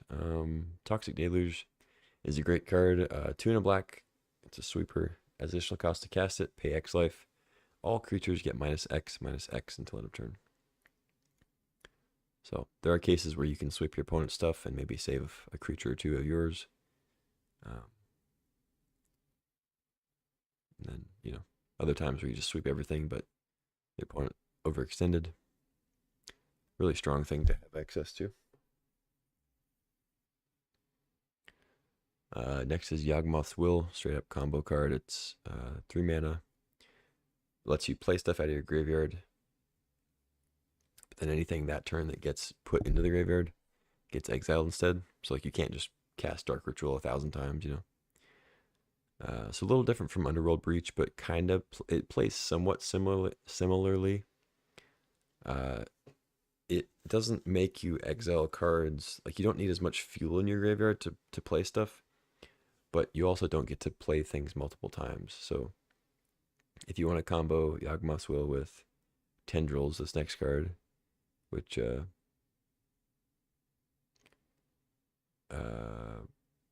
is a common combo with Yawgmoth's Will. It's a storm card similar to Brain Freeze, but it drains them for 2 every time, every storm count, instead of milling for 3. But you actually have to get up to the storm count without replaying a card like Brain Freeze or LED or Black Lotus, like you would with Breach. You have to kind of have it all ready to go in your graveyard with Yawgwill. But Yawgwill's still good with LED. You play it, you discard your hand, you get that mana, you get to replay Lotus or LED immediately, get more mana, play more cards out of your yard. So it plays a little different from Underworld Breach, but kind of has a similar feel of looking for those combo cards and trying to cast a bunch of things in one turn. So cool card, but may take some practice to really draft a good deck for it. I would recommend trying to find some storm drafts that Luis has done. Go to LSV's channel, and I think he actually has a video that's like top 5 storm lists or something that almost assuredly has Yawgmoth's Will in it. So that might be a good way to find it. I don't typically draft Yawgwill. I think I could. I mean, I'm confident that I could draft a good storm list with it, but I just don't end up going that direction most of the time. So I don't think I would have very much in my backlog of drafts to show for it. But yeah, I definitely recommend going to watch LSV's drafts for that, and just in general. But yeah, Tendrils I kind of already talked about. Just another storm payoff. Double black, so you gotta be able to find that. But it's a good one with another card I'll talk about more in a second, which I already kind of talked about. But it's good with Bolas Citadel, because you can cast a bunch of things with Citadel, and then cast the Tendrils either off the top or just some other way from your hand maybe, and then gain a bunch of that life back, and then be able to play more stuff with Citadel. So it is nice for that. Wishclaw Talisman's next, another tutor effect. This one's a little trickier, but it can be pretty strong in combo. How are they really putting Wrath in every cube list, but not Damnation? I think. Oh yeah, I guess Damnation's not in here. Huh. Yeah, I don't know. Maybe they figure that black doesn't really need a sweeper like that when they already have Toxic Deluge, and black's already good at killing stuff. I don't know. I'm not sure the reason.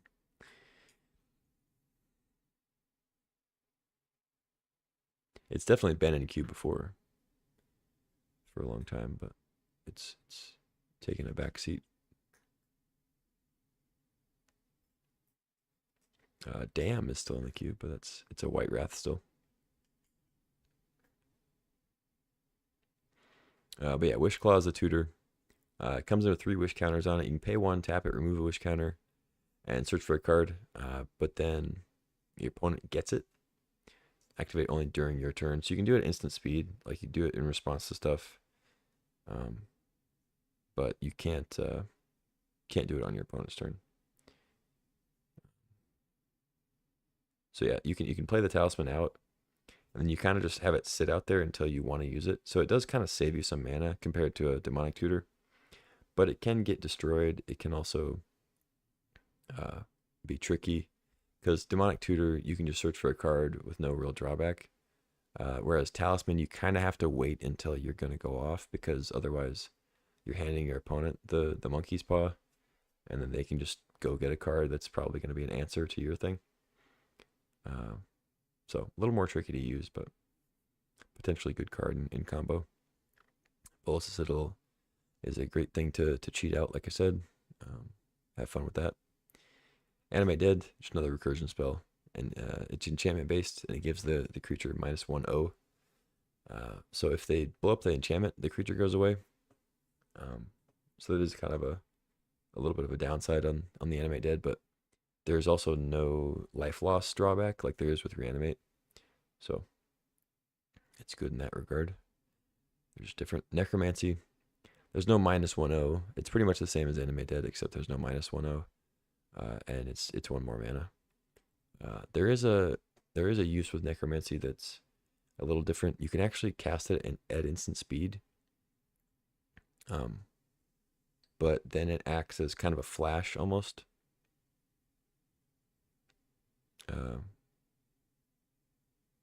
Or not, well, I guess not a flash. It's kind of like a sneak attack that doesn't give haste, almost. It's, I don't know how else to, it's like a warp. It's like you can instant speed warp it, basically. I don't know. You pay 3 mana, and you can necromancy a creature at instant speed, like to block or to just get the ETB at instant speed instead of on your turn. But then the necromancy goes away at the end of that turn, and then also the creature would go away. So there have been cases, I've been playing with necromancy, and I want to do that instant speed thing. It's pretty rare, but something to keep in mind. You do have that option to flash it in instead of getting it in on your turn permanently for at sorcery speed. So yeah, the wording's a little weird. I'm sure they're gonna maybe they'll fix the wording to be better on Arena. I haven't looked at the Oracle text of Necromancy because I can't, I know what it does. So anyway, Recurring Nightmare, more recursion as the name implies. 2 and a black. This one's for an enchantment that sticks on the battlefield, not attached to a creature. You can sack a creature, bounce Recurring Nightmare to its owner's hand, and put a creature from your graveyard into play, and only as a sorcery. That's a cool card. It's a recursion spell that it recurs itself, so you can actually use it in decks that aren't just trying to recur one big thing as like a one-off recursion thing. It can be used in decks that have anywhere from 1-drops to 5-drops, and recur all of them, and just kind of cycle through valuable, like Eternal Witness, Grief type cards. Green black is a good place for it. Jund. You're just getting back good value creatures. There are some. I don't know that there are any really infinite combos, but there are combos where you can cycle through a ton of value and kind of get there. It's with power creep and everything, and the speed of the format, Recurring Nightmare has kind of fallen behind, but it's still a pretty powerful effect and fun to play with for sure. Virtue of Persistence is next, another virtue, like the white one. 2 mana for the adventure. Target creature gets -3/-3. You gain 2 life, so kills a decent chunk of things. Sorcery speed, but you get to gain a little bit of life. And then a big 7 mana enchantment. The beginning of your upkeep, so you don't get any advantage from it until 1 turn cycle passes. So your opponent has a full turn to potentially deal with it, but if they don't, you get to put a creature card from a graveyard onto the battlefield under your control every upkeep. So fans of Debtor's Knell are rejoicing. Yeah, Virtue of Persistence. Decent card. I don't find myself taking it very highly, but it's pretty good. Does the job. All right, we got Bomat Courier into red. This is obviously technically an artifact card, but it's mostly played in red because of its activated ability and its lack of value outside of red. So it attacks a couple times early in the game. It's not very useful later. It can be good early. Dragon's Rage Channeler, single red. Surveil when you play a non-creature spell, and then Delirium. It gets +2/+2 flying and attacks each combat if able. Nice cheap card in any deck with some non-creature stuff. Lavamancer goes in a similar deck. Exile 2 cards from your graveyard. Deals 2 damage to any target. It's a classic card. Hasn't been in the cube for a little while, but it's back now. Hired Claw. Hired Claw, aggressive red creature here. 1 mana, 1/2. When you attack with a lizard, deals 1 damage to an opponent. And then pay 2, put a counter on it if an opponent lost life this turn. And only once each turn. So yeah, attacks as a 1/2, pings him for 1, and then threatens to become a 2/3. So oftentimes is not blocked on turn 2 because it's hard to block a 2/3 on turn 2, especially if you're on the play. It's very unlikely to be able to block it effectively. So you can usually get a couple hits in if you play it turn 1. Unless they just have like a bolt or whatever. But next is Kellen, 1 mana, 2/1. I haven't found Kellen to be very good just because the level up, especially for the 2 mana one, it doesn't improve his stats at all, which is a little rough. And it also doesn't, like, you're only able to play the card that it exiles on that turn. So like if you go turn 1 Kellen into turn 2 level up Kellen, you hit, you don't play a land because you already played a land probably, unless you played a Mox. So there's like a very, very small chance that you're able to play the card you just exiled if you choose to level up. So then, if you don't level up and you play something else because it's just better value, then you don't get to level up the 3 mana one until much later. So it's just kind of like a 2 mana, or it's just kind of a 1 mana 2/1 that like kind of has some other abilities if you happen to have some mana lying around. I don't know, that's at least how it's felt. So I don't think Kellen is very good, but it is a cheap 2-power red creature, so do with that what you will. Monastery Swiftspear. 1 mana, 1/2, haste prowess. This card I like. It's good in red-white, it's good in red-blue, it's good in Jeskai, it's good wherever that has a cheap non-creature spell. It's a good place for like Ataxian Probe, cantrips, stuff like that. Yeah, it just gets in there. It also threatens, it just makes it hard to block. Like, even if you have a 2/2, if I attack with Swiftspear and I have 2 mana up and I have 5 cards in hand, are you blocking with your 2/2? No.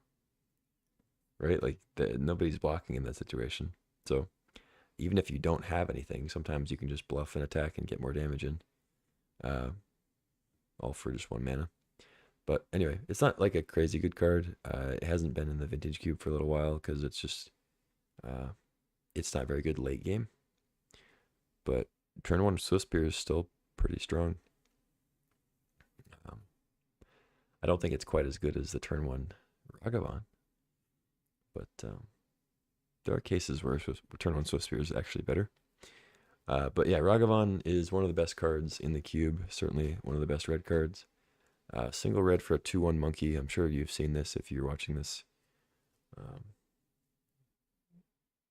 So I won't go into too much detail on like why it's good, but yeah, you hit and make a treasure, exile the top card of their library, and then you can cast that card. You do have to use, you have to spend the mana of that card. So like you oftentimes have to use the treasure on like off color cards that you exile, but it's part of it, I guess.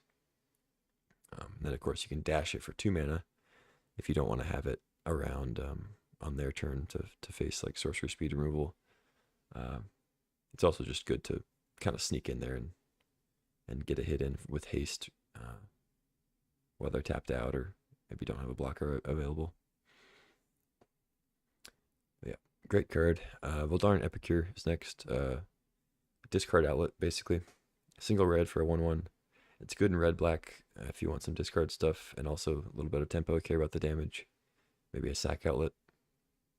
But yeah, it comes in, deals 1 damage to your opponent, and then makes a blood token, which is, of course, a discard. Pay 1, discard, and draw a card. So that's a solid card in the right deck, but nothing to write home about. Draconautics Engineer is next. 1 in a red. 2/2, has exhaust. 2 different abilities. Single red, other creatures you control get haste, and put a counter on this creature. Or pay 4, make a 4/4. Dinosaur Dragon with flying. Card seems fine. I don't think it's outstanding or anything, but it seems fine. Next is Fear Missing Out. Enchantment creature. 2 mana, 2/3, when it enters, discard a card, then draw a card.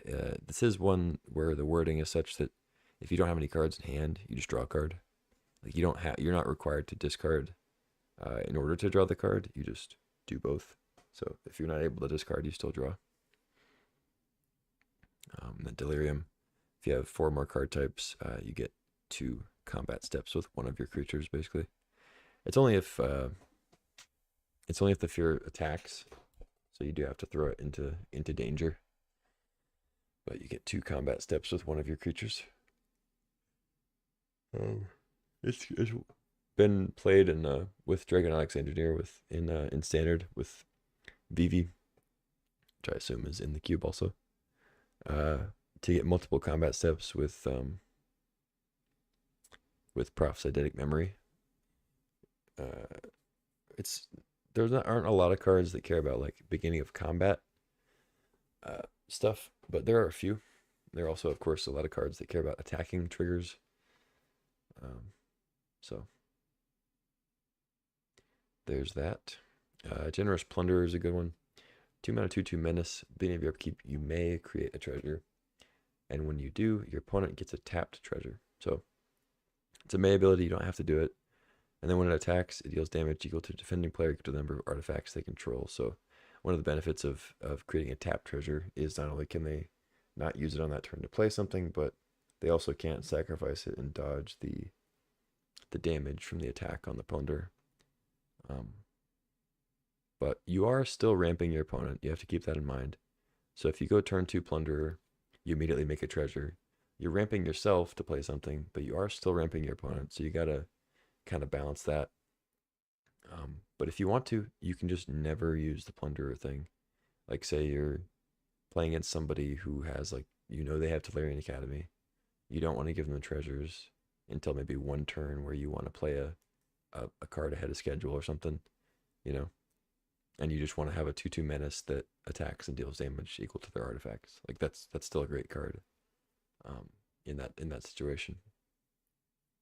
But yeah, the treasure is completely optional. You just have to be careful with it because it's not just straight upside, of course. Anyway, I've had a lot of games where my opponent plays a Plunderer and they just keep giving me treasures, and I just keep using all of my mana using the treasures, and I just win because they fueled my victory apparently. Anyway, next is Inti, another good 2-drop.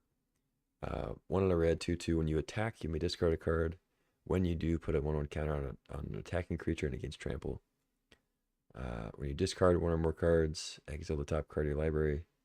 You can play that card until your next end step. So that applies to any time you discard a card, not just through Inti.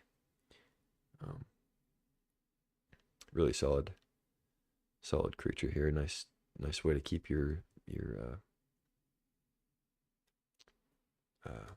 keep the fuel going. Like if you get flooded out, you can discard some lands and try to hit spells to play. Same goes with if you get mana screwed, you can discard some expensive cards and try to hit some lands. And then it's also great with other cards that just incidentally discard cards, like Fear of Missing Out. You can discard a card, draw a card, and then also to get another card off the top exiled with Inti. It doesn't cast things for free, of course, so you still need the mana to be able to cast all those things, but it's pretty nice for cheap.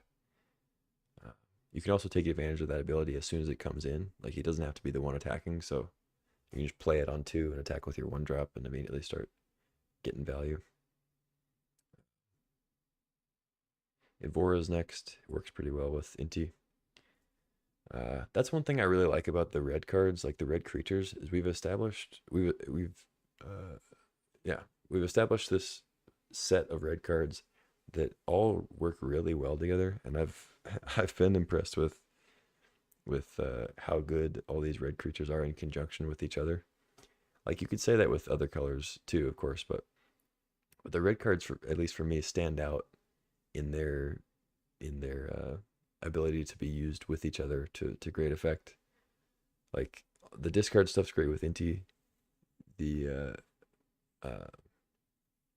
Inti is also great. Like it exiles cards, which works great with Lelia.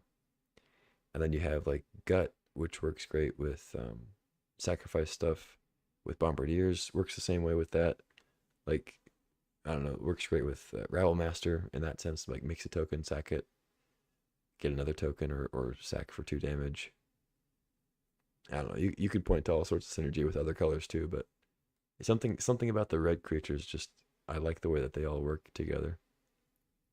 Like Epicure makes a blood, and then you sack it to Gut, sack it to Bombardiers. Yeah.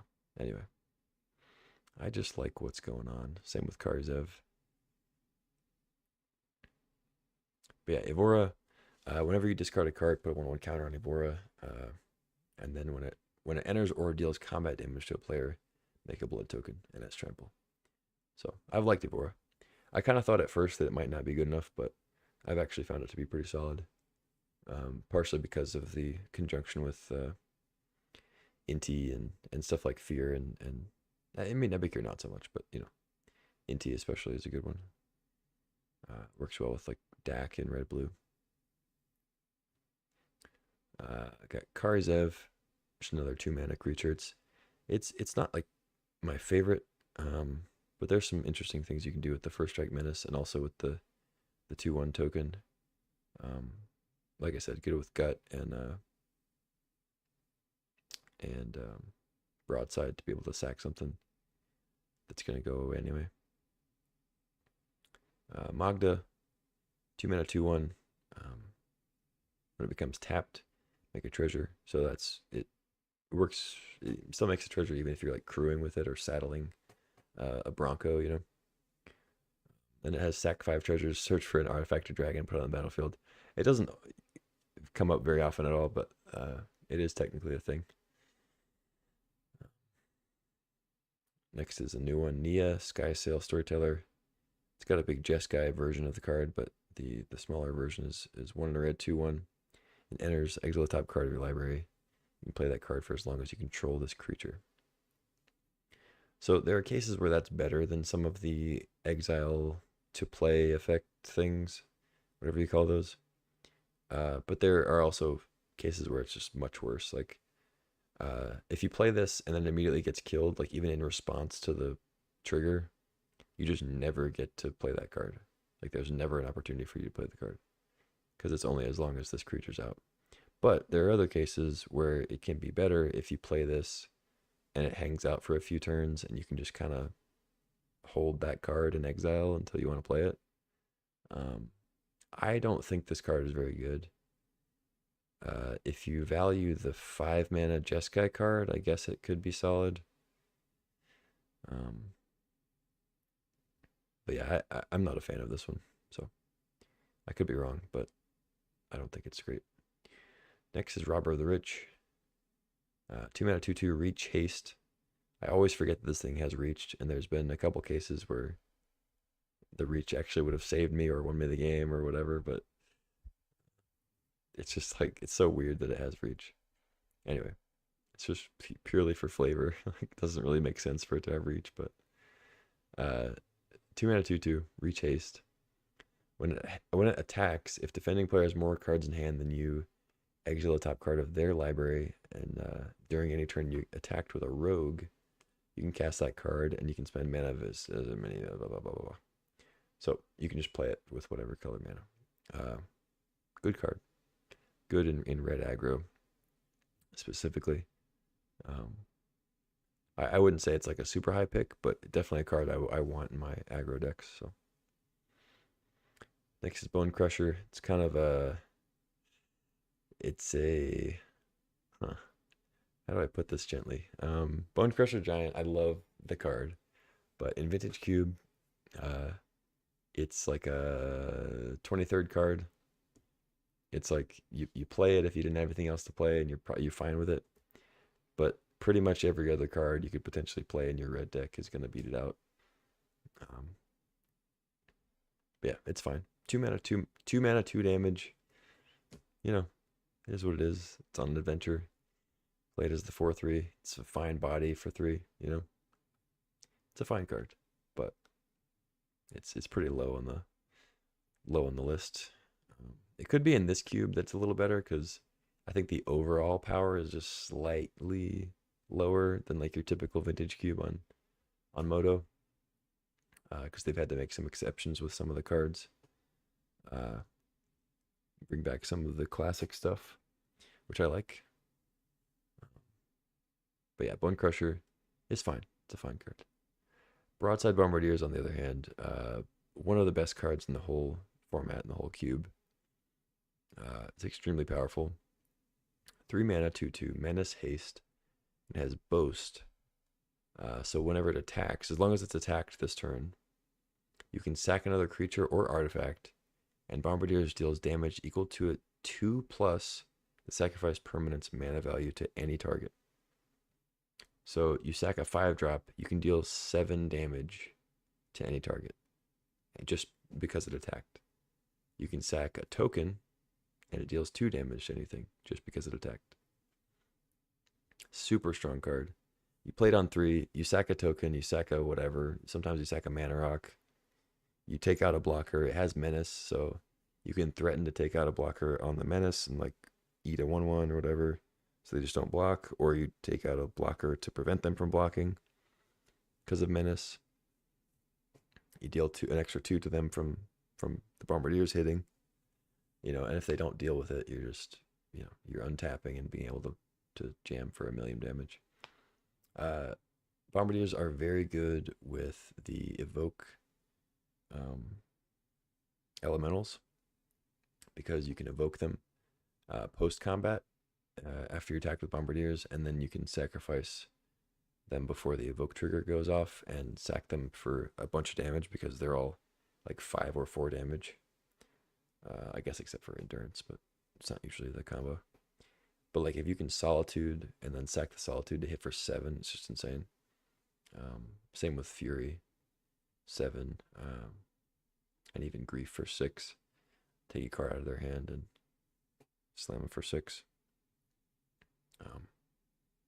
But yeah, it's just an insanely good card.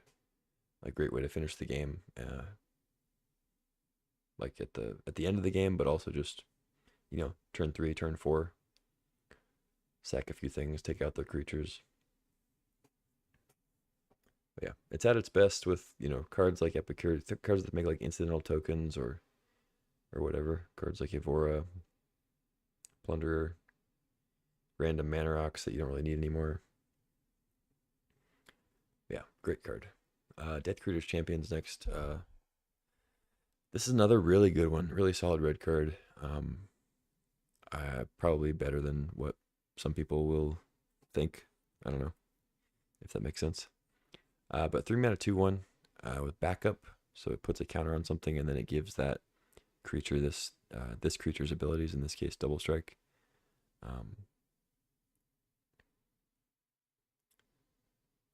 What was I gonna say? Oh, so you can play it just a regular 2/1 with backup. Throw a counter on another thing and give it double strike for the turn. Or you can dash it for 4 mana. Same thing, backup, double strike, but then you get to attack with death creatures. And in that case, if they don't have any blockers, or you think it's for the best, you can actually put the counter on death creatures and just attack for 3, like a 3/2 double striker. For whatever that's worth. You don't usually want to do that, because you're pumping 4 mana into just a temporary 6 damage that might not even be 6 damage. They could have a removal spell, or like just have a blocker or whatever. So usually it's, if you are dashing, you're going to throw the counter somewhere else, take a double strike there, and either attack with the 2/1 or just, sometimes you dash it just so you can dash it the next turn too, and like give double strike to your flyer a couple times to win that way. But yeah, really strong card. Good way to finish the game out of nowhere. And it even kind of blocks well because of the double strike. You can take out a 4 toughness creature. Or just play it on 3 and have a 3/2 double striker. That's nothing to sneeze at either. Next is Detective's Phoenix. This is a card I really like with the land cyclers that we get in Vintage Cube on Moto. Because with Troll of Khazad-dûm and Oliphant, and I mean, it works with Eagles too, of course, but I feel like I do it most often with Oliphant just because it's red. But it has Bestow for a single red, but then collect evidence 6, so you have to exile cards with total mana value 6 or greater. And one of the best ways to do that is by cycling the 6 mana land cyclers, and then just bestowing off those on like a 2 or 3 drop. So it's one of the easier ways to get like an early bestowed Phoenix, which is pretty good. But yeah, it's a flying haste 2/2, and you can cast it from the graveyard for its bestow ability. But then as an enchantment, it's +2/+2 flying and haste. So I like this card. I don't find that I take it over too many of the other red 3-drops in most cases, but I like having it in the deck. Like of these 3s, there aren't very many that I would take.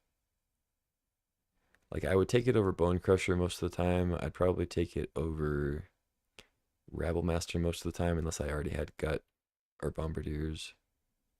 And I'd probably take it over Tursa, but I don't even know if that's true. Let's see. Next we got Rabble Master, classic red beatdown creature, 3 mana 2/2.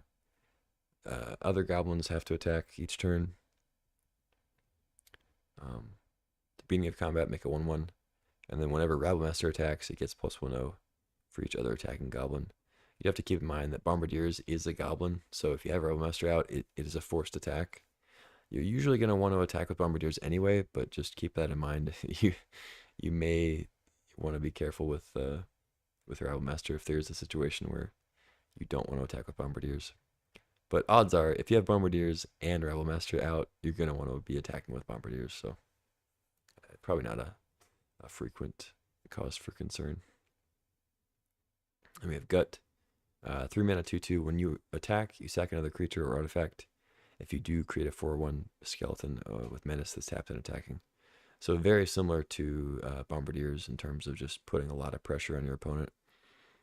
It can't kill creatures directly, and it can't deal direct damage to your opponent or to planeswalkers. But making a 4/1 skeleton with menace that's tapped and attacking already is like a pretty good replacement for that. Because they can only take so many hits from a 4/1, right? Same with their planeswalker. It's got menace, so if they are going to block it, they're going to have to block with 2 things, which with 4 power, decent odds that both of those things die, or at least a big thing. Maybe they get to keep a 2/2 or a 1/1, But yeah, I don't think that it's quite as good as Bombardiers, but it's pretty close. It's a very similar effect.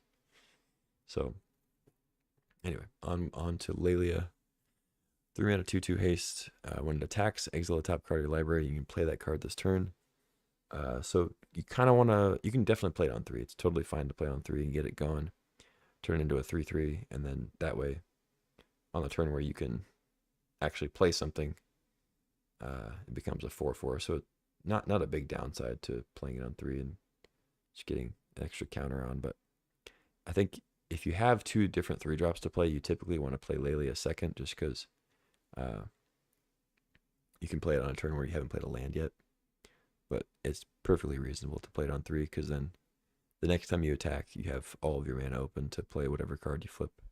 So the main thing to remember with Lelia is not so much that you need to play it after turn 3.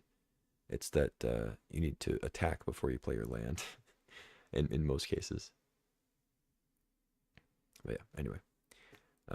Next is a somewhat new one, Screaming Nemesis.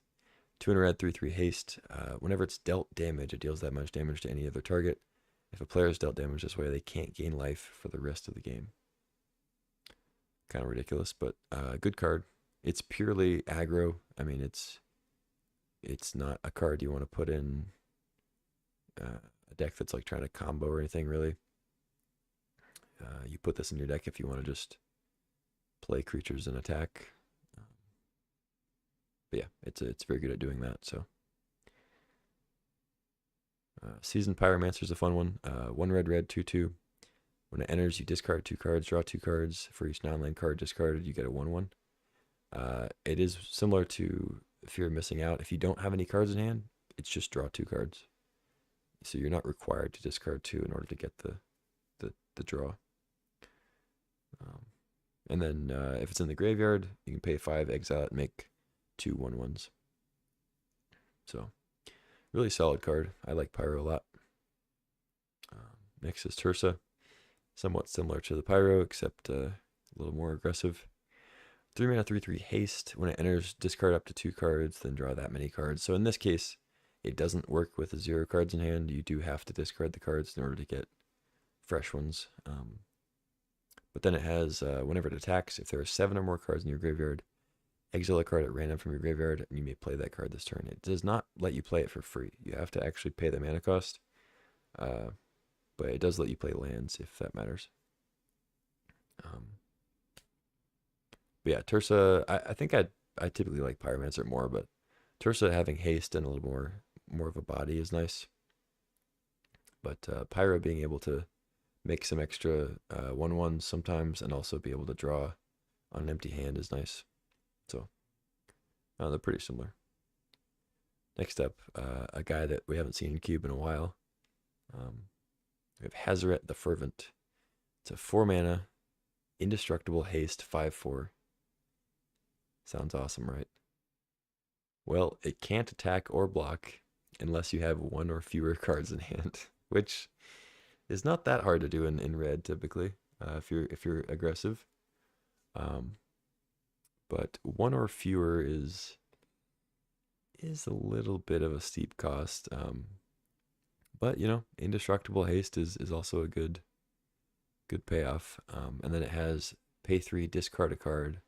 Hazaret deals 2 damage to each opponent. So 3 mana is kind of a lot, but you know, if you keep drawing lands and you're trying to empty your hand so you're able to attack with Hazaret, paying 3 to deal 2 is I think perfectly fine. I don't see myself taking this very highly, but it's a reasonable 4-drop in aggressive red deck. Speaking of which, 4 mana, 3/3 haste. Whenever a creature you control attacks, it deals 1 damage to defending player. This is the iconic Hellrider. Once again, has not been in the cube for a little while, just from being outclassed a little bit by just by all of the 3-drops, because red just doesn't need to have high quality 4s anymore. It's got them all at 3. Everything's just kind of gone down the curve one in pretty much every color, but red especially, I feel like. So yeah, cards like Hellrider and Hazaret have kind of been booted out, but we see them here because of the extra space that's been made in Powered Cube here on Arena. So yeah, happy to see Hellrider back. It'll be fun to play with. Paragoyf is next, probably the best red creature outside of Bombardiers, I'd say. 3 in a red. It's a Goyf, so its power and toughness equal to the card types in your graveyard and your opponent's graveyard. Toughness is bumped up by 1. But whenever Paragoyf or another Lorgoyf creature enters, so that is a clone effect on the Goyf can trigger that twice. Or a Baragoyf or another Goyf or just a straight up Tarmogoyf from the days of Future Sight.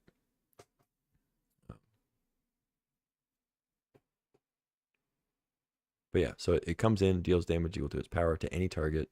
So that can be Planeswalker, creature, or player. And it's, I mean, it's pretty reasonable to assume that by the time you play this, it's going to deal at least 3 damage. It's certainly not always the case. Sometimes it's still a 1/2 when you have 4 mana. You know, sometimes it's a 2/3. But I think most of the time you're gonna assume that this thing is gonna deal 3 damage. And then there are definitely times where it can deal 5 and 6 damage, which is great.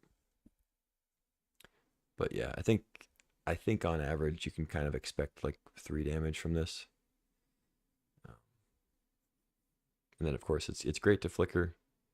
It's great to have other Lurgoyfs in red black or red green or Jund or whatever have clone effects.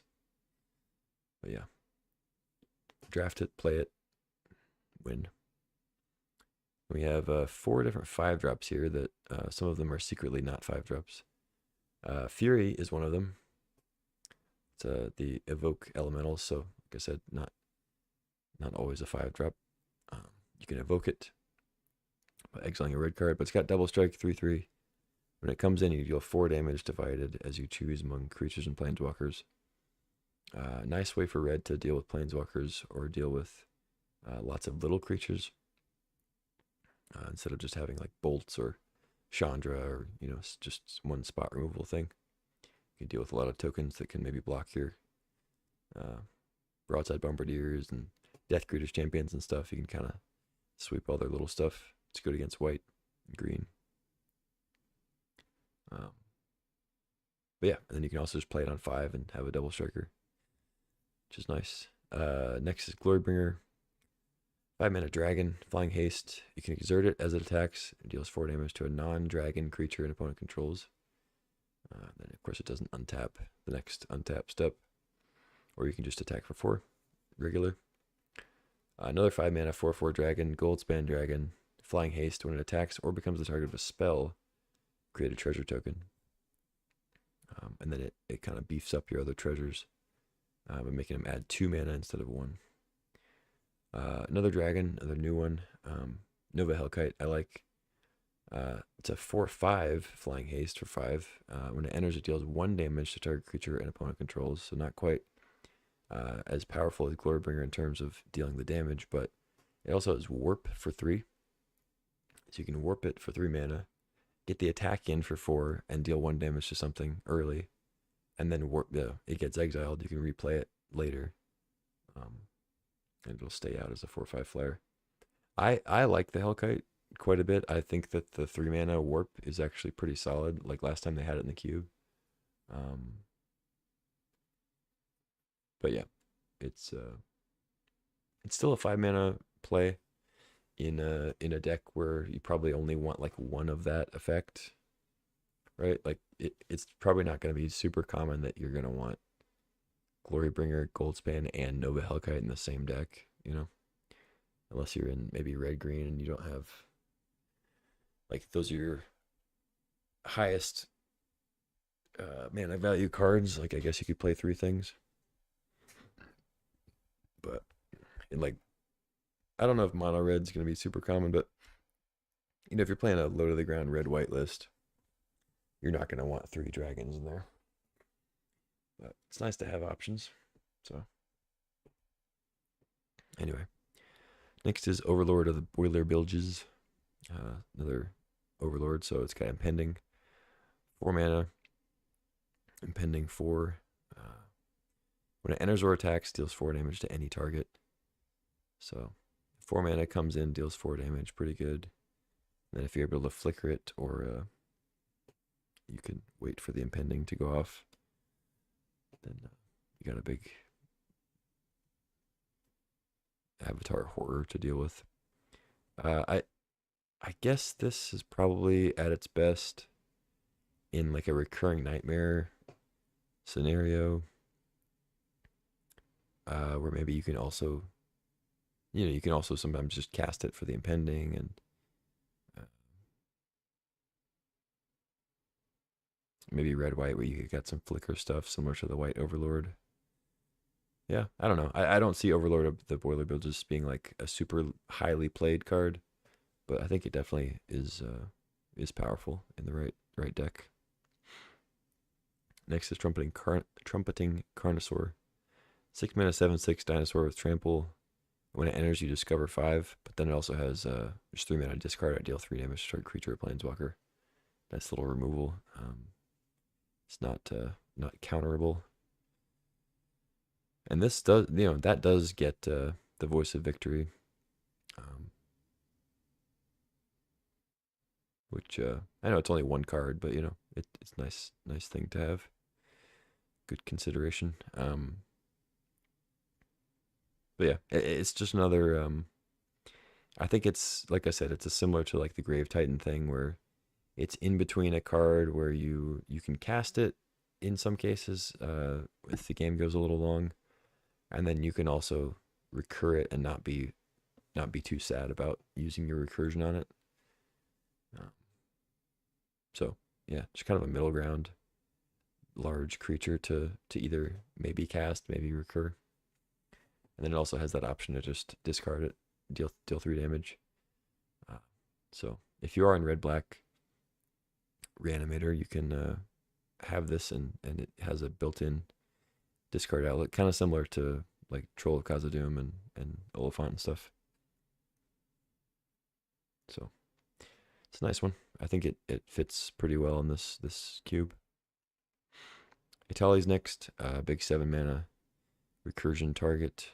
You can definitely cast it if you ramp into it, but mostly want to recur it or flash it or something. 7/7 with trample, and then it comes in and gets you some free cards from your deck and your opponent's deck. You can technically flip it, but that's very rare. We got Chandra as the red planeswalker.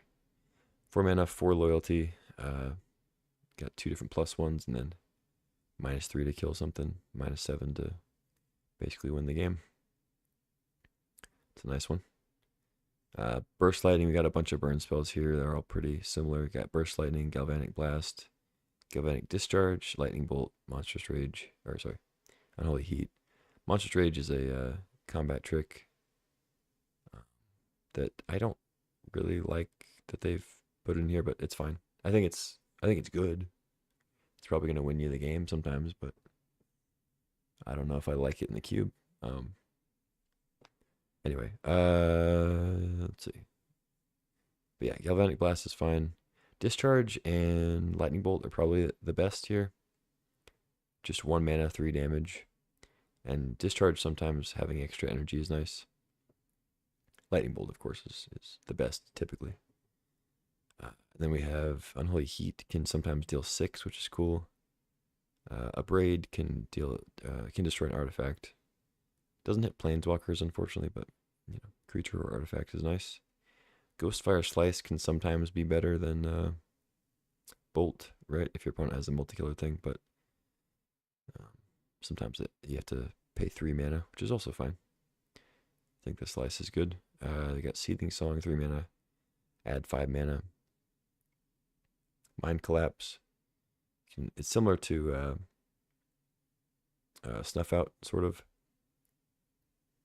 We can sack a mountain rather than paying its mana cost instead of paying 4 life if you have a swamp. Then it deals 5 damage to a creature or planeswalker. Otherwise, you just play it for 4. Fire Blast, one of my favorite cards.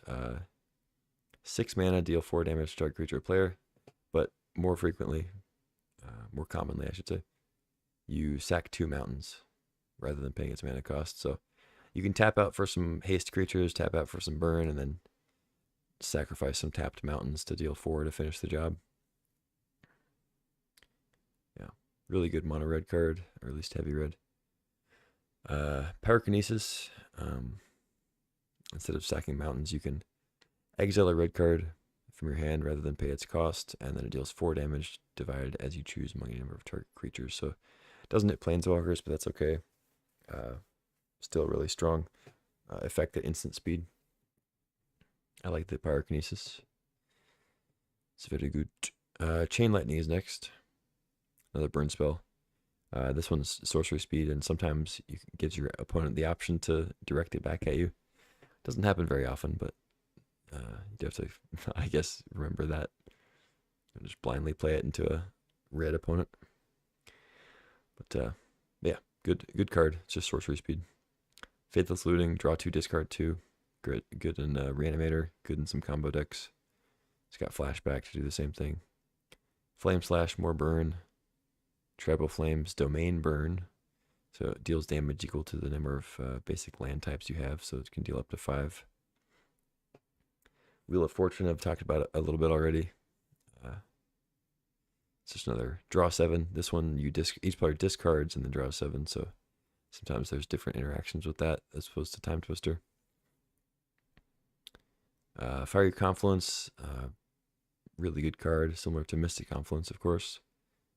4 mana, choose 3. You can choose the same one more than once. It can either deal 1 damage to each creature a couple times or whatever, up to 3 times. Deal 2 damage to an opponent up to 3 times, and then destroy an artifact up to 3 times. I feel like most commonly I end up either dealing 6 to my opponent, dealing 3 to all creatures, dealing 2 to all creatures and 2 to them, or blowing up 3 artifacts. That seems to be the most common.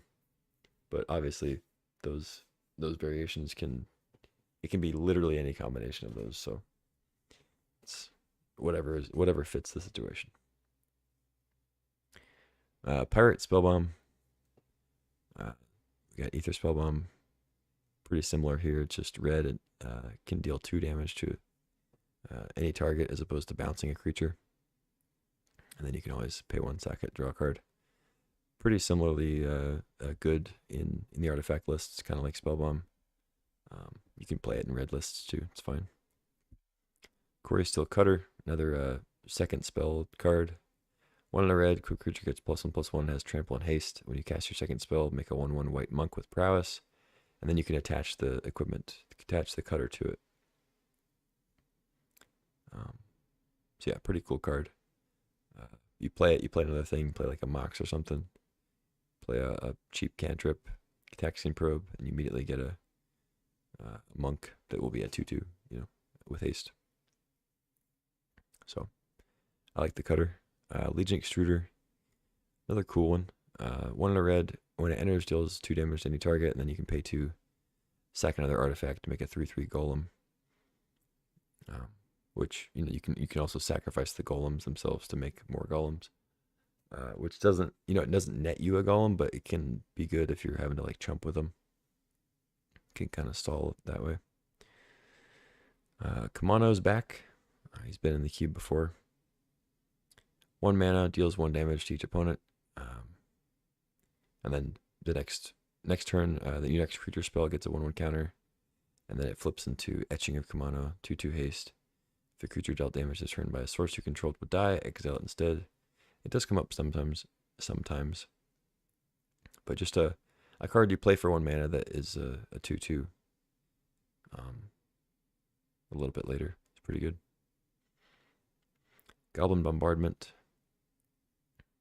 Really good. Red-black sack. Can be good in red-white too. Tokens and a Johnny specifically. I'm glad to see it here.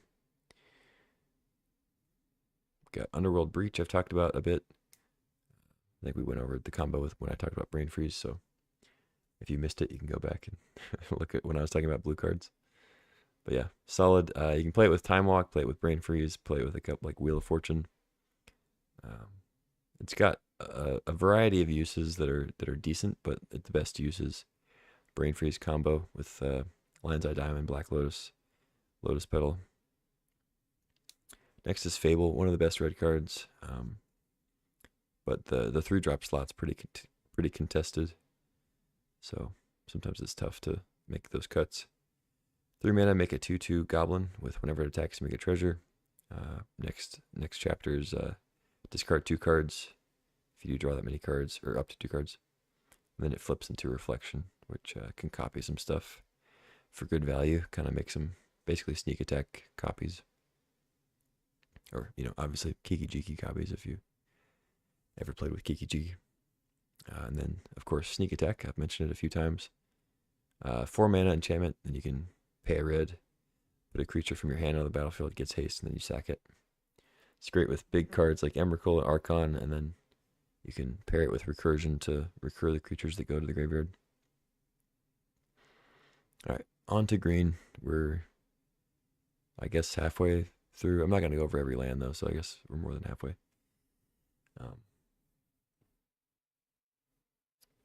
I don't know. I'm spending too much time talking about each individual cards, but I also enjoy talking about these cards and talking about cubes, so whatever. It is what it is. I hope somebody's getting some value out of this. Avacyn's Pilgrim, Mana Dorks. These are all just going to be Mana Dorks for the most part at 1. Avacyn's Pilgrim taps for white. It's good if you need white. Birds is probably the best. Taps for any color. It's got flying for when that matters. Blocks Merit Lage off Dark Depths. Elvish Mystic taps for green. Elvish Reclaimer is a unique one. You can go get lands with it. It's decent in the Dark Depths combo deck, but I actually don't think that the Dark Depths combo deck is very good, so it's like a slow way to get a slow combo that's easily disrupted. So I'm not a huge fan of Reclaimer, but if you have multiple land things like Strip Mine, Wasteland, Dark Depths, then it could be decent. Certainly not going to take it highly, though. Haywire Might. 1 mana, 1/1. When it dies, you gain 2 life. You pay green, sack it. Exile target non-creature artifact or non-creature enchantment. So, pretty much purely a sideboard card. I wouldn't typically put this in the main deck. Unless I had like Urza's Saga and I was playing, I don't know, maybe Academy or something like that. I don't know, if I was like some weird like green-blue Academy list with Urza's Saga and Trinket Mage, like maybe Haywire Might gets in there. But typically a sideboard card, I'd say. Ignoble Hierarch and Noble Hierarch, both very good dorks. I guess you could argue that one or both of these is better than Birds, but I think Birds is typically still better. Like pack one, pick one if you wanted to put it that way. But yeah, they both have Exalted, which is nice. It's a very relevant ability. Might seem minimal, or more marginal, but it's significant a lot of the time. But yeah, just 1 mana, taps for 3 different colors. Pretty good stuff. Llanowar Elves taps for green, same as Mystic. And then we have Sylvan Safekeeper. 1 green, it's a 1/1. You can sack a land. Target creature you control gains Shroud, which means it can't be the target of spells or abilities. So that's from you or your opponent. It's from before Hexproof. But yeah, Safekeeper is good. It's kind of just generally good. But you do want some land sack synergy stuff, ideally, like Titania, or like where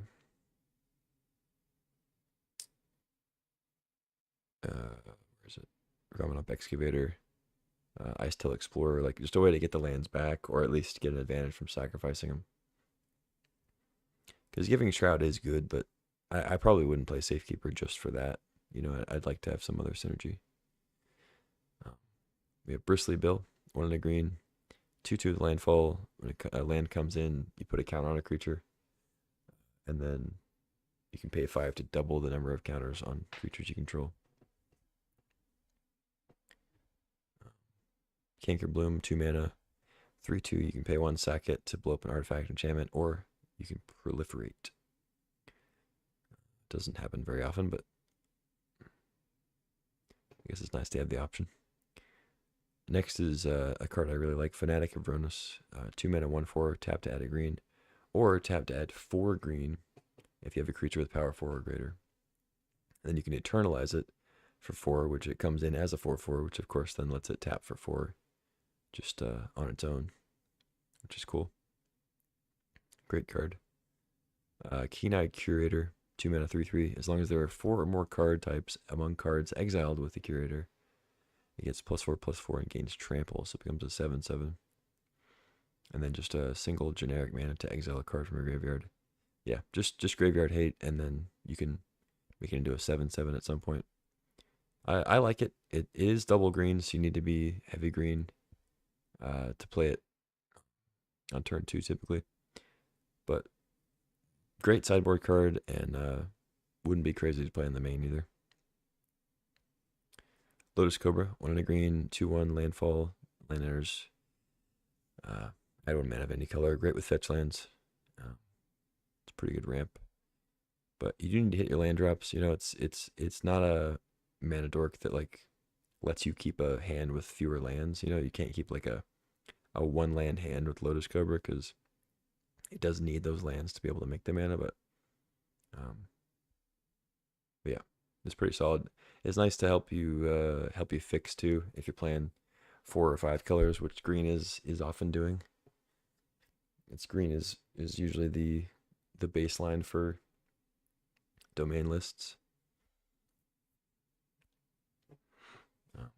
You got Outland Liberators back, 1 and a green, 2/2.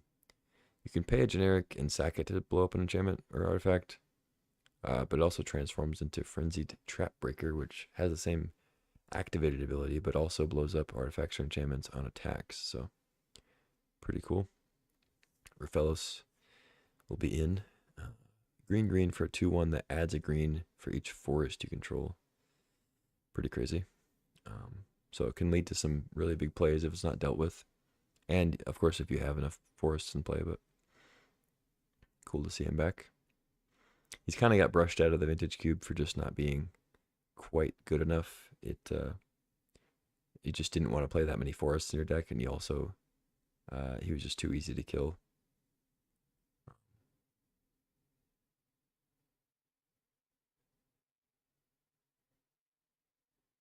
Let's see, Scavenging Ooze, 1 and a green, 2/2. Pay green, exile a card from a graveyard. If it was a creature, put 1 counter on it. You gain 1 life. So similar to Lion Sash, like I talked about earlier. Perfectly reasonable card to play in the main, but I would say most often I'm going to want it in the board. But totally reasonable to play in the main as a 2-drop. Sidekick Cub is a very good 2. It's 2 mana 2/2 trample landfall. It's pretty much like Bristly Bill, except you can sometimes get more counters. Solid. Great with fetches. Same with Springheart and Tuco. 2 mana 1/1 landfall. When a land enters, you can pay 2. And if it's attached to a creature, you can bestow it for 2. If it's attached to a creature, you can pay 2 to make a copy of that creature. Otherwise, you make a 1/1 insect. I like the Nantuko. It's pretty good. Sylvan Caryatid, 1 and a green, 0/3 defender, hexproof. Tap to add 1 mana of any color. Solid little 2 mana dork there. And then classic Tarmogoyf. Great with Powergoyf and such, but I just like it on its own. I think Tarmogoyf is kind of underrated. Despite being a modern staple still, really. Well, I mean, not nearly as much as it was, but you still see it. But yeah, 1 and a green. Power and toughness equal to the card types in graveyards. Of course, toughness gets boosted up by 1, but, you know, almost always going to be like a 2/3 for 2. And then it just gets better and better from there. Can obviously be disrupted. You know, you can sometimes attack and they have a endurance, or they have some way to shuffle the graveyards back in, or exile your graveyard, or exile particular cards to shrink it. But I think Tarmogoyf is solid in the right deck. It doesn't even really need that much help. You just play some fetch lands, play some spells. But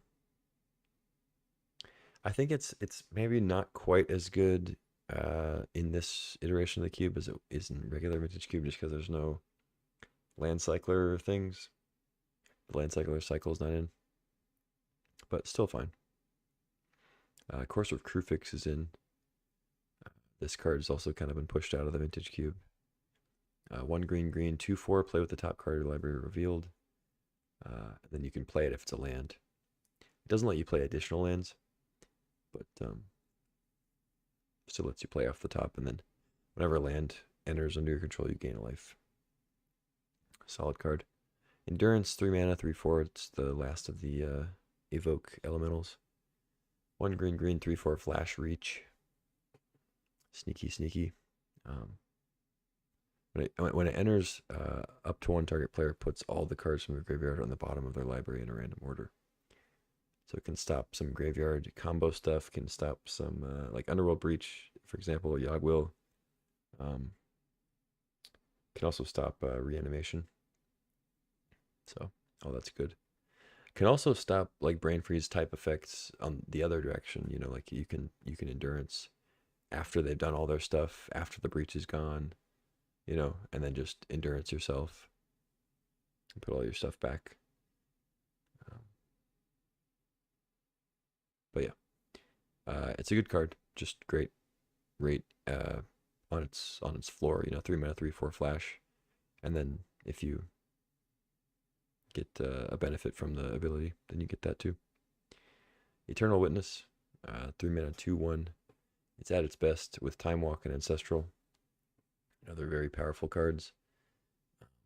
But yeah, you just 3 mana, 2/1, get your best thing back. It's a good thing to flicker, a good thing to blink, or I meant to say recur, but whatever. Flicker, blink, whatever. Nissa, Resurgent Animist, 2 and a green. 3/3, it's just kind of a beefed up Lotus Cobra. Can get you some elves or elementals if you got them. Ramanop Excavator, can play stuff from the yard. It's a creature crucible. Reclamation Sage, 2 and a green. Blow up an artifact or enchantment. Sentinel, 2 and a green, 3/4 vigilance. I really like Sentinel. Just a nice body for 3. 3/4 vigilance, make a map token when it enters or attacks. So you can explore, get some lands, or grow your creatures. Got 6, really solid 3. 2/4 reach. And then when it attacks, you mill 3 cards. You can put a land from among them into your hand. And then on your turn, non-land permanent cards in your graveyard have retrace. So you can discard a card to recast stuff. Discard a land card. Surrak, can't be countered. Has trample. When a creature you control or a creature spell you control becomes target of a spell or ability opponent controls, draw a card. So if one of your other creatures gets countered, you get to draw a card, and then also targets, you know, Surrak or another creature on the field, you get to draw a card also. And yeah, 4/3 for 3 with trample, also pretty good rate. 3 mana, 3/2 Tireless Tracker. Whenever land enters the battlefield under your control, investigate, and then whenever you sack a clue, you put a counter on the tracker. It's a classic. It's been around for a while. Icetill Explorer, helping on the landfall stuff. 4 mana, 2/4, you can play an additional land each turn, and then you play lands from your graveyard. And whenever you play a land, or whenever a land enters, you mill a card.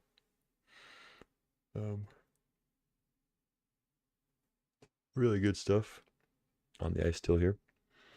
Well worth the extra mana compared to a Ramanop Excavator. Got Uraboroid. I like this card a lot. There's not a lot going on with it, right? It's just a 4 mana, start growing your team, and your opponent just has to deal with it somehow. But it's got a lot of stats potential, so I don't mind having it at 4 in like a red-green list.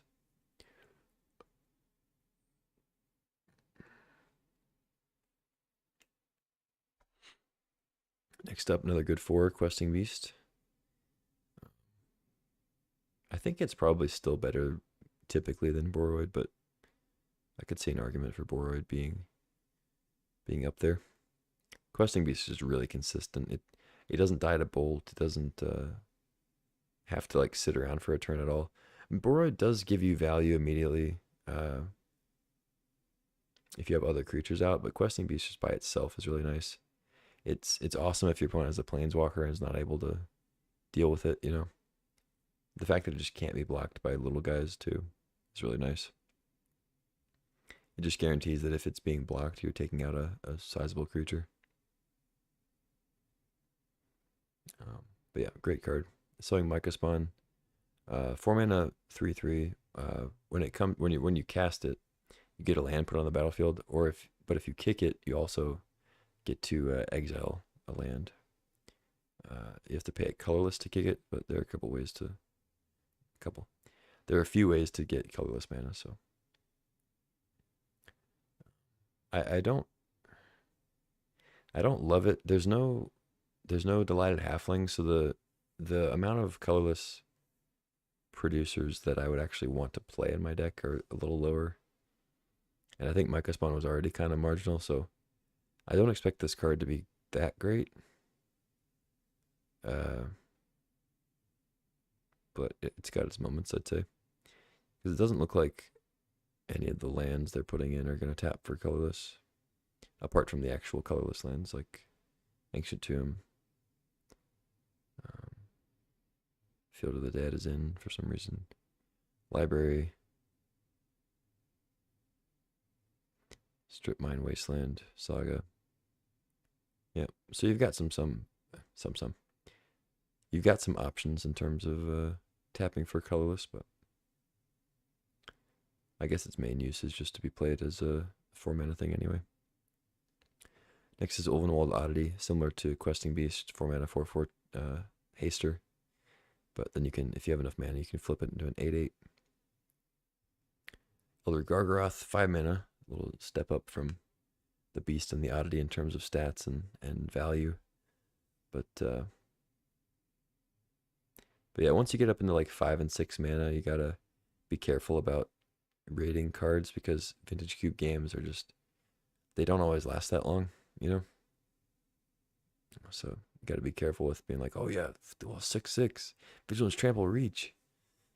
How could I lose? But yeah, anyway. Titania is definitely a 5-drop you want to build around, though, I will say. And green, you know, green's curve is a little bit different, right? A 5 mana card in green is not quite the same as like a 5 mana card in red, or blue or white or whatever. Any non-green color really. But yeah, so Titania, 5 mana, 5/3. When it enters, return a land card from your graveyard to the battlefield. And then when a land you control is put on the graveyard from the battlefield, make a 5/3 elemental. So pretty sick with Safekeeper, good with fetch lands, Strip Mine Wasteland, Zurin Orb is another combo with it. Yeah, good stuff. Primeval Titan, it's a classic. 4 green, 6/6, trample. When it enters or attacks, search for 2 lands, put them in, tapped. It's a good card. Vaultborn Tyrant, 7 mana, 6/6 trample. When it enters, or another creature with power 4 or greater enters, you gain 3 life, draw a card. And then when it dies, it becomes a token copy of itself, if it's not already a token. Craterhoof Behemoth used to be the all-time ramp payoff in green. It hasn't been that in a long time, but we'll see how it feels in this powered cube if Craterhoof is kind of a thing again. But yeah, 8 mana, 5/5 haste. When it enters, your creatures all get buffed up by the number of creatures you have. So like if you have 5 creatures, everybody gets +5/+5. It doesn't give other creatures haste. So if you play like a dork before this, it's not gonna give that haste and a buff, but you don't usually need that. So if you manage to get Craterhoof out with a few creatures, you're probably gonna win the game. it's difficult to not deal enough damage if you have a few creatures out already. But it's just the fact of that Crater Hoof. You need a board state. Like it's not good when you're behind, really. Like some other big stuff, like Primus can still be good sometimes when you're behind. Makes a good blocker, blows up maybe some artifacts they've been using to win, or like lands, or whatever. Like Archon gets you back in the game, gains you some life, makes them sack some creatures, discard cards. Grizzlebrand has lifelink. Grave Titan makes a bunch of blockers. Like these other things can give you a board state, give you some cards, can reduce your opponent's resources. But Craterhoof is strictly just like a win the game card. So you need to be in a position to win the game with Craterhoof. Otherwise, it's not that great. You don't always have to win on that turn. Like you can attack and put them to like 2, and then maybe they had to throw most of their creatures in the way, and you still have a 5/5 in the Craterhoof and whatever other creatures. So like it doesn't have to win immediately, but it's certainly not that great if it doesn't win immediately. Anyway, all that to say, it is a powerful card, but it just requires some more work and some more things to go right for you. We talked about Primus a lot already. Worldspine too. Worldspine's main use is just with flash and sneak attack. So Nissa. I got 2 Nissas here in green for the Planeswalkers. This one doubles your mana from forests, and then every turn you can make a land, a creature. It's a 3/3 Vigilance Haste creature. It also untaps it, so you can use it for mana and then untap it, attack, and then use it for more mana. So it's nice. And then it has a big ultimate. You can get a bunch of forests out of your library. It's rarely relevant, but something to be aware of, I guess.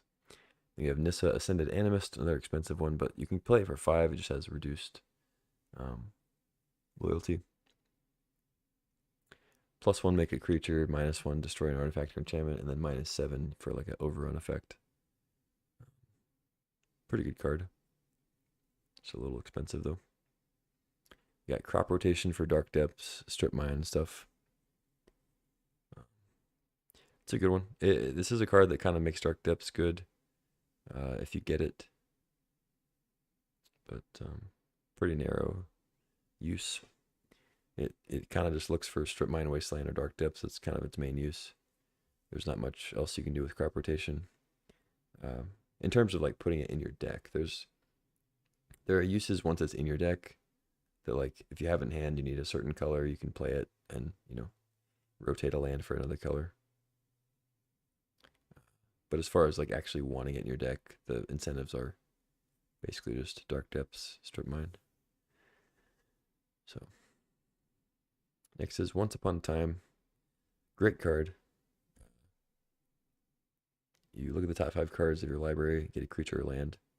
But if it's the first spell you've cast, you get to cast it for free. So really strong way to smooth your hand. And it's not bad late game either. Tear Asunder. Just a disenchant effect, but it exiles, which is sometimes useful. And then you can kick it for 1 and a black to exile any non-land permanent, not just artifact or enchantment. We've got Green Sun Zenith. Look for any green creature card with mana cost X or less. Put it on the battlefield, and then you shuffle it back in. Shuffle the Zenith back in. Pretty good. Good way to find dorks, and then good way to find your like later game stuff like Titania. Pest Infestation's awesome. XX green. Destroy up to X target artifacts and or enchantments. Create twice X 1/1 black and green pests that give you life when they die. So for as low as 3 mana, you can blow up an artifact or enchantment and get 2 pests. 5 mana, you blow up 2 things, you get 4 pests. But you can also just pump a bunch of mana into it, not blow up anything, and still get all the pests. You obviously don't get as much value from that, but it is an option. So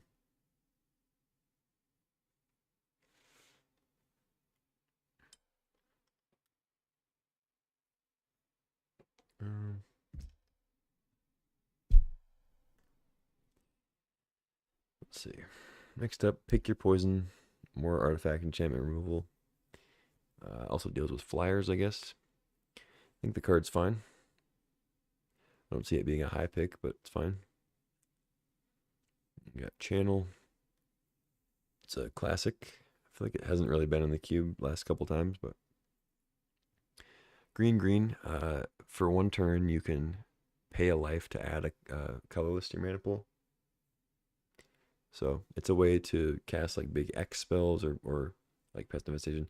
It's not the best one for Infestation because it doesn't really net you that much value for the life loss, but playing Channel into something like an Emrakul, on the other hand, where you're actually casting it and getting the cast trigger, is really powerful. You obviously have to have at least 16 life remaining, but you can potentially pull it off. And then, there's other stuff like Battle Sphere, slightly smaller, Ulamogs. So, it is good. It's just, it can be kind of a dead card in some cases where you've maybe already lost some life. Or you just don't have anything to combo with it. Like, it can oftentimes just sit in your hand and rot, as they say. So, potentially powerful, but also pretty finicky. We got we got Explore now. 1 in a green. Been a long time since Explore has been in the cube. But you can play an additional land this turn, and then you draw a card. So yeah, can be good. It's 2 mana to ramp out an extra land and draw.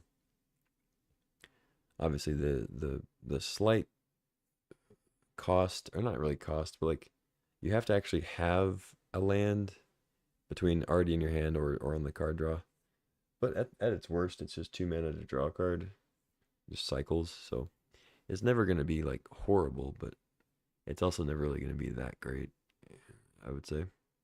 But with all the landfall stuff in green, I think having Explore in the mix is good.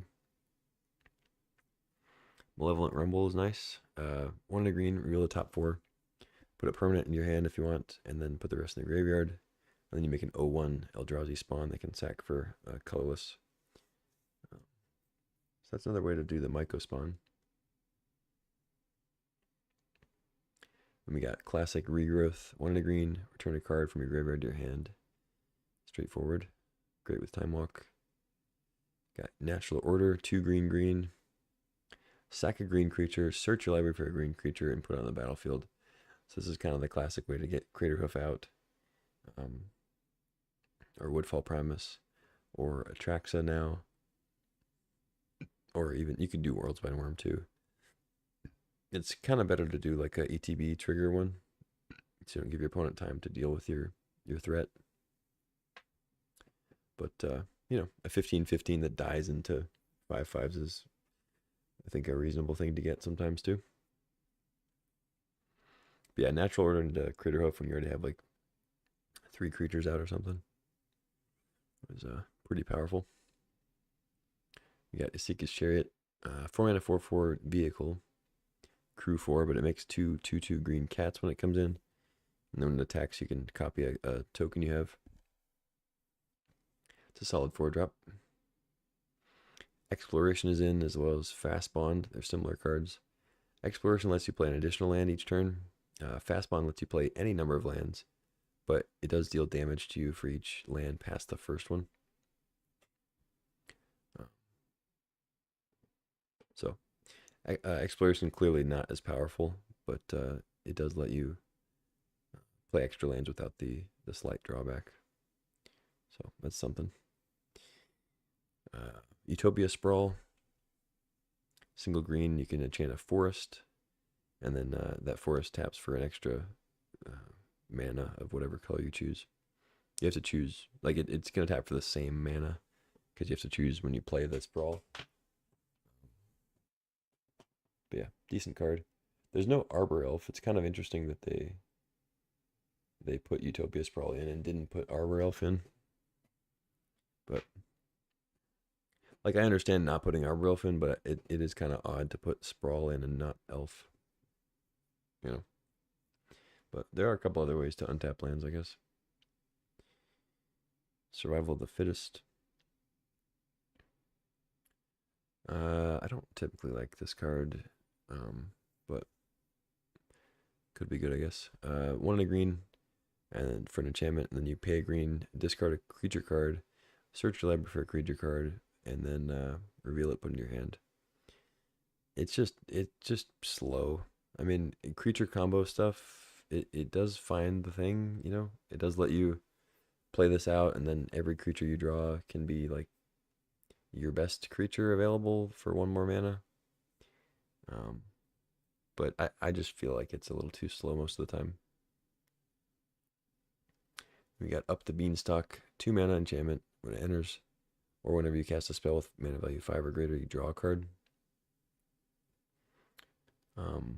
Pretty cool with the evoke uh,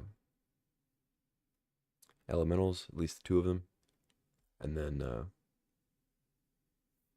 the warp, like the Riddler. But I think in general, this card's probably not going to be that great in Cube.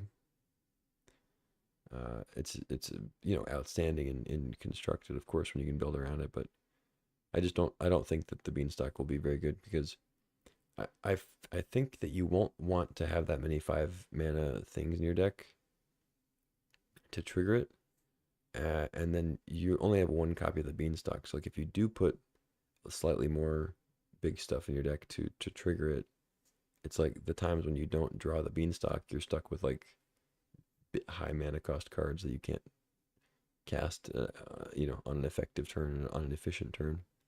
So I don't know.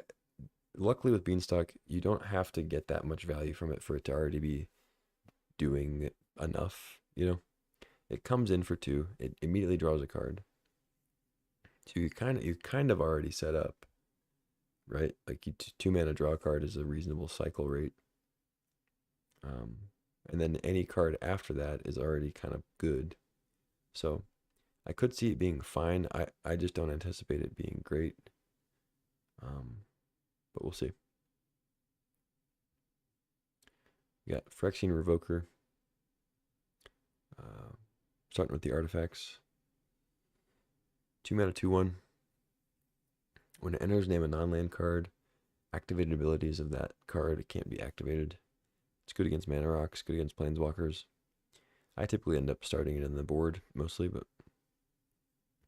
if you're playing like Tinker Academy and stuff like that, and you want another artifact, you can play it. Golos is back. Works reasonably well if you want to play Field of the Dead, I guess. Works well with Academy. Goes and finds it, and then you can pay its big 7 mana cost to exile 3 cards from the top of your library. You can play those this turn without paying their mana cost. Battlesphere is cool. It's kind of a classic Tinker target. It's since been outclassed, but it's still hanging around.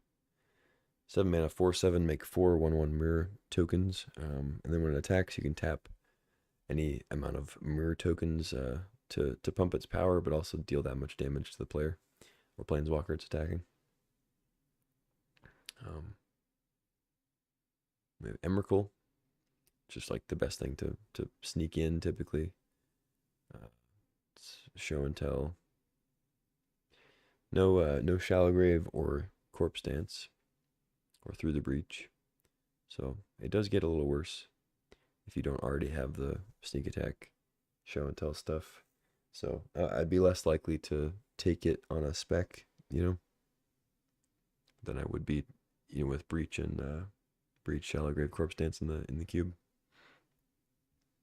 But still one of the most powerful things you can cheat out. Sundering Titan's next. It's a Tinker target. It is a sneak target. Depending on the matchup, it's going to be good or bad.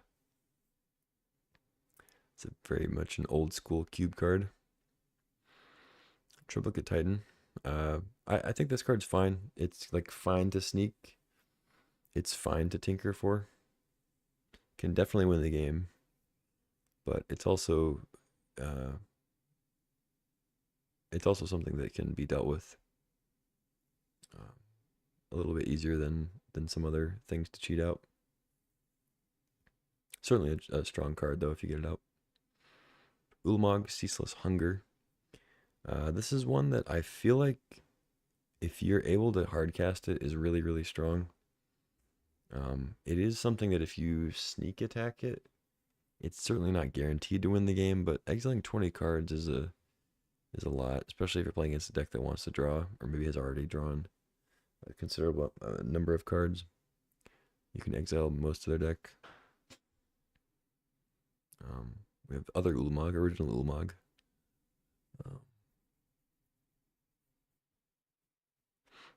If you are able to cast it, you destroy permanent, but then it's Annihilator 4. So not as relevant that you cast it. The 10-mana Ulamog is not only like a little bit easier to cast, but exiling 2 permanents is a little bit better than destroying 1, of course. But this Ulamog is indestructible for whatever it's worth. And then it also has the Annihilator 4, which, you know, depending on the situation, is better or worse than exiling 20 cards. But then we got some colorless planeswalkers. We got Tezzeret, Cruel Captain, cares about artifacts. Can go search up little trinket ones and then throw counters around on creature ones or untap rocks. I really like Tezzeret so far. Then we have Karn. He's been around for a while. It's great to get a little bit of card advantage. It's not always going to be the best card for you, but card advantage still. And then you can minus him to make some constructs that get bigger for your artifacts. And then Ugin, one of the best recent additions to the cube. 7 mana, 7 loyalty. When you cast it, exile up to 1 target permanent that's 1 or more colors. Just immediately exile it on cast. And then whenever you cast a colorless spell, exile up to 1 target permanent that's 1 or more colors. You get the effect again. So any artifact or whatever you cast, you get to exile something. It's pretty sick. +2, gain 3 life, draw a card. 0, add 3 colorless. And then the minus doesn't usually come up. I don't think I've ever activated the minus. Like the big ultimate.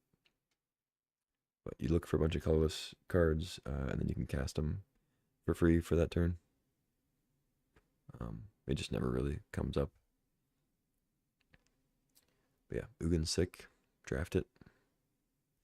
Then we got Black Lotus, arguably the best card in the format. Pretty close with Time Walk, Soul Ring, Mana Crypt, maybe right below it. Chrome Mox. This is a card I find myself not ending up playing it as often as I see some other people playing it. I think because I rate it just very slightly below what most people would rate it in terms of their pick order. And when that happens, a good card like Chrome, because like I recognize it as a good card, but I think my judgment of it is just slightly lower than most people. So then I don't end up with it in my deck because other people take it, you know, if that makes sense. That's kind of how you can tell that your interpretation or rating of a card is maybe below the average rating, because if you don't end up with it in your deck, but you still think it's a good card, it's like, oh yeah, well, that means that other people think it's better because they keep taking it over you. Anyway, that being said, Chromox is good. I'd say it's probably on the low end of like Mox. It might be the worst Mox. But you know, the worst Mox is still a good card. Then we have the worst Black Lotus, Lion's Eye Diamond. I talked about this a little bit already with Brain Freeze Breach combo stuff. Yawgmoth's Will. But definitely a combo card. More than Lotus. Lotus you can just play in any deck and ramp out your big, not even really ramp, you just kind of cheat out your big like 4 or 5 drop. Win the game that way. Lion's Eye Diamond, much more of a combo card. You need some draw 7s or Yawgwill or Underworld Breach. Got Lotus Petal. You know, just a small Black Lotus. It doesn't go in every deck, but it can be good in the right strat. Good in combo. You know, good in combos that are trying to be like 3 colors or sometimes more. Mana Crypt is awesome. I mean, all these cards right here are going to be insanely good, except for maybe Azurin Orb. But Mana Crypt, 0 mana, taps for 2 colorless. Of course, has the downside though. At the beginning of your upkeep, you flip a coin. If you lose the flip, the crypt deals 3 damage to you. So you 50-50 chance each turn that you take 3 damage. But 0 mana to tap for 2 colorless is insanely powerful. One of the best cards in the cube, probably top 3 cards in the cube. Really strong with pretty much any deck, but not any deck, I will say. If your deck has a lot of 1s and like 2s that are not like if you're playing black white, tons of 1s and 2 drops, and you open a Mana Crypt, you're probably still gonna take it almost assuredly. But you would be better off in a deck that had 3 or 4 2 colorless 3 drops, and then 2, 3, 4 drops with 2 colorless at least in them, which is likely the case, and then 2 or 3 5 drops with Mana Crypt. Like that's kind of where you want to be, or you're in a heavy artifact list that can just go insane with a turn 1 Mana Crypt into a talisman, into a thing, into monolith and whatever. So you do need to be a little bit aware of what you can actually play with Crypt.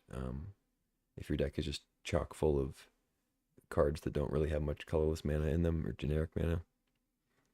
But yeah, outstanding card. Mishra's Bauble's next. We also have Urza's Bauble, which is similar. They're 0 mana artifacts that you tap and sacrifice them. Mishra's Bauble, you look at the top card of a player's library. You can look at your own too. And then you draw a card at the beginning of the next turn's upkeep. Urza's Bauble is the same, except you look at a card at random in target player's hand. So you can look at a random card in your opponent's hand. The timing is a little different for like when you might want to crack those, because Urza's Bauble you're probably going to want to crack at the end of their turn. Mishra's Bauble you kind of oftentimes want to crack it at the beginning of their turn because you want to see what they draw. But you can also look at your own card if like before you play a fetch land or something. See what's on top. Yeah, both pretty good. Obviously much better in artifact lists, but also great in lists that want to play multiple spells. Cosmic Grand Zenith, Monastery Mentor, Monastery Swiftspear, cards like that, Storm decks, Luris, assuming Luris is in the deck, yeah, or in the cube, which it is. And we got Mox Diamond, the 6th best Mox, I'd say. 0 mana, add 1 mana of any color to your mana pool, but if it would enter the battlefield, you may discard a land card instead. If you do, put Mox Diamond out of the battlefield. If you don't, put it into your graveyard. So you have to swap Mox Diamond for a land essentially in order to get it out. So it's not the same as another Mox where it's kind of replacing a land in your deck. You can count as a land. You can't really count Mox Diamond as a land in your deck. It's more of like a land upgrade. So you can still accelerate out just because you're obviously only limited to 1 land drop per turn. So if you have Mox Diamond, it can still accelerate you, but it doesn't add to the number of lands you have, because you have to discard 1. So you have to think about it a little bit different from typical Mox, but still very powerful, especially in 2, 3 color lists, 4 color lists, where the fixing also matters a lot. But yeah, any acceleration is typically good. And then here we have the 5 Moxes plus Mox Opal. That's a little different. I'll go over that one first, I guess, real quick. It's a Mox that taps for any color, same as Diamond, except the drawback is that you have to have 3 artifacts in total on your board.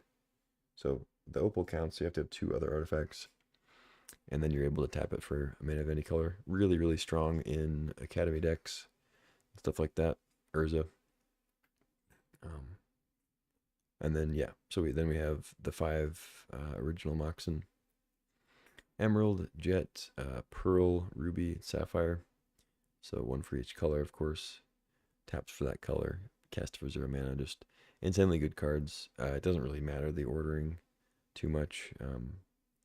is generally considered to be like Mox Savra is generally considered to be the best one, because blue is just the best color to have fast mana in, because of card draw. You know, the color that allows you to draw the most cards is gonna be able to utilize the mana the most. And it's usually considered that Mox Emerald's kind of the worst Mox because you just have so many other options to accelerate in green. But every Mox is going to be insanely good, and you're going to want to first pick them, so just take them. And then, it's also pretty rare that you're going to have to decide between the two, right? So anyway, Zuranor was the last 0 mana artifact. Talked about it a little bit. Sack a land, gain 2 life. It's got some combos. You got Titania to combo with. You got balance. You can sacrifice all your lands and then balance and make your opponent sack all of their lands.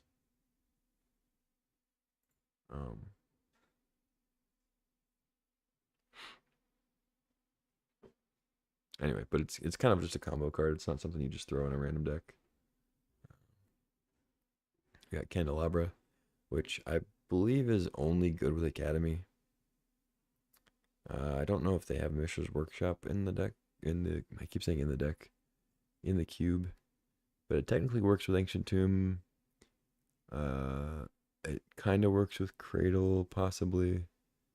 Library, technically. Caracas, technically. Yeah, they have Workshop. But yeah, it's generally a Tolarian Academy card. You could use it with Saga to maybe untap it, make another construct if you have the mana for it. But yeah, in general, its main use is with Tolarian Academy to untap it, tap for a bunch more mana. So I wouldn't recommend taking it unless you already have Academy or there's just nothing else for you to take in the pack and you're already heavy artifacts and you want an Academy, you kind of manifest the Academy. You have Chromatic Star, great card, especially in artifact lists. But also, once again, another good one for any deck that wants to play cheap spells for prowess or whatever else. Because it's not a free spell, but it's kind of free in the sense that you play it for 1, and then you're cycling it for free. You can also use it to sacrifice to stuff like Broadside Bombardiers or Gut or whatever else, and you just get to draw a card anyway. You just play it for 1, sack it, draw a card, and deal damage or make the 4/1 or whatever you're doing. Then there's Currency Converter. I've talked about it a little bit. 1 mana. Whenever you discard a card, you can exile that card from your graveyard and put it under the converter. You can pay 2, tap it, draw a card, discard a card. And then you can tap it, put a card exiled with Currency Converter into your graveyard.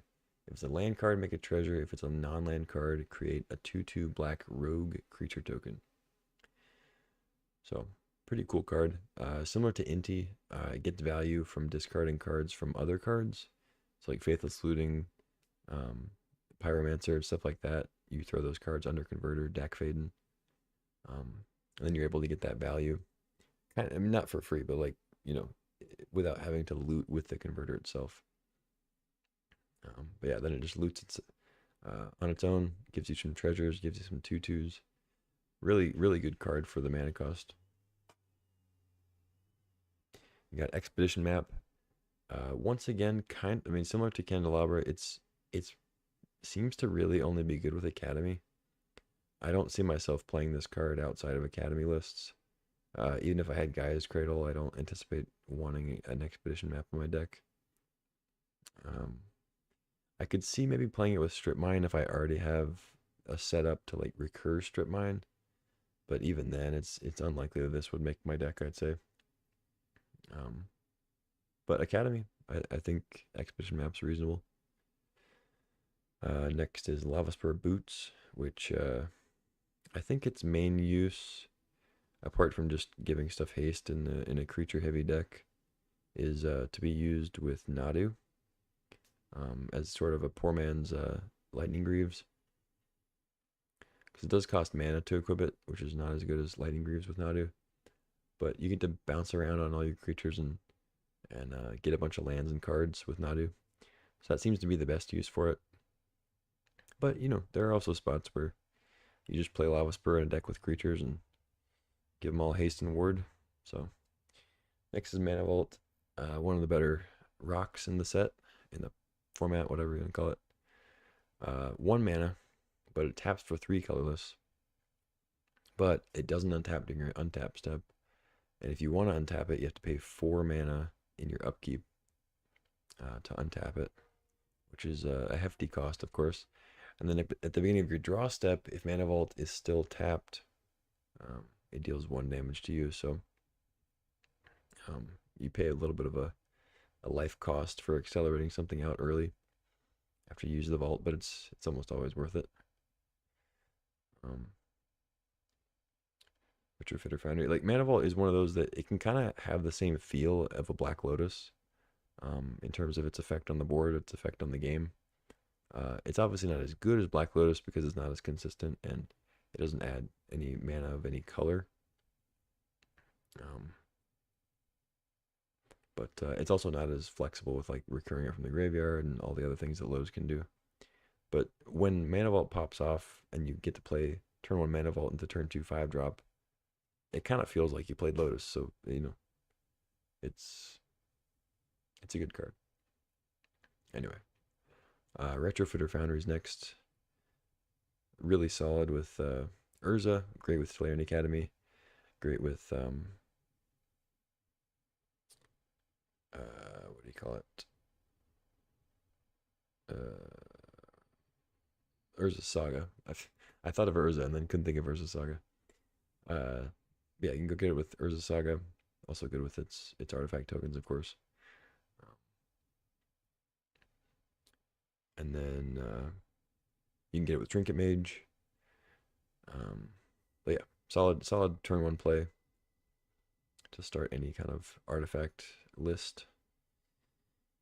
Shadow Spear, pretty good one to get with Saga. Also good against some matchups. I probably wouldn't play it in every deck,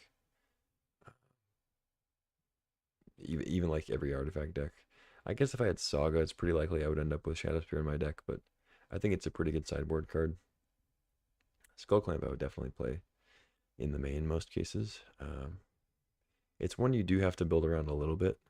You can't just throw it in any deck, but it doesn't take much effort to make a solid Skull Clamp deck, I'd say.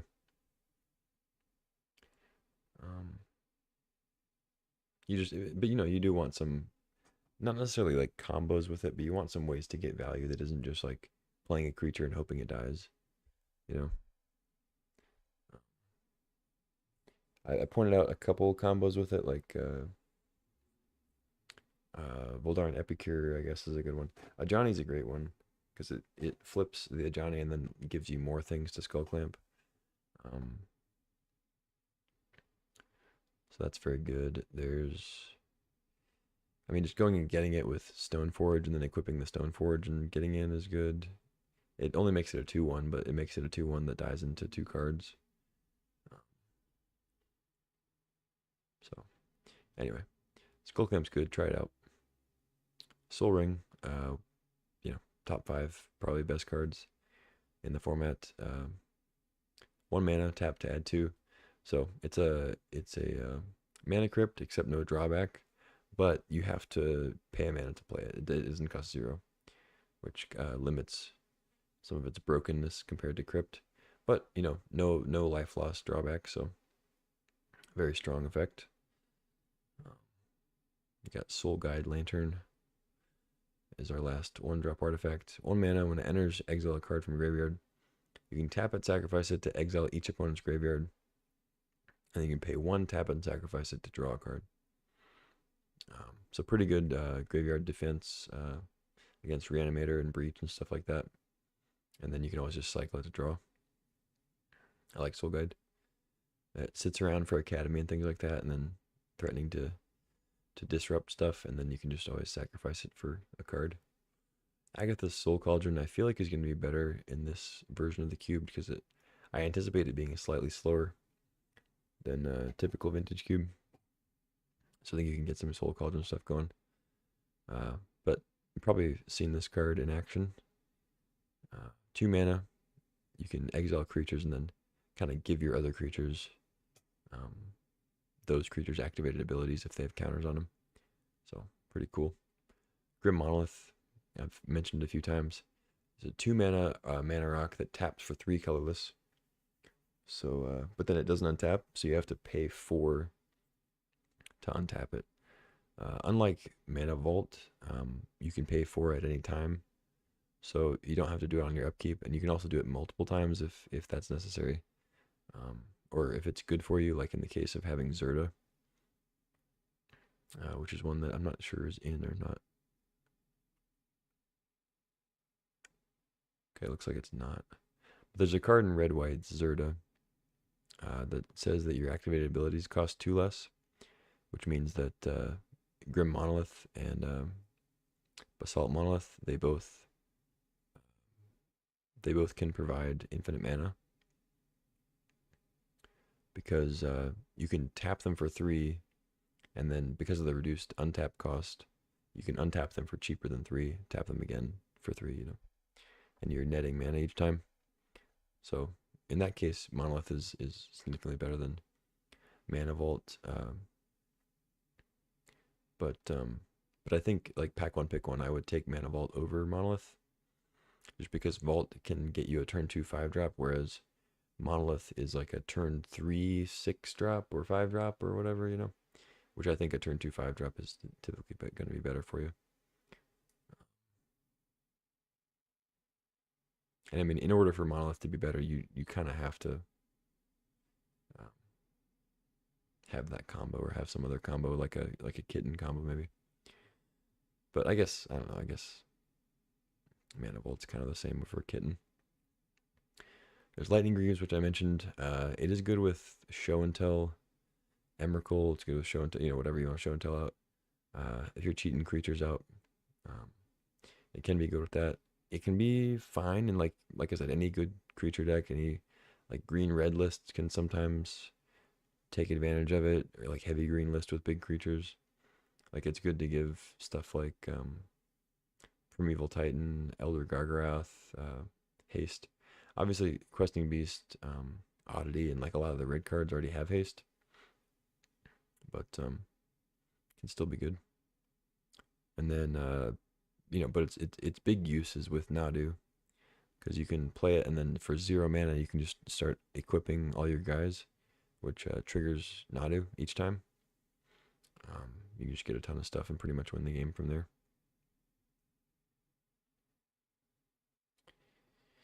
It's not too often that you get Nadu Greaves out and lose, but it does happen.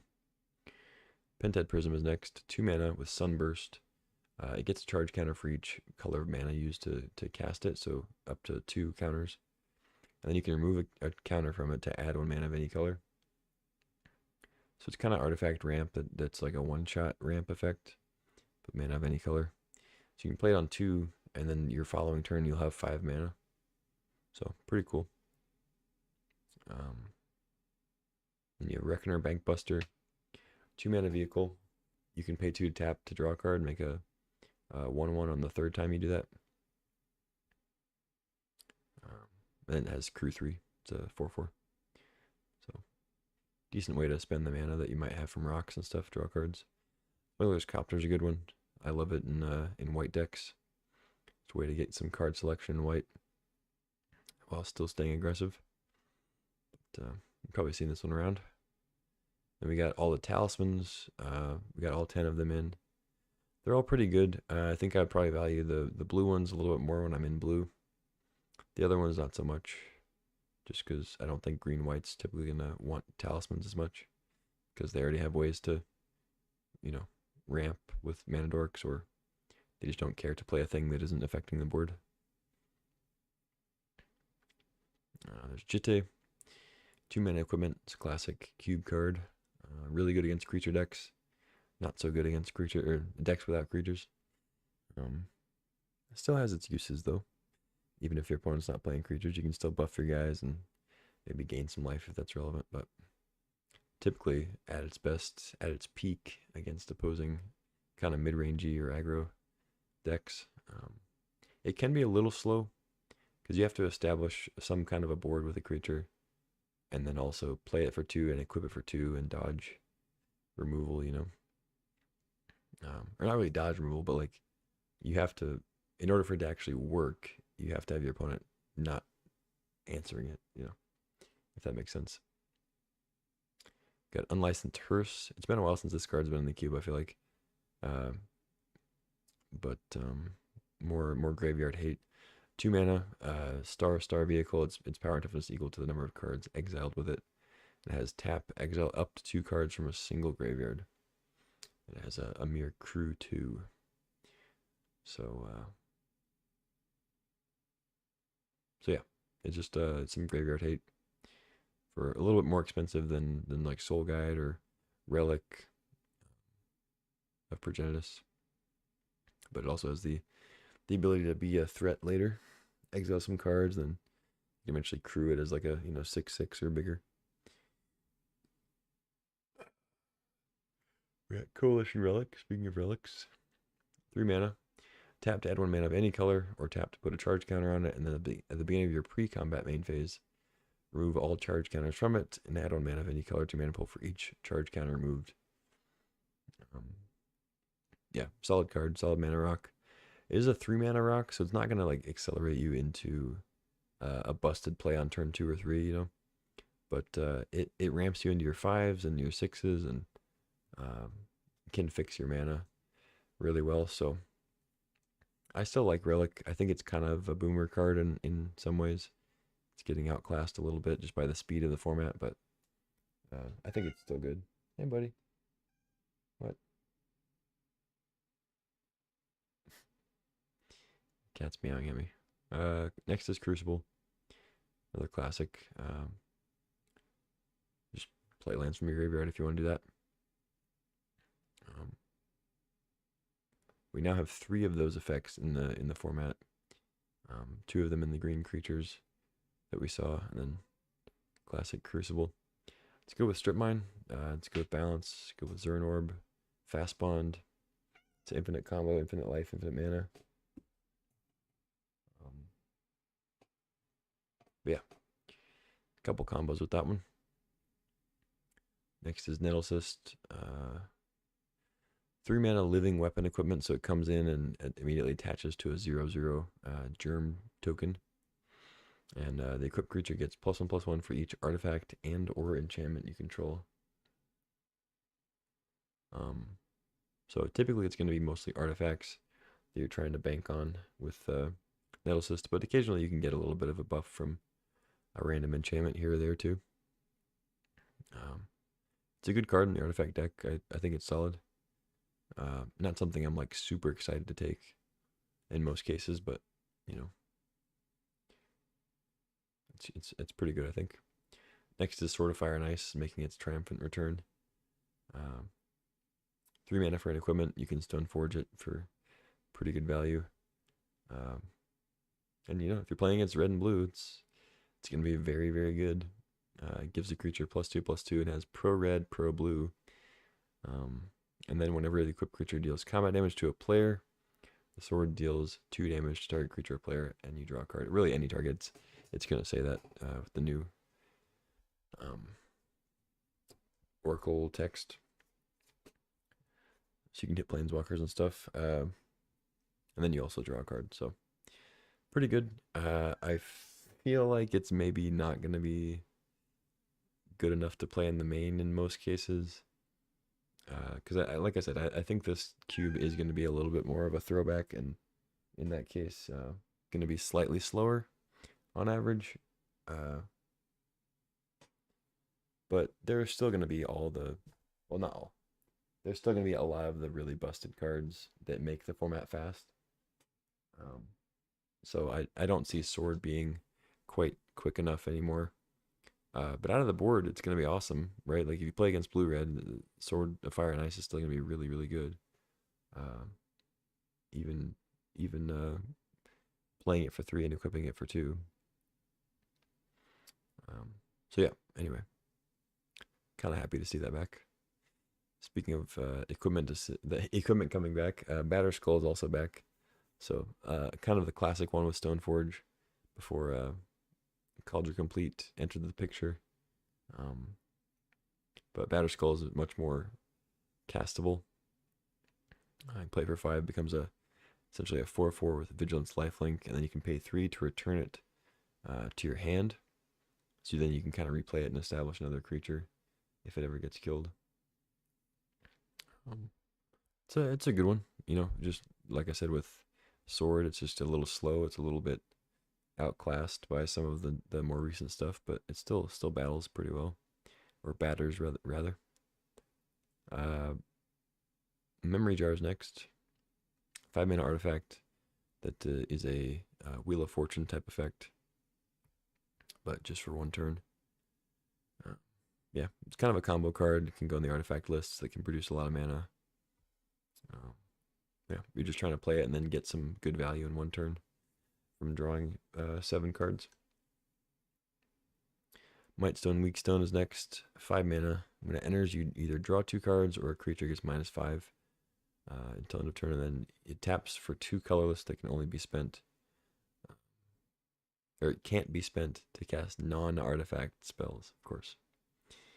So you can use it for abilities, use it to cast artifacts, use it to pay for miscalculation and mana leak, which does come up occasionally. But yeah, it's a fine card. Obviously, it goes mostly in the artifact lists because those are the ones that are most likely to be able to take advantage of the actual mana it produces after its ETB effect. It's certainly not good enough to just play as a 5-mana draw 2 cards or -5, So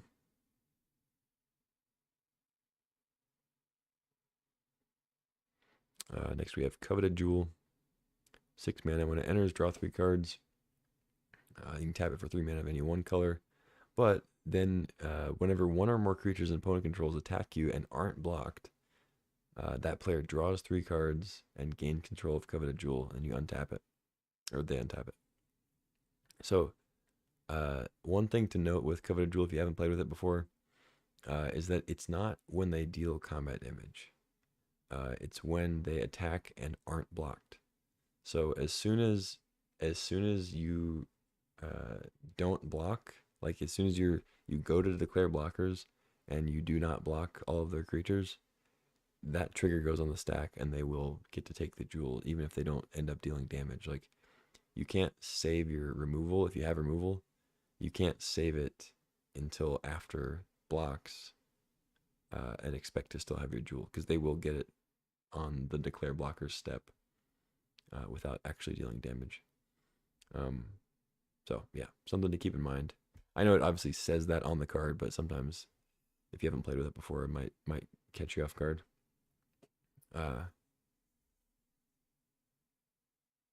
Sorry. Next is Nexus. Next is Nexus of Becoming, 6 mana artifact. At the beginning of combat on your turn, draw a card, then you may exile an artifact or creature from your hand, and if you do, you make a token of that card, except it's also a 3/3. It doesn't give it haste or anything, but it becomes a 3/3 of that card. Anything from, Thraben Inspector to Emrakul, you can make a copy of it, but it becomes a 3/3. So a strong card. I mean, it lets you draw an additional card each turn, and it starts with that turn. If you play it pre-combat, you get to draw a card. It's expensive to just do that. You certainly wouldn't want to play it if it was just 6 mana, draw an extra card every turn. Because we've seen other cards like that for 4 mana that didn't end up actually being good enough. But being able to throw something out for free as a 3/3 is pretty solid. You can get some ETB effects. You can get just 3/3s, turn mana rocks into 3/3s, maybe that are sitting in your hand. So I think Nexus is good. It's not the best thing you can be doing for like a large artifact, but it is castable.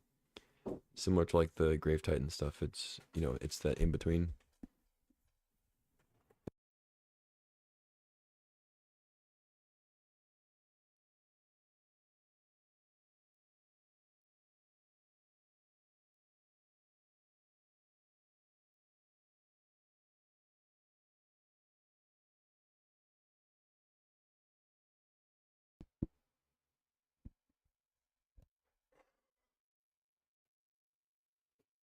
Sorry.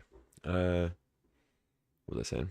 Oh, I was saying it's just another, like, all the 6 mana cards are kind of similar across the colors, where it's a castable card in Cube. You can definitely cast 6 mana cards, but it's that sort of in between cards you want to cheat out and cards you actually want to consistently cast. So I've said it a few times now, with like Grave Titan is the one I kind of point to as being the poster child for that. Um but yeah, Nexus is kind of like that, where you don't mind tinkering for Nexus if, like, you maybe already lost your portal, or you drew your portal, or whatever, your endstone.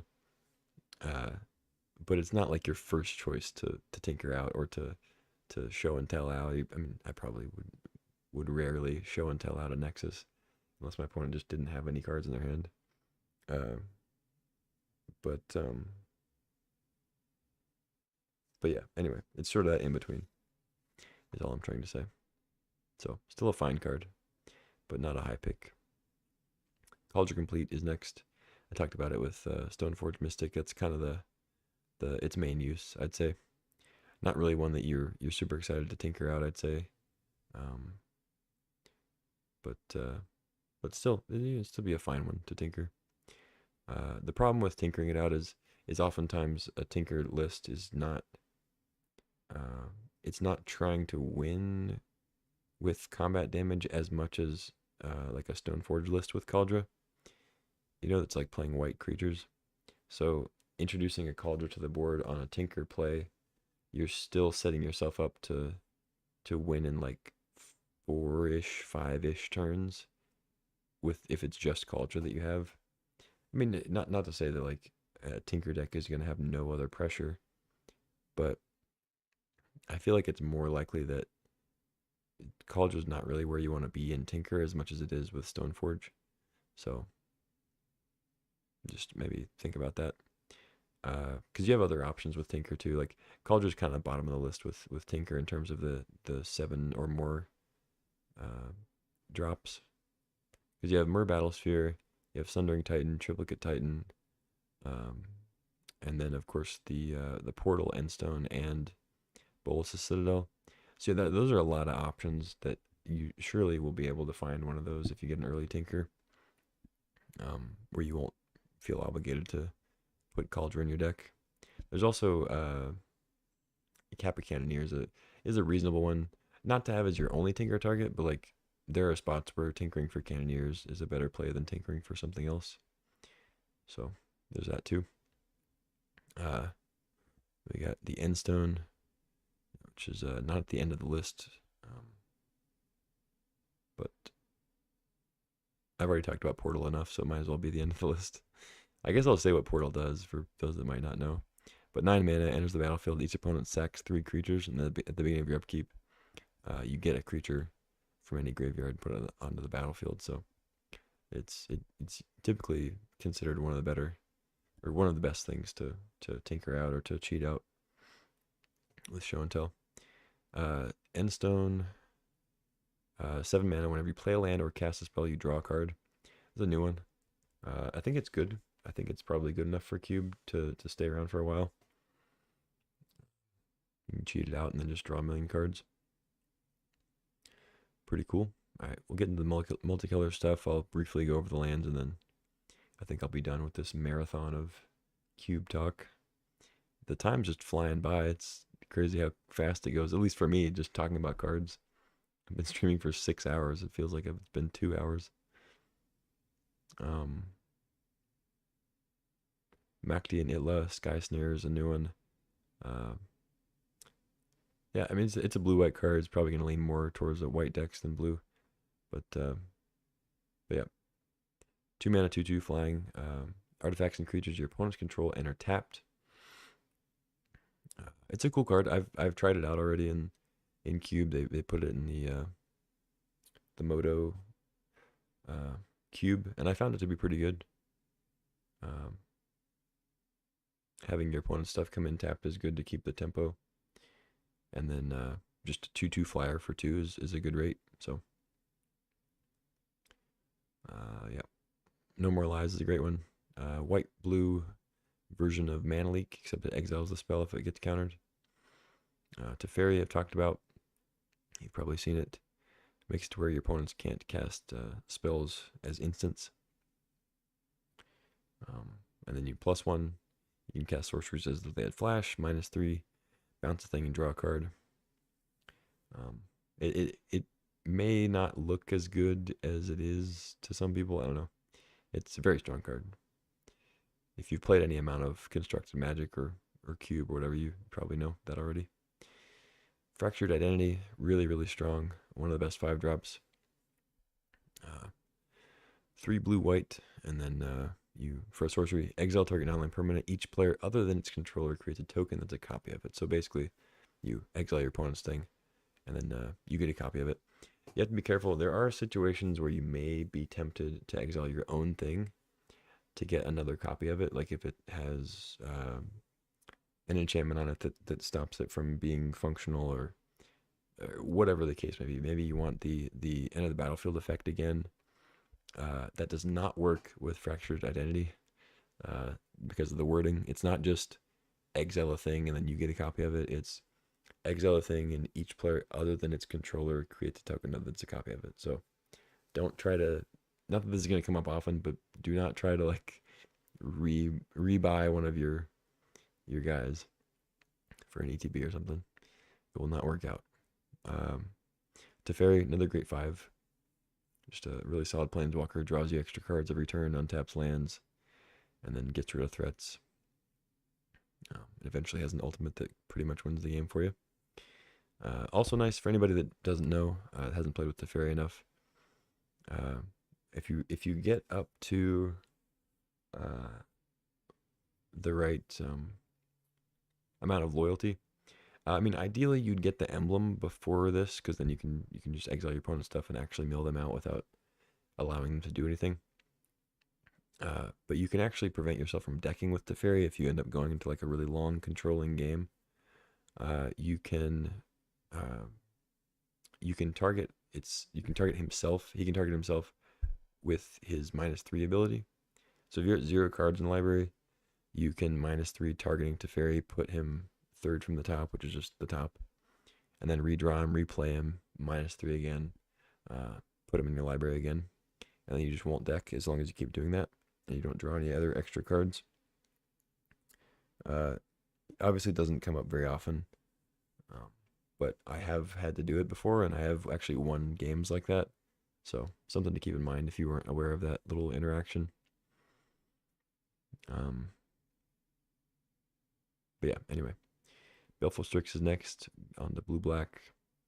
I really like Baleful Strix. One of my favorite cards. I don't think it's one of the best cards by any means, but it's one of my favorites. Blue-black Flying Death Touch. When it enters, you draw a card. You know, good to Flicker, good to Recurring Nightmare. Just trades with everything. Can block pretty much everything. It's good to Tinker. It counts towards Teferi Academy and stuff like that. So, just all around good. It's a good card advantage, or at least replaces itself immediately. Psychic Frog, although, well, I don't know how I wanted to actually say that. All that to say, Psychic Frog is a better blue-black card. Yeah, blue and a black for a 1/2. When it deals combat damage to a player or planeswalker, you draw a card. And then you can discard a card to put a counter on it. Exile 3 cards from your graveyard to give it flying until end of turn. Super, super strong card. I mean, especially in terms of the multicolor cards in the format, Psychic Frog is probably number 1. And then overall cards, it's still up there. Maybe behind Minsc and Boo, but I don't know. I think the only reason I would maybe argue it's behind Minsc and Boo is just because Minsc and Boo is a little bit easier to splash because it's a 4-drop. And Psychic Frog is slightly worse the more turns it goes without being played. But it's perfectly reasonable to play later in the game too. Like it's never gonna be bad really. Well, I say never gonna be bad in terms of like stages of the game. Like it's clearly gonna have situations where it's not a good draw, but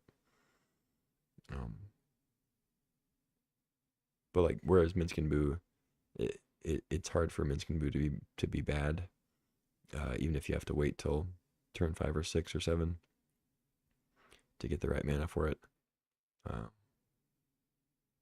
So yeah, I don't know. But somewhere between like Minskin Boo and Psychic Frog are probably the two best multicolor cards, and they're both also like top 20 overall cards. But yeah, it's one of those multicolor cards that I'm super happy to first pick, even though it's 2 colors. Like I'm totally fine taking it. Next is Urtai Resurrected. 4 mana 3/2 flash. You can counter a spell, or you can destroy a creature or planeswalker. And then its controller draws a card in each of those instances. It'll counter spell, activated ability, or triggered ability. Those do come up as well. But then the controller draws a card. Cool card. I don't think it's that great, but it is cool. Nice little mid-range thing at 4. If you want something like that. Fallen Shinobi is next. It's a fun card. I don't know how good it actually is overall, but the fun factor, the feeling you get ninjutsuing it is enough to, I think, give it a spot in the cube. But you want cards like Baleful Strix if you're playing Shinobi. Urtai is pretty good too. It's a little expensive, right? You want the cheaper stuff to be able to actually curve into the Shinobi. But you want to attack with something like this. That's especially something that they don't want to block. Like, you don't want to block a Strix because it's only 1 damage, right? Theoretically. It's only 1 damage, and then it trades with everything. So Strix is like the perfect thing to attack into with Shinobi. Because not only do they not want to block it, because it has Death Touch and it's only 1 damage, but when you bounce it and replay it, you get to draw another card. So it's like the perfect thing to Shinobi. Shinobi deals 5, and then you exile the top 2 cards of their library, and then you can play those cards without paying their mana cost until end of turn. That you can play lands with it, so you typically, unless it's turn 4 or whatever, you want to wait on playing a land, because you can play their lands off the top. I mean, only 1. You still only get the 1 for the turn, of course, but something to keep in mind. Onto the red-black stuff. Bloodtithe Harvester, sort of a souped-up Voldaren Epicure. Black and red for a 3/2 makes a blood token. We've seen this in Standard if you played recently. Tap it and sack it.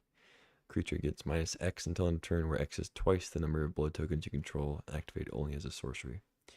So it does work well in conjunction with Evora and Epicure. Getting more blood tokens, you can take down a bigger thing. But in general, Harvester is just, make a blood. You can either attack for 3 a couple times if you want. You can trade, or you can kill like a 2 toughness thing and then use the blood to put something in the yard. Works pretty well with like a Recurring Nightmare kind of build. We have Croxa, which is one of the Elder Giants that have not been in the cube for a little while. But we have red-black, 6/6. But like all the other ones of its cycle, when it enters, you sacrifice it unless it escaped. So 2 mana, it comes in. When it enters or attacks, each opponent discards a card. Then each opponent who didn't discard a non-land card this way loses 3 life. So if the card they discard is a land, then they lose 3 life. Then you escape it. Black, red, and then exile 5 other cards. We have Uro and Flage also in the cube that are similar, but pretty good card. Carnage Interpreter is next. I like this guy. 3 mana, 3/3.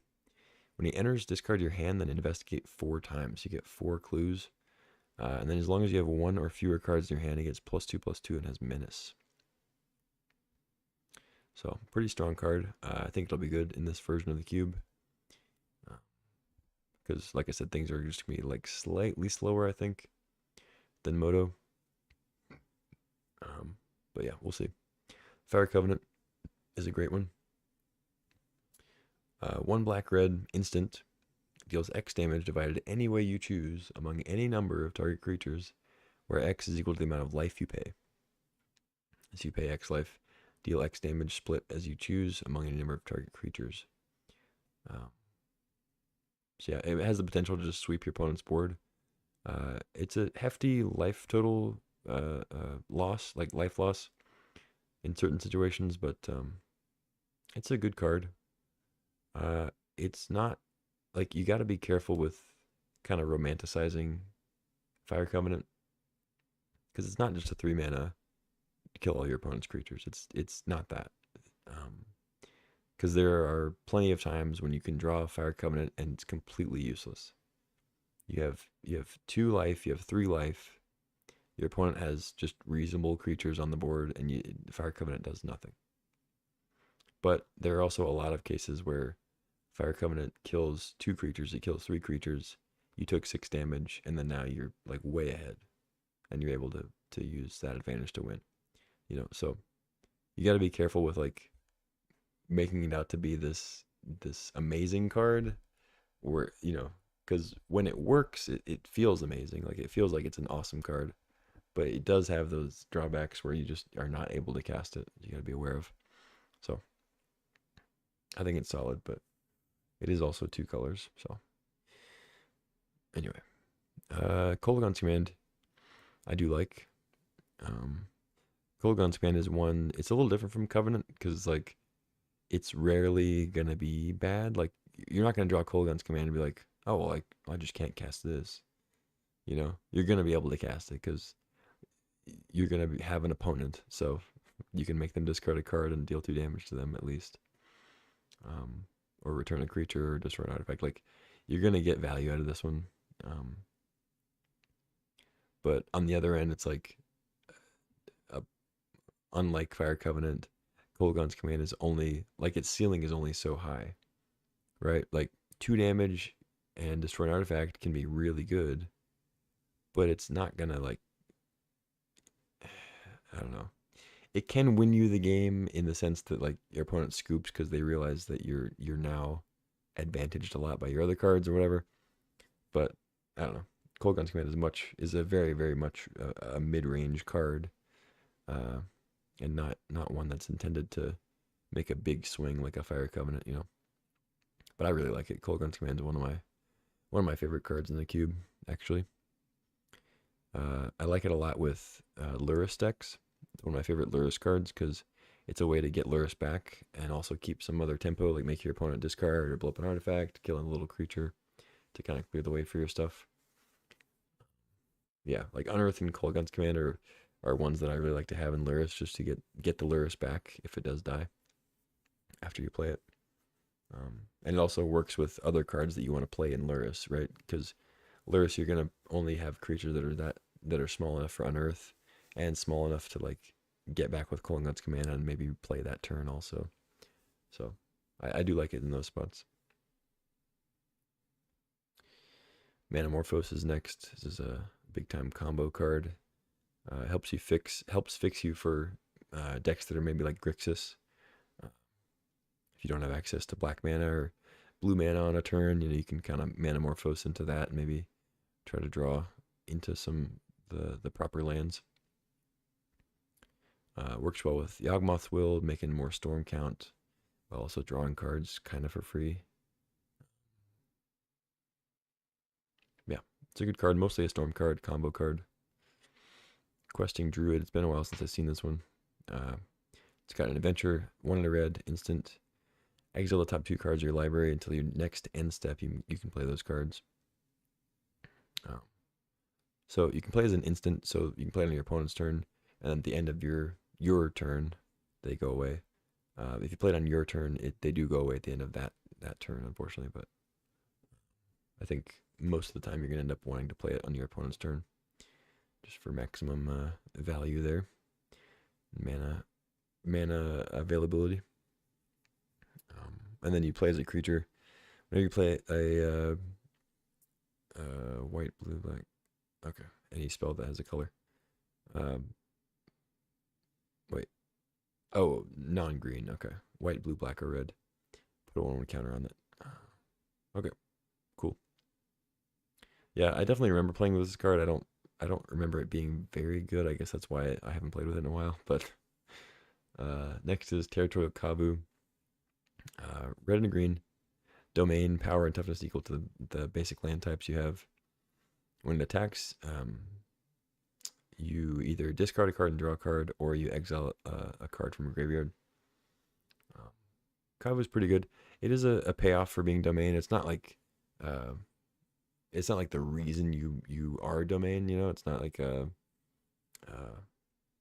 Tolarian Academy where you're drafting artifacts because you have a Tolarian Academy. It's just like, oh, I'm domain. I'm 5 colors. I'm using all these multicolor cards. This is where Territorial Kavu is also very good. You know, 2-drop that can be a 5/5 pretty quickly. Also attack for value. Then we get Ren and 6. Planeswalker. You can return lands from your graveyard or minus to deal 1 to Mana Dorks or Ragavan, stuff like that. It's pretty solid. Good in the landfall decks. Bloodbraid Elf is back. 4 mana 3/2 haste with Cascade. So when you cast it, you flip cards from the top of your library until you hit something with mana value 3 or less. Or rather, it means less than 4 because it's 4 mana, but that's what Cascade does. And then you get to cast it for free. So with Bloodbraid, it's a strong card. You do have to be aware of your deck a little bit in terms of like how good do you think Bloodbraid's gonna be, based on what cards are like what cards kind of fizzle with a Cascade. If you're straight up red green, it's unlikely that there's going to be very much that fizzles, because red green is mostly just going to be like creatures and burn. So it's unlikely that you're not going to be able to play the thing, or it's going to be bad to play. But if you end up, you're like a teamer list that's like kind of heavy blue and has a bunch of has like 3 or 4 counter spells and whatever else, some more like conditional like combo-y cards. If you happen to be also in red green, it's like maybe Bloodbraid Elf is not the best, because you can end up hitting like a combo card that you can't actually play on that turn, and now it's exiled, or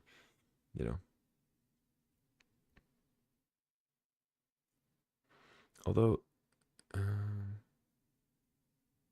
I don't remember now if Cascade, if you don't cast the card, if it also gets put back into your library. I feel like it does, but maybe not. Because it just says put the exiled cards on the bottom in a random order, so I don't know.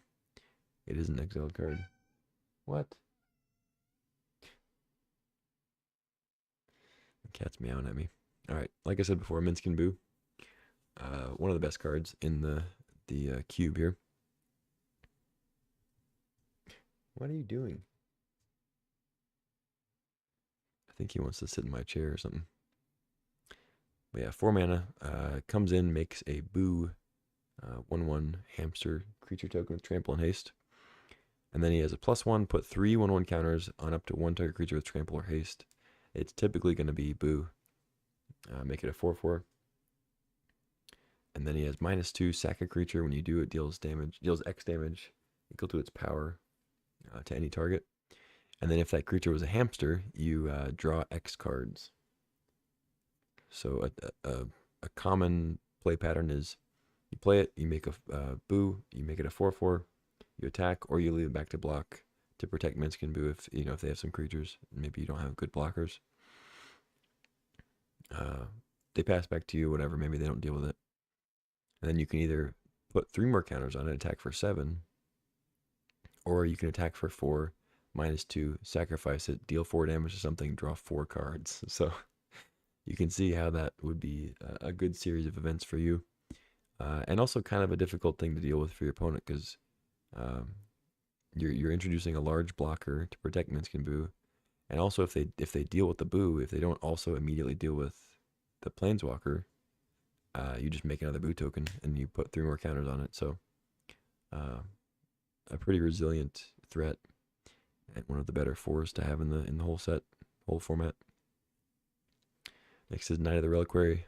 3 mana green white creature 2/2. He has +1/+1 for each land card in your graveyard. You can tap and sack a forest or plains. Look for any land, put it into play. Just untapped. So this is a good one with fetch lands just to buff it. but it's also good with Dark Depths combo, Strip Mine, any other landfall stuff or land synergy things, Titania and the like. I haven't found Knight of the Reliquary to be that great in recent years. I think it's just a little bit slow. But, 3 mana for a thing that's oftentimes going to be at least a 3/3 if you have any number of fetch lands in your deck. And then, can reasonably be like a 5/5 a lot of the time, and can go get you the right lands that you need, trigger landfall multiple times. So I think it's good. I just find that in my decks I usually end up wanting something else. I end up drafting other cards that I want more than the Knight, but I think it still kind of holds up. Next is Torsten, founder of Benalia. When it enters, reveal the top 7 cards of your library, put any number of creatures or lands in your hand. And then when he dies, create 7 1/1 white soldiers. So this is another one I don't think I mentioned with Flash, but this is another good Flash combo card. Make 7 1/1s immediately, and you also get whatever creatures and lands are in your top 7. And of course, like I said before, it puts the card in the graveyard, so then you can recur it. So that's a good one. It's fine also to sneak attack this and recur it and whatever else, but it's at its best with Flash, I'd say. Next is Dam. It's typically used as a Wrath because if it's Overload, but you can also play it in black as a spot removal thing if you want. Lurrus is great. You can completely build around this card as a companion. It's very much worth companioning if you get it early, or if you see it pack 2 and you're able to, maybe you have a deck that can kind of transition without losing too much. It's very strong to have Lurrus as a companion. There are a couple of different routes you can take with it. You can draft a deck that's mostly like black-white, with small creatures that you can recur with Lurrus. I think that's a reasonable path to take, but I think a slightly better one is drafting like combo with Lurrus, or drafting 4-color, 5-color, usually like 4-color mid-range with Lurrus, or like almost control, because it allows you to just like, you can still draft all the big spells, and you can't draft planeswalkers that are large, but you can play cards like Fractured Identity and whatever else, like top end stuff that still gets you threats without being a permanent. But then you have this threat of a Lurrus coming down to then recur, like, if you're lucky enough to get a Black Lotus, it's great there too. So anyway, there are a couple different ways you can go with Lurrus, to just the straight up kind of what you'd expect with Lurrus, which is like kind of a black-white small creatures list, or you can go more spell heavy kind of combo and go that route. But yeah, either way, it's going to be an extra card for you, and one that has a pretty powerful effect in some cases. Next is Vindicate. Pretty good in a Lurrus deck. 3 mana, just destroy target permanent. Very simple, pretty effective.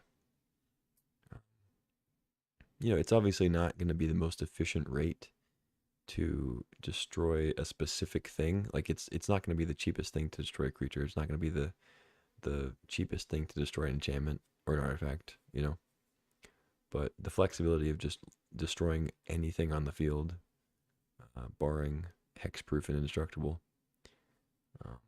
is nice. You can blow up a land, you can blow up a planeswalker, artifact, creature, whatever's causing you problems, you can Vindicate it. It is sorcery speed, but it's okay. It's a good card. Nothing crazy. Not something you're gonna take super high. But if you're in black-white or multicolor or whatever, you'll take a Vindicate. I think I'm usually reasonably happy to play it if I'm in the colors. Next is Unburial Rites. It's been a while since I've seen this card in action. It used to be somewhat of a staple. But 5 mana to return a creature from your graveyard to the battlefield. It doesn't sound that appealing on its face, but then it also has flashback for 4, 3 and a white. Same thing. Return a creature, from graveyard to the battlefield. No other drawback, apart from just being more expensive than the other recursion. Nice thing about Unburial Rights is you can discard it with stuff like um, Collective Brutality and whatever else uh, to kind of get more value from a card like that with multiple modes, uh, bone shards, things like that. Like maybe you already have a big creature in the yard and you want to play Unburial Rights, like you're in black white.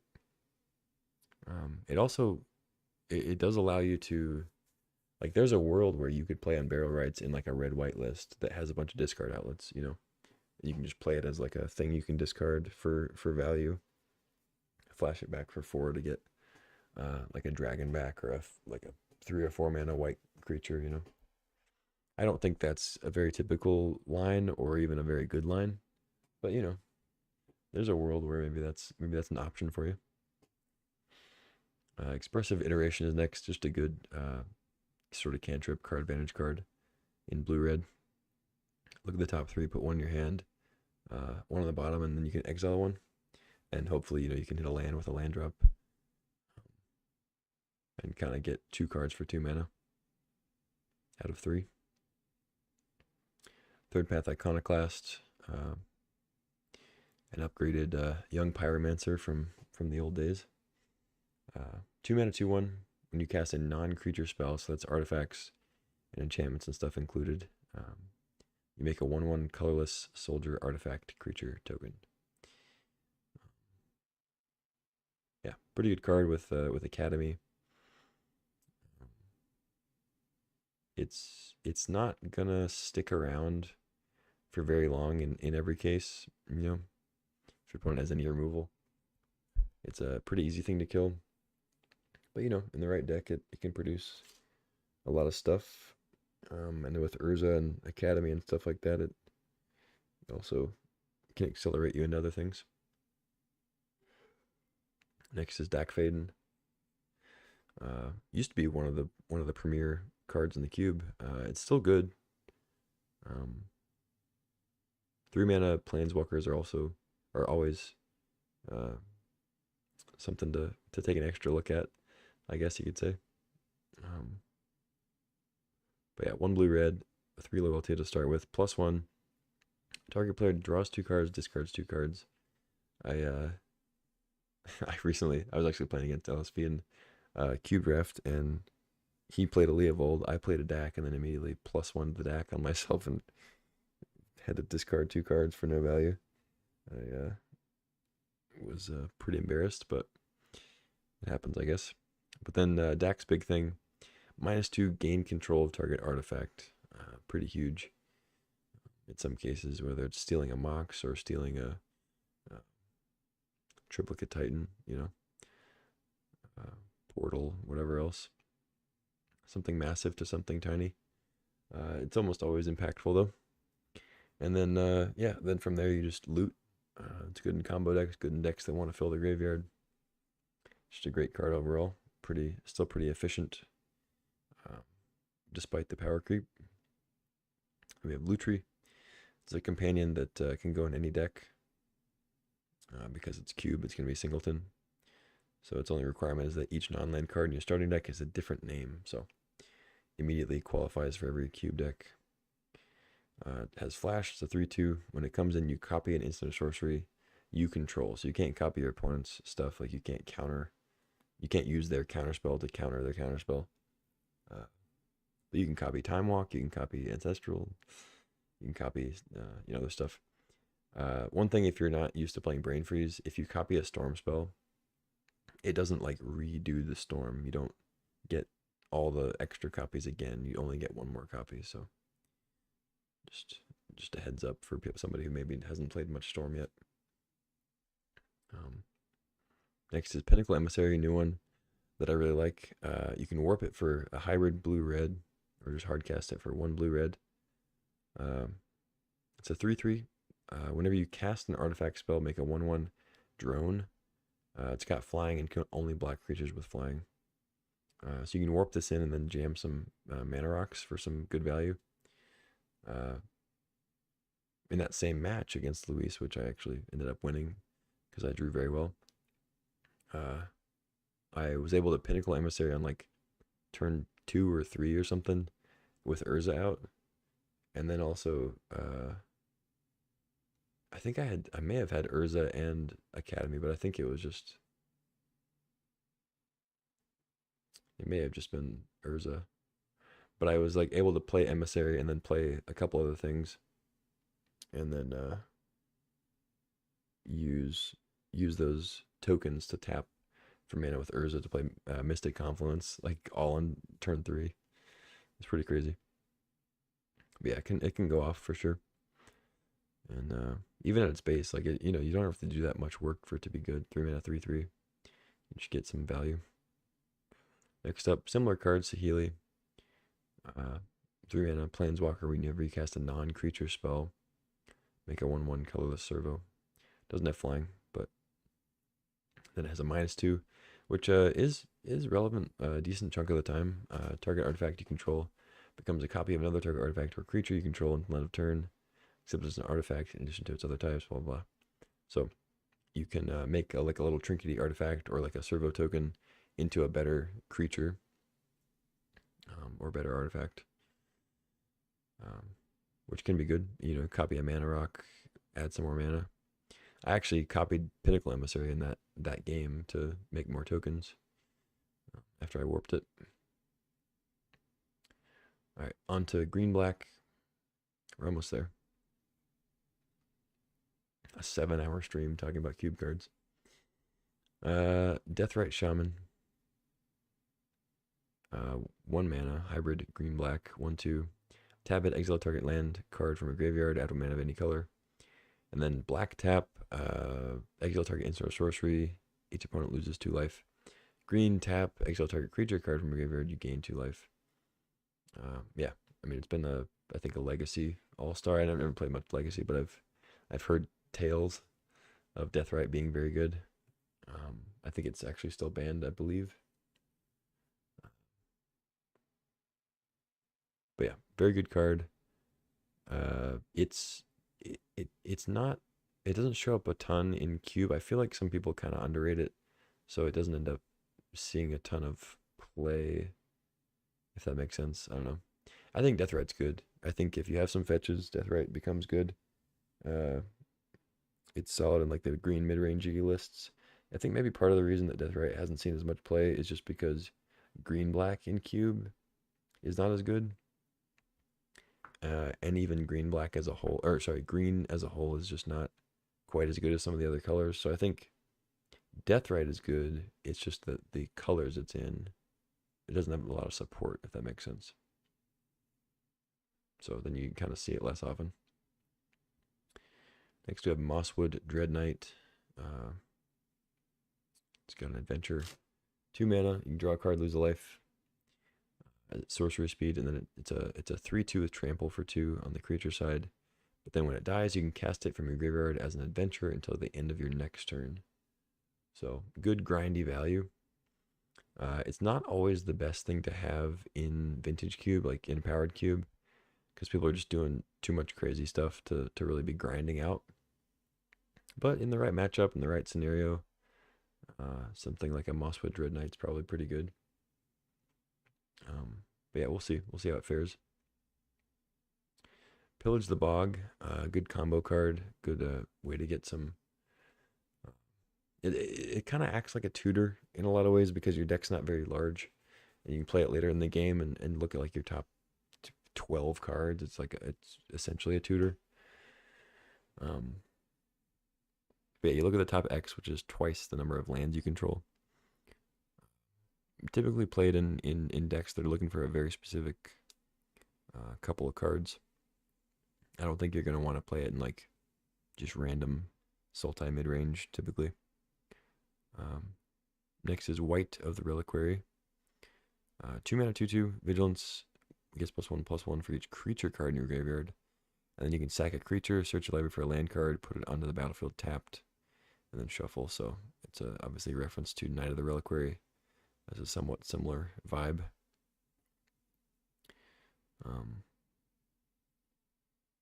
Yeah, I don't think the card's like outstanding, but you know, if green black, you know, if Sultai or Jund or whatever is your jam, go for it. Next up is Grist. I do think this card's very good, but once again, kind of is hindered a little bit by its colors. But 3 mana. It's a creature when it's not on the battlefield, so you can actually Green Sun Zenith for it. You could natural order for it if it's relevant. And you can get it with Once Upon a Time, some other things like that. It can't be countered by Spell Pierce. It can be exiled with Dreams of Steel and Oil, but I guess that's a thing now. Where was I? But yeah, +1 makes an insect and mills a card. And then -2, you can sack a creature, and if you do, you can destroy a creature or planeswalker. And -5, each opponent loses life equal to the number of creature cards in your graveyard. I don't find myself using that very often, but it's definitely an option to finish the game. Life Death is the last Golgari card here. It's mostly just a black card. You play it to return a creature. It's a kind of a lousy version of Reanimate. It's not very often that life gets cast, but occasionally it's relevant. Which makes lands into 1/1s. You can attack for some damage. But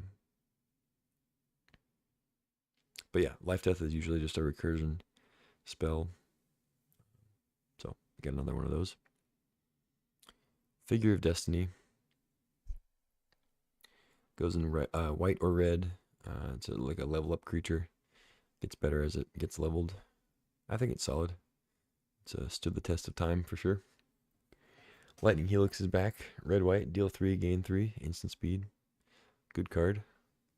I wouldn't necessarily like go into red or go into white by picking a Lightning Helix, if that makes sense. But like, if I'm already in red-white or I'm already in like Jeskai, I'm happy to pick up a Lightning Helix. But like, if I have a bunch of red cards and I see a Lightning Helix and like another good red card, I'm not gonna be like, ooh, I could take this red card, but I want to take this Lightning Helix and go red-white. It's like that's probably not gonna happen. It's more of a card that you take when you're already in the colors, I feel like. Flage, on the other hand, I would kind of move into white or move into red for. 3 mana, 6/6. When it's one of the Elder Giant things, it comes in and dies immediately. But it comes in and it's a Lightning Helix as a creature. Basically, it's a sorcery speed Helix.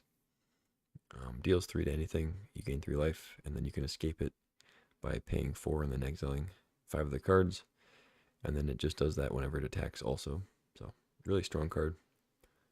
Next is Comet, another very powerful card. 4 mana, 5 loyalty planeswalker. It only has 1 ability technically in terms of activating it, but it turns into multiple different abilities based on a die roll, which can be weird.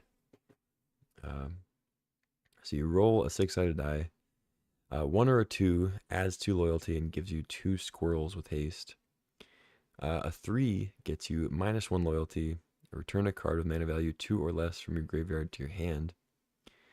A 4 or a 5 gives you -2 loyalty, and Comet deals damage equal to the number of loyalty counters on him to a creature or player. It does that first, so you get, if it's the first ability, like you deal 5 damage, and then it would lose 2 loyalty. And then 6 is the big one. 6 is the one that can allow you to just go insane with Comet. If you roll a 6, you add a loyalty, and then you may activate Comet 2 more times in that turn. So, if you roll a 6, and say you roll like a 4 or 5, it deals 6 damage, goes to 4, you get another activation. Say you roll a 6 again, you get 2 more. Say you get a squirrel and some damage. Like it can get very much out of hand. And then other times you can play it on 4, activate, and you get a -1, and you return a card with mana value 2 or less. Or maybe you don't have a card with mana value 2 or less, and it's completely useless for that turn. So it's a high variance card. It's rarely bad though. Like, even if you just got 2 1/1 green squirrels with haste every turn, it would still be a fine card, I think. Because it has high loyalty, and just playing a 4-mana thing that gets you 2 squirrels every turn, I think is probably fine. Obviously, you're not going to pick it as highly in the draft, or it probably wouldn't be a card in cube if that's all it did. But you know, if the floor is that, then I think you're okay with it. Unfortunately, the floor is that you keep getting -1 and nothing to return. But anyway, all that to say, Comet's very good, and you should take it highly. But don't be disappointed if you don't get the maximum value every time you activate it. So definitely one that the variance enjoyers / haters are gonna have trouble with. Next is Showdown of the Scalds. 4-mana saga. First thing you do is exile the top 4 cards of your library, and then until the end of your next turn, you can play those cards. So it gives you a couple turns to play some extra cards in red-white, which is a place that doesn't typically get card advantage. At least not good card advantage. So it's good for that reason. But then on your next turn, which is usually when you start actually playing those spells, it ticks up and says whenever you cast a spell this turn, put a +1/+1 counter on target creature you control. So anything you play from those exiled cards to cards in your hand lets you put counters around. It is something to keep in mind. And then the third tick, you also get that again. So even though your exiled cards will go away at that point, you still get that +1/+1 counter kind of trigger thing. One thing to keep in mind, because I've done it occasionally with Showdown, where I'll be like, okay, I'll play this and this and this. Like you do kind of want to plan out where you want to put the counters first, because it may be the case that you want to play a specific creature to get the counters before you do anything else. It may sound straightforward, or it may sound like dumb to say that, because like, yeah, of course I'm going to play the creature I want the counters on first. But like, I would recommend stopping for a second and kind of looking at like, okay, where do I want these counters to go? And what am I going to play this turn? So anyway, I've talked about Nadu a little bit. You really just want Lightning Greaves with it. It's great with Sylvan Safekeeper. So it ends up being very strong in the landfall decks, like the green kind of mid-rangey 4-color, 5-color decks. But you specifically want to look out for Lightning Greaves and Swiftfoot Boots, Sylvan Safekeeper. It's also very good with Bristly Bill and Sidecat Cub. Just all those things that let you target creatures multiple times, and also are enabled by Nadu to then target them more. So like Nadu, you know, if it hits lands, it's going to trigger Bristly Bill more, which lets you target more creatures, which gets you potentially more lands to then target more creatures. So yeah, really strong card. It's fine on its own. You know, if you're in green-blue, if you're heavy enough green-blue to just like play a random Nadu, it's fine as a 3-drop. If your 3-drop slot is kind of contested, there are times when maybe you don't want to play Nadu. But it's totally fine even if you don't have Greaves to just play it. Like, even if you don't have a straight up combo that's like gonna go off with Nadu, even if you have like one thing, like a 1 Bristly Bill or whatever, I think it's still very much worth it to play Nadu, because it just makes all your guys have that ability. You know, if anything that's targeted, you get a card. And if Nadu's not the first thing targeted, then you get even more cards. But anyway, I think everybody probably knows that Nadu's good. Oko, same thing. Everybody should know that Oko's good. Very high pick. It's the best against opposing creatures. It's the best against decks that are trying to kill you with creatures. It's extremely hard to beat an Oko if all you're doing is trying to curve out with creatures and jam. Oko is not so good against combo decks that are trying to kill you with some some stupid like breach combo or whatever else. I keep going to breach as like the combo deck, but you know, there's other storm variants, there's other artifact combo stuff, there's other things like that, fast spawn crucible, whatever. Which I guess Oko is actually kind of good with fast spawn crucible, but not if they do it all in one turn. Anyway, all that to say, Oko's never really going to be bad, but there are matchups where it's very good, matchups where it's like kind of mediocre. So just be aware of that. I keep saying be aware of that. I guess it makes sense though. Next we have Uro, one of my favorites in the cube. I think it's a good card. I don't think it's like an outstanding card or anything, but I do like playing it. I think it deserves a spot for sure. But yeah, one blue red, another Elder Giant thing. Comes in, you gain 3 life and draw a card, and then you can put a land from your hand onto the battlefield, kind of an inverse of Cruxa. And then, of course, the 4 mana exile 5 cards to escape it. Pretty solid. Tamiyo, which works well with Uro to fill your yard. 4 mana Planeswalker, 5 loyalty. Spells and abilities your opponent control can't cause you to discard cards or sacrifice permanents. This is one that your opponents will probably run into a couple times if you draft Tamiyo. But it's up to you to not run into it yourself. You play like a Shieldred's Edict, hoping to make them sacrifice, and they have a Tamiyo out. Or you play a Thoughtseize, or Mind Twist, whatever else. Gotta watch out for the static abilities. Same with Narset. Then, the actual abilities, the loyalty abilities. +1, choose an online card name. So you type in a name. And then you reveal the top 4. And if the card that you named is in there, you get it in your hand. If it's not, then you don't get anything. And the rest of the cards go into the graveyard. And it has a -3, just a regrowth. Return target card from your graveyard to your hand. So you can play Tamiyo and immediately regrowth something, or you can play it and +1 to try to find something.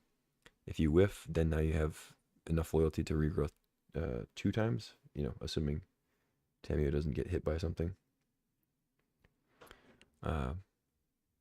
Tamiyo's a good one with Time Walk. It's a pretty big payoff for Time Walk stuff. It's also good with Uro. Like I said, it fills the yard. And it's good at finding Time Walk if you have it in your deck. You're looking at 4 cards to try to find it. And it throws them in the yard, so it kind of gets rid of cards that aren't Time Walk. And it's good to recur things. You're playing Cube, so a lot of the cards you play are going to be very good. So having a card that lets you choose a card to get back is typically going to be good, as long as it's at a reasonable rate. Which Tamiyo is a little slow, but it's pretty good, I think. Move on to our only teamer card, Loot, the Pathfinder. I think this card's really strong. It's been strong in the Vintage Cube that's a little bit more powerful than this. And so I imagine it'll be even a little bit better in this version of the cube. Double Strike is great. It's great with especially the equipment that's gotten added, like Sword of Fire and Ice. And then Vigilance, Haste, both also very good. And then its Exhaust abilities. The add 3 mana is good. I mean, they're all good, right? The adding 3 can kind of facilitate some defense or maybe some removal to help mitigate the fact that you just paid 5 mana for just some stats. Like loot before you use its abilities is a 2/4 double strike vigilance haste. Like it doesn't immediately kill a thing. It doesn't do some of the stuff that like the dragons do, or whatever else you might do with a 5 mana play. You have to then activate its abilities, to get that going. So the adding 3 mana is a good way to like play loot, but then also be able to tap it and play like a removal spell or whatever else to kind of further your board presence or interaction. And then of course there's the exhaust, draw 3 cards.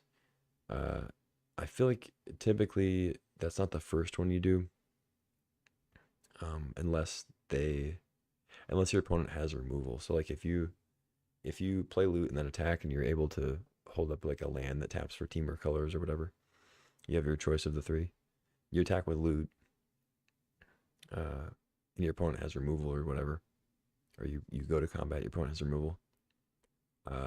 I think the draw three is probably a common one to use there. But I think in general, if loot sticks around, the add mana or the actually, I'll take that back. Maybe I guess the add mana is probably typically second on the list. I think the deal three is probably usually first. But you kind of want the draw three to be the first, right? Like that's going to get you the most advantage, of course. And then you're able to add three and play the cards you just drew. But yeah, I don't know why I'm going on and on about loot, but you can read the card and realize it's good. Leovold, Emissary of Trest is next. This is another draw 7 Punisher. It's one that's hard to cast, but it does give you the payoff of his other ability, which is whenever you or a permanent you control becomes the target of a spell or ability opponent controls, you may draw a card, which is a powerful ability. Of course, 3 mana total for a 3/3, but it is 3 mana of one of each of black, green, and blue. So a difficult card to cast sometimes, but one that I think is good. So play it if you are those colors. Omnath. This is one that's a pretty big multicolor payoff. Great with fetch lands, and good with land recursion stuff. Good with other landfall things. So yeah, play it with Ice Till and Prosper. Got Atraxa, mentioned a few times, just one of the best things to recur, one of the best things to sneak out and flash out. It's really nice to have Atraxa early, because if you don't have any of recursion, flash, or sneak attack yet, Atraxa is kind of the best one to take because it works with all of them very well. Archon also works with all of them, but doesn't work quite as well with flash. Like I would rather have Atraxa in a flash deck than Archon, slightly. But anyway, yeah, they both, Archon and Atraxa, are pretty close to the same power level of working with everything. But I guess Atraxa does work with Natural Order. That's the other kind of cheat card that Archon doesn't work with. So maybe it's a little bit better. But all that to say, Atraxa is very, very good, and you should take it if you're into cheating creatures into play. And that's pretty much it for the online cards. I don't really have much to say about the lands, at least not the ones that just tap for different colors of mana. Colonnade's great. You should take Colonnade if you're anywhere close to playing red, blue-white. Triomes are great. They're all really solid. The Verges are fine. The Vinestock's fine. The Hedge Maze, like the Surveil lands, are good. I do like those. The fast lands are not the best. They're like probably the worst of the lands of the duels, but they're still good if you need the fixing.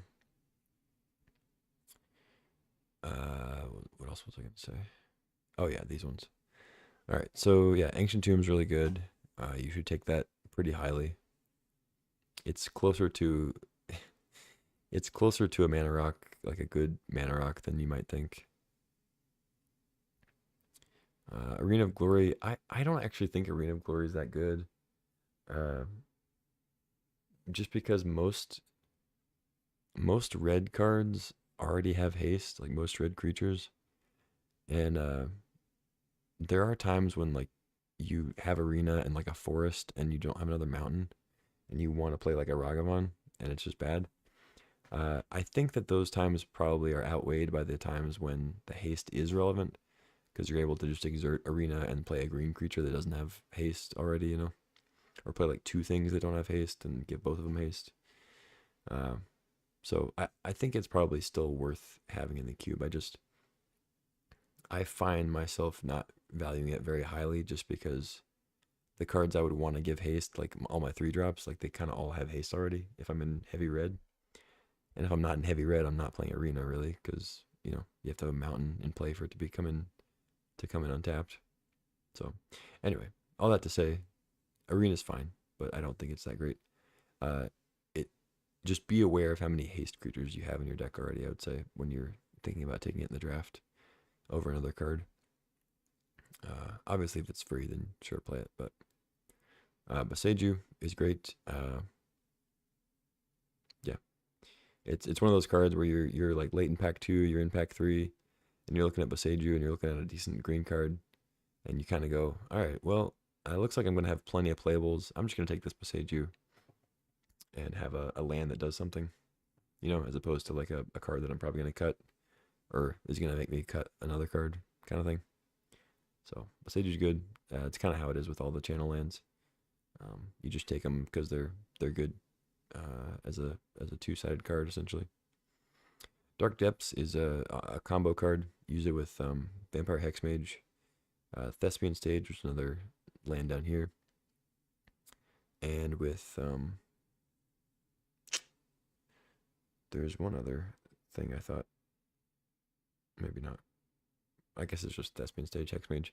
There's other ways to find Dark Depths, like Crop Rotation, Knight of the Reliquary, Elvish Reclaimer.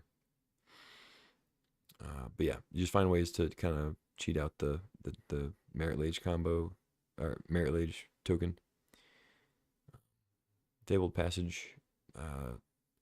It's a fetch land. It's similar to Prismatic Vista, except it comes in tapped unless you already have 3 other lands. I think it's still a pretty good card though. Certainly not like a high pick, but if you're playing a deck that cares about fetch lands, it's more desirable for sure. Field of the Dead, I wouldn't really recommend playing if you want to have your best odds of winning. If Field of the Dead looks like something you're gonna have fun with, by all means go play it. But I don't think it's gonna end up having a good win rate. If you were to draft it, a decent amount, or like try to build around it. Gaia's Cradle is great.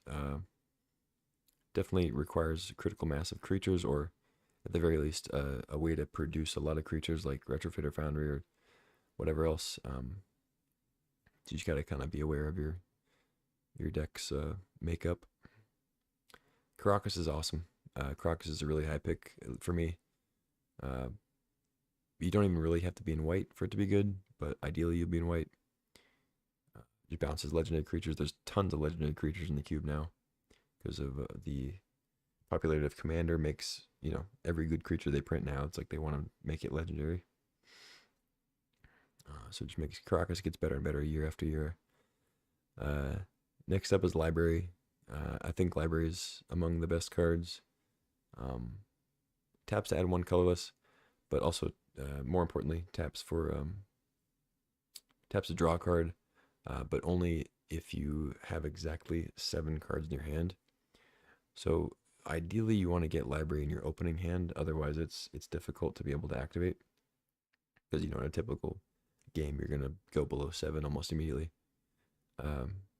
So if you get in your opener, that's essentially a not exactly a free card because you do have to spend a land drop, but essentially kind of like a free card every turn, assuming that you don't go below 7 cards overall each turn, which is not very difficult to do if you build your deck right. It's just the fact that you kind of take a turn off almost. But if you're willing to do that and your deck can support it by having a lot of cheap interaction, cheap counter spells, Fatal Push, Lightning Bolt type stuff, Swords to Plowshares, Oust is great. Stuff like that, like 1 and 2 mana interactive things are great with Library because it allows you to not only keep using Library and not have to use it for mana, but also doesn't punish you as much for taking kind of a turn off of mana production in a way. But then it also doesn't have that much of a downside because like it does tap for mana, so like when you need to, you can still pay 4 mana or whatever, use it to play a 4-drop and not draw a card that turn. So anyway, very, very good card. And not much of a drawback to putting in your deck, apart from just being a colorless land. Next up, Mana Confluence. Just comes in, you tap it, pay 1 life. Add 1 mana of any color, so great in a deck with heavy mana requirements. Mishra's Workshop, obviously strictly an artifact card, and it is at its best in decks that are not playing a bunch of cheap artifacts, but rather playing a handful of 3 mana artifacts like Relic, and in Moto Cube it'd be like Palantir and stuff like that. But Mightstone, Weakstone, Memory Jar, Grim Monolith. Basalt Monolith isn't in this cube, but like Basalt Monolith is a good example of one. But yeah, Workshop wants like 3, 4, 5 mana artifacts. It's where it's at its best. But it's also good with stuff like talismans. You play a talisman, then you're able to tap the talisman and another thing to play like another talisman or whatever. They're like play a talisman and a retrofitter foundry, and then go from there. It is, for those that maybe haven't played with Workshop, it is different from the Mightstone, Weakstone mana. This does only cast artifact spells. So you can't use it to activate abilities at all, even if they're artifacts. You can't use it to pay for like a mana leak, even if they're countering an artifact. You can only use it to actually spend the mana on an artifact spell. So, but it is strong on the right deck. Multiversal Passage is a new one. Just another kind of. It's like it's kind of like a Mana Confluence, except you choose what you want it to tap for first, and then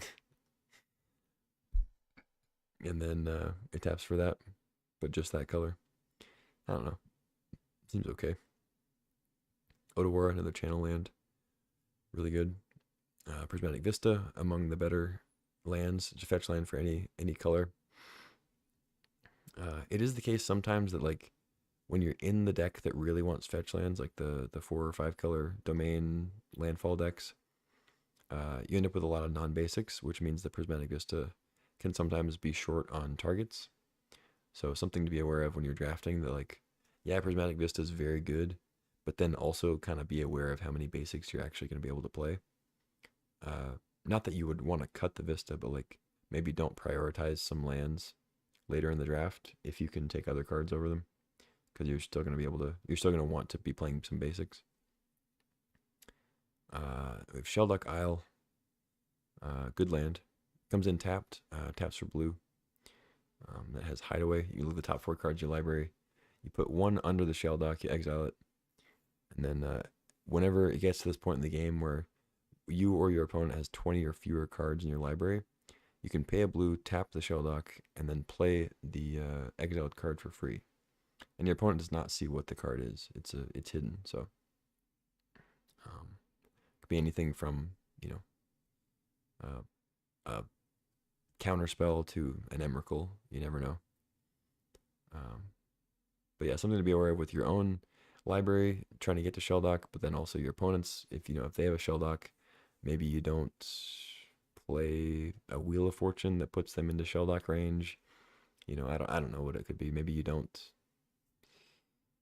Maybe you counter a card draw spell of theirs because it gets into Shelduck, when maybe you wouldn't have otherwise countered it. Just stuff to keep in mind. Their library does matter sometimes. Shifting Woodland is fine. I don't think that this card is all that great, but if you're in a deck that is doing graveyard stuff and it's in green, throw this in. Strip Mine is a very good card. I think it's going to be even better in a slightly slower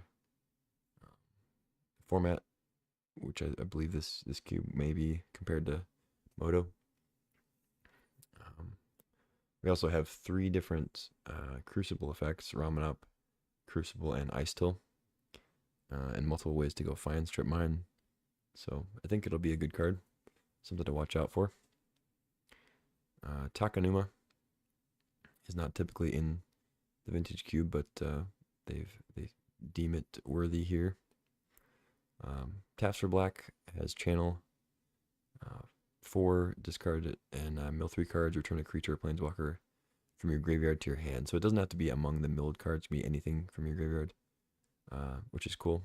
And then I guess I didn't really mention, but all of these Kamigawa lands, they get their cost reduced by 1 for each legendary creature you have. You probably already know that. But yeah, we have Thespian Stage for the depth combo. Arena Academy, which I've talked about a lot already. Legendary land, taps for a blue for each artifact you control. So big time build around card. Really powerful artifact card. Kind of the reason that some other cards are even in the cube at all. Then we have Urza Saga, another one I mentioned a lot. Comes in, gets the ability to tap for 1 colorless. And then its second ability, it's allowed to pay. You can pay 2, tap it, make a construct that gets bigger for each artifact you have. And then the third ability, it gets sacrificed afterwards. But you look for an artifact with mana cost 0 or 1, and put it on the battlefield. So you are not able to get things like Portable Hole with this. It has to cost 0 or 1 generic.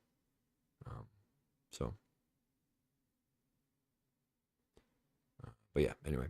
The best things you get, of course, are like Retrofitter Foundry, Skull Clamp, Moxen, Black Lotus, stuff like that. Then there's Wasteland, just a slightly worse Strip Mine, still pretty good. And then Yavimaya makes every land a forest. I'm kind of surprised that Urborg is not in, but Yavimaya is. That's odd to me. Yavimaya is good with like Nissa, but I would assume that Urborg's in Arena. But like Urborg helps you cast stuff like Hymn to Turok and Dothi Voidwalker, so it's a lot of times it's in. Typically a slightly higher pick than Yavimaya. Neither of them are like super exciting, so I don't mind Urborg not being in. It's just kind of odd to see Yavimaya and not Urborg. Anyway, that's it. That was a long stream, a lot of rambling by me, and I don't know. Hopefully there was something there for some of you. But yeah, that's the cube. It's gonna go live tomorrow, and I'm gonna be drafting a lot of it and try to get as high of a rank as I can in the cube draft, because it is gonna be ranked. Best of 1 is. I kind of want to play best of 3 because that's what I'm used to playing with cube, and you can utilize the sideboard. You know, it's not just gonna be like all aggro. But I also like drafting aggro, so I don't mind playing best of 1 just to rank up. So anyway, all that to say, I am done talking. I'm gonna get off here, and appreciate you watching. I might chop this up into a video, put it on YouTube, but it's maybe a little late for that since the cube starts up tomorrow. But yeah, anyway, thanks for watching. If you're not already following, follow the stream, subscribe to the YouTube and all that.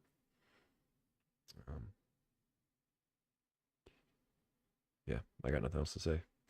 Play cube tomorrow, or watch me play, or both. I'll be on in the morning. I actually don't know. I guess it might not be on in the early morning. Maybe I'll do a later stream. I'll have to see about that. But yeah, whenever it's on, I'll be on. So check it out. But yeah, till next time, take care, and I'll see you.